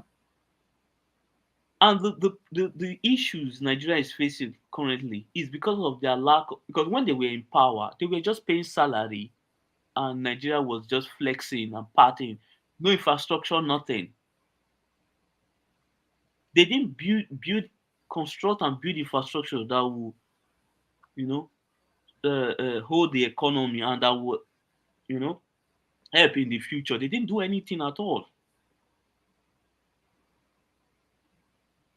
They didn't even budget for the education sector, the health sector, nothing. It was just paying salary. Then Nigeria were happy and jubilating. You see, let me tell you something. The current president, they may hate him, but he's investing in the area that will help the country maybe from nothing in the next 5 to 10 years. The current government, they are thinking long term. The previous government, they were thinking now. You understand me? So currently, yes, we are going through tough time, but for now, in 5 or 10 years time, things will be better. Yeah, I agree about that. I agree. Yeah, things will be better. Okay, right now, there are train to lift cargo goods from the what they call it, the port to the city. So things are moving slowly, but but we'll get there. Yeah, I think I don't know about 2023. I don't know, but we'll see. Yeah, I can't tell right now. I can't tell. 2023. I'm not going to lie to you. The person I want that I'm supporting, because I'm not going to vote, is the guy from Lagos, because that guy has been managing Lagos since 1999 till now. When you see the development in Lagos, apart from Abuja, no other state can compete with Lagos at all. Because yes, no other state can compete with Lagos, because most of those state leaders, they don't do anything. Even if you look, most of the laws that were recently changed from the constitution, they were proposed by the Lagos state government. The other states, their local leaders, all they do is hide behind the president, because they know average Nigeria will blame the president for everything, not their governor or their local government chairman. So that's the problem. And most of the people complaining, they don't know their leaders, their local leaders. They don't even know their state budgets, what the governor budget for education, for health, for infrastructure. They don't know. But all they do is sit online and criticize the president, as if the president will be able to spread his wings all over the 36 states, which is not possible. Anyway, it seems like the show is over. Yeah, I think. So I think so. you need to give your closing remark now. Okay. Did you have a closing remark? No. I'm done. I'm done. Yeah. Good night. Good night. Take care. Yeah. Take care.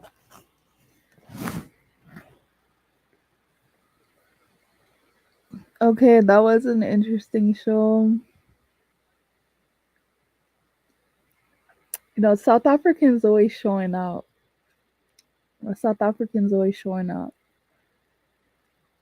I noticed that they usually only call when the topic is about South Africa. That's interesting. That's very interesting. You know what I mean? Okay. There's a comment in here where I'm assuming the person's American and they're getting triggered when I said that Liberia was taken over by African Americans. It was. I mean, have you read a history book? And to your credit, I didn't say it was just you guys. I said you guys via the American government. I never said you had the power to do it. I said you had the power via the American government. Like, I don't know why you're triggered. Like, if your ancestors are not a part of that, then why would you need to defend that? Do you get what I mean? Like, if people say something about, let's say, the Asantes, right? The Asante tribe in Ghana. I may defend it, but I won't get that offended because I'm not Asante. I don't, like, that's not me. Like, that's literally not my tribe. So it's like, okay, they did that. Interesting. Cool. I don't even like Asantes like that, to be honest. I don't even rate them like that. You know what I mean? I don't. I have my personal reasons. But, I mean, I'm not going to sit here and be like, oh, Americans in general, not just African Americans, but American in general, were the worst people on the continent. I'll never say that. But I'm not going to sit here and be like, they never did anything on the continent. Why would I? No. No. You cannot tell me that I think it was 140 years that African Americans ruled Liberia for 140 years.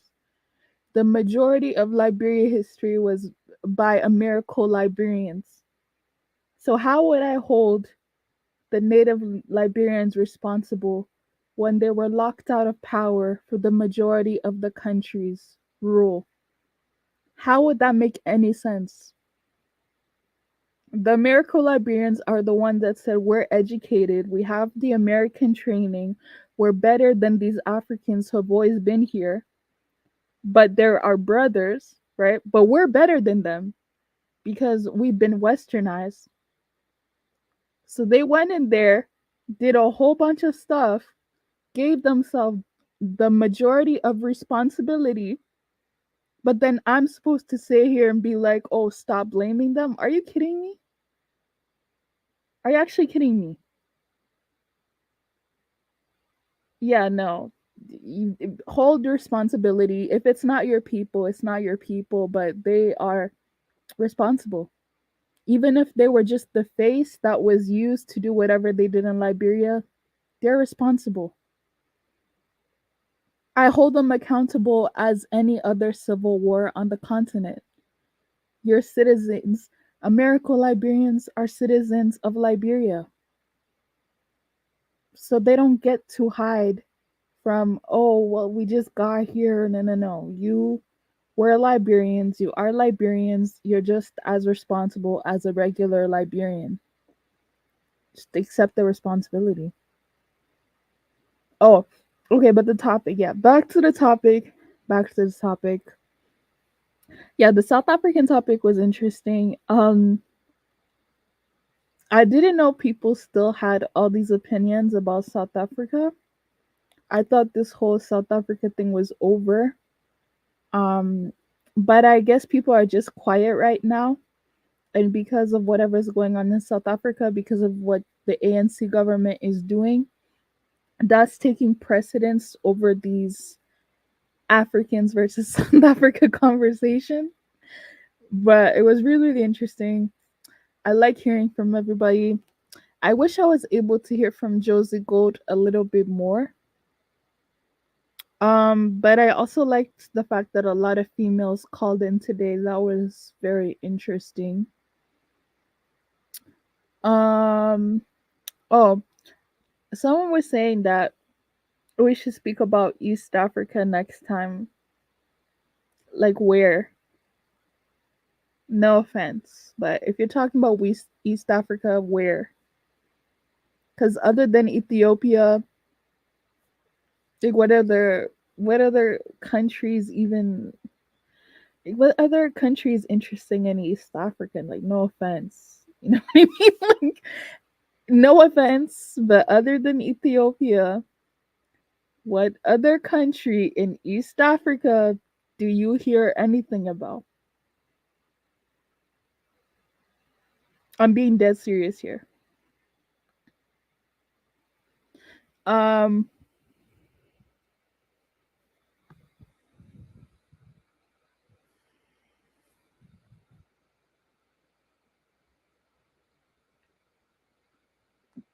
Oh yeah.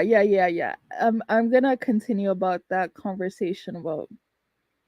I'm gonna continue that conversation about what's going on in Ghana and Gambia in regards to the diaspora, because I feel like and this is the hypocritical part, right? People will sit here and be like, we need citizenship. When you ask them, what are you gonna do with the citizenship? They don't tell you what they're gonna do business wise.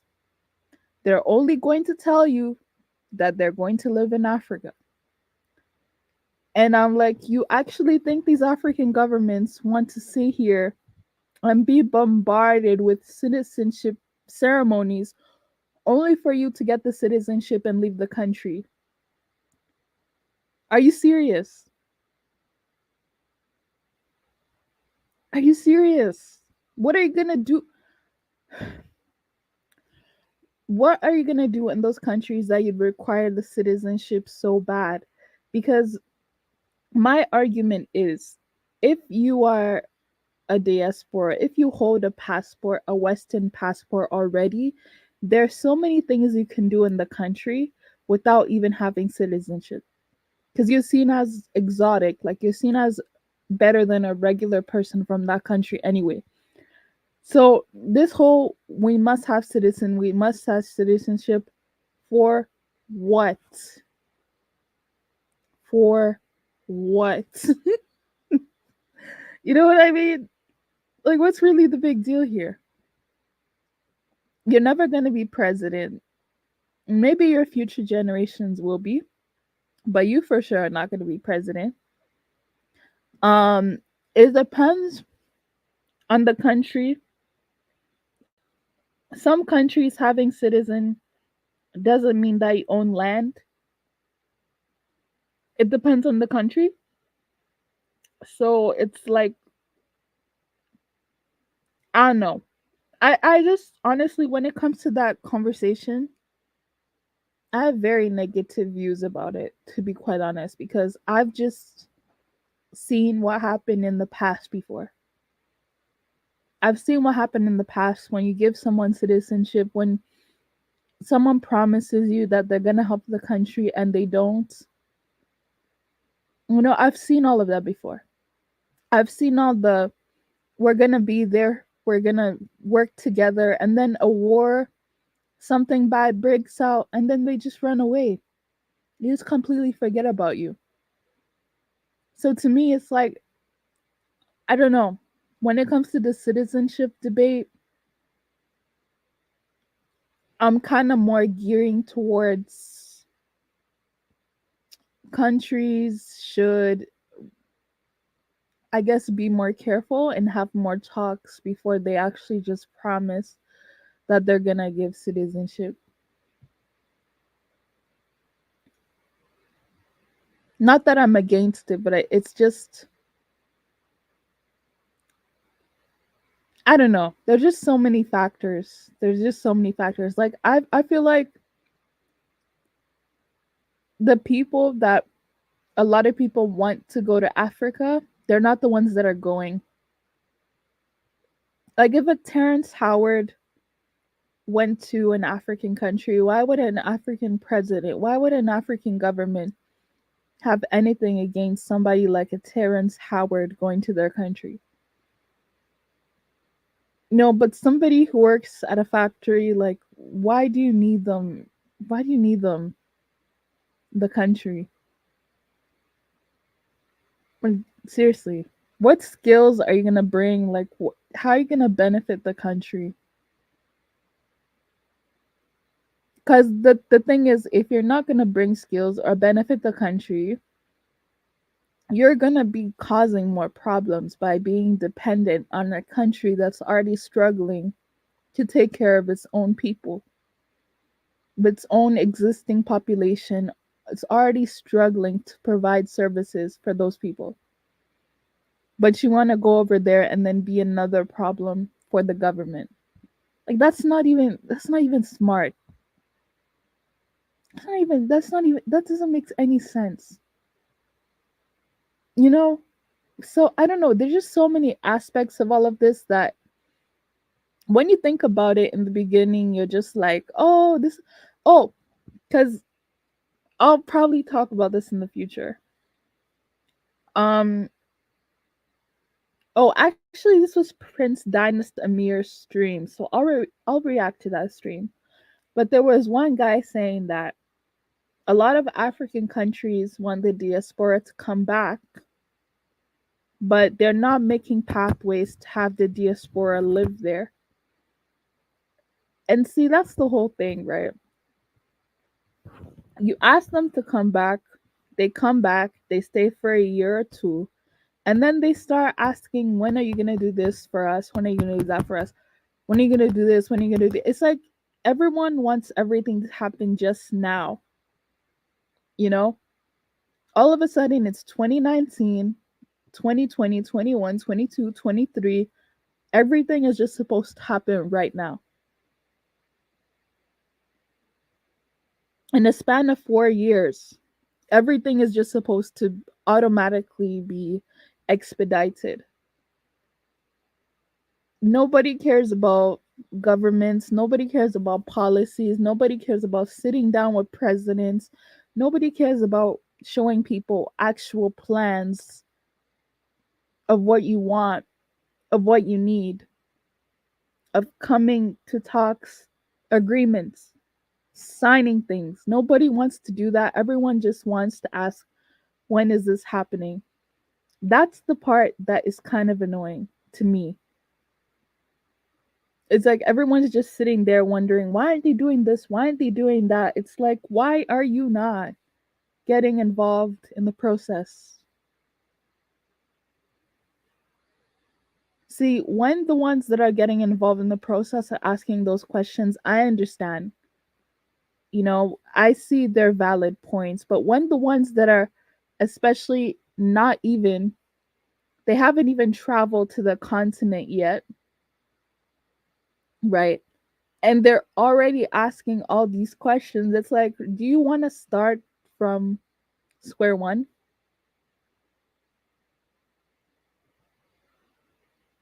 Oh my goodness, you guys are still in the comment section beefing.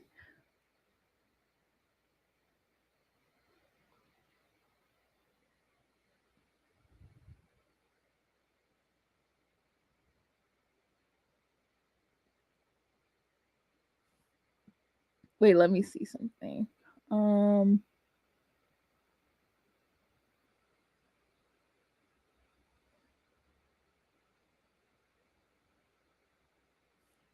Yes, Ikofo, that's correct. There's a organization, something Sankofa. This organization was started in the USA, and obviously it's not Ghanaians, or not native Ghanaians, I should say. They're the ones that are pushing so much pressure on the Ghanaian government to do a lot of things. And I'm just like, this is interesting, right? This is interesting how there are so many initiatives currently and this is why when people say Ghana's not doing anything, it's like I'm really going to have a problem with you, because there are so many things happening in Ghana, but guess what? It's not even happening by Ghanaians. These things are not even being pushed by Ghanaians. So then when it happens, it's a surprise to them. And then people get shocked, they get so angry, they get so mad. Nobody knows what's going on. It's literally groups from America that are going over there and doing all of this stuff, speaking to the government. Like, nobody understands. I don't even think people understand what they're asking for. They don't understand what they're agreeing to. They don't understand what they're signing. Like, nobody gets what's going on. Nobody understands. So that's why it does not make any sense. Do you get what I mean? Like, it just doesn't.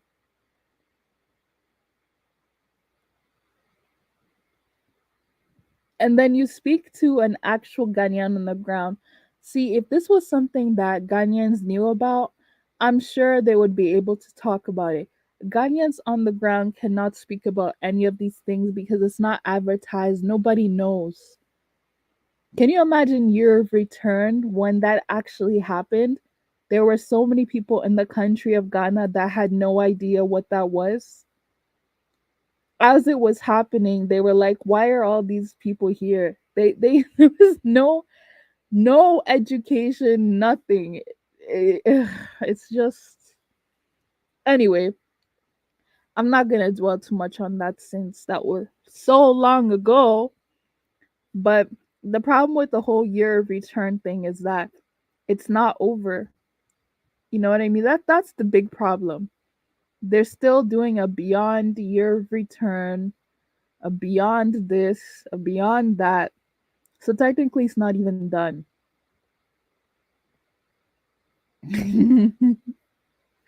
COVID kind of put a stop to it, so they're getting back to where they left off, essentially.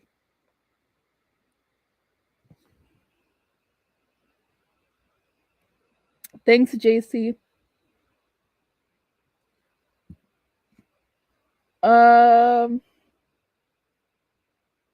Okay, so you guys are still talking about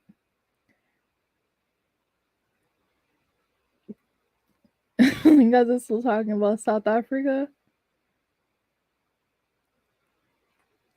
Yep. I agree with that. Okay. So the next stream is going to be on the weekend, and then the next one will be on Tuesday again. Tuesday around this time. But anyways, guys, I'm tired. I think Kaizo is live, so if anybody wants, they can go over there, check out whatever he's talking about. And I will see you guys soon. Thanks everybody for being here. Thanks to all the participants. Thanks to the super chat donators, especially I believe today was JC and Nigerian Prince. So shout outs to you for that.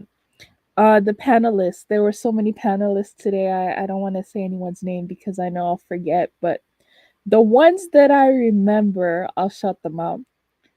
Actually, I just said I don't want to say anyone's name, but whatever. I'll just shout out the ones that I haven't seen in a while, I guess, not to make people mad.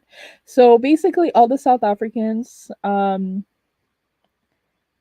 it was Pessy, it was MP, it was Lozy. Shout outs to King James and Quissy, because I think they're fellow Akans. So shout outs to them. Oh, Ratty, long time no see. So shout outs to you. UFC super fan. Shout outs to you. It's always nice to hear from you as well. I'm gonna forget people. Mameza. Kedola. FBA Zulu. And I think that was it. If I missed somebody, sorry, my bad. Okay, but anyways, that's it. I will see you guys next time. Bye.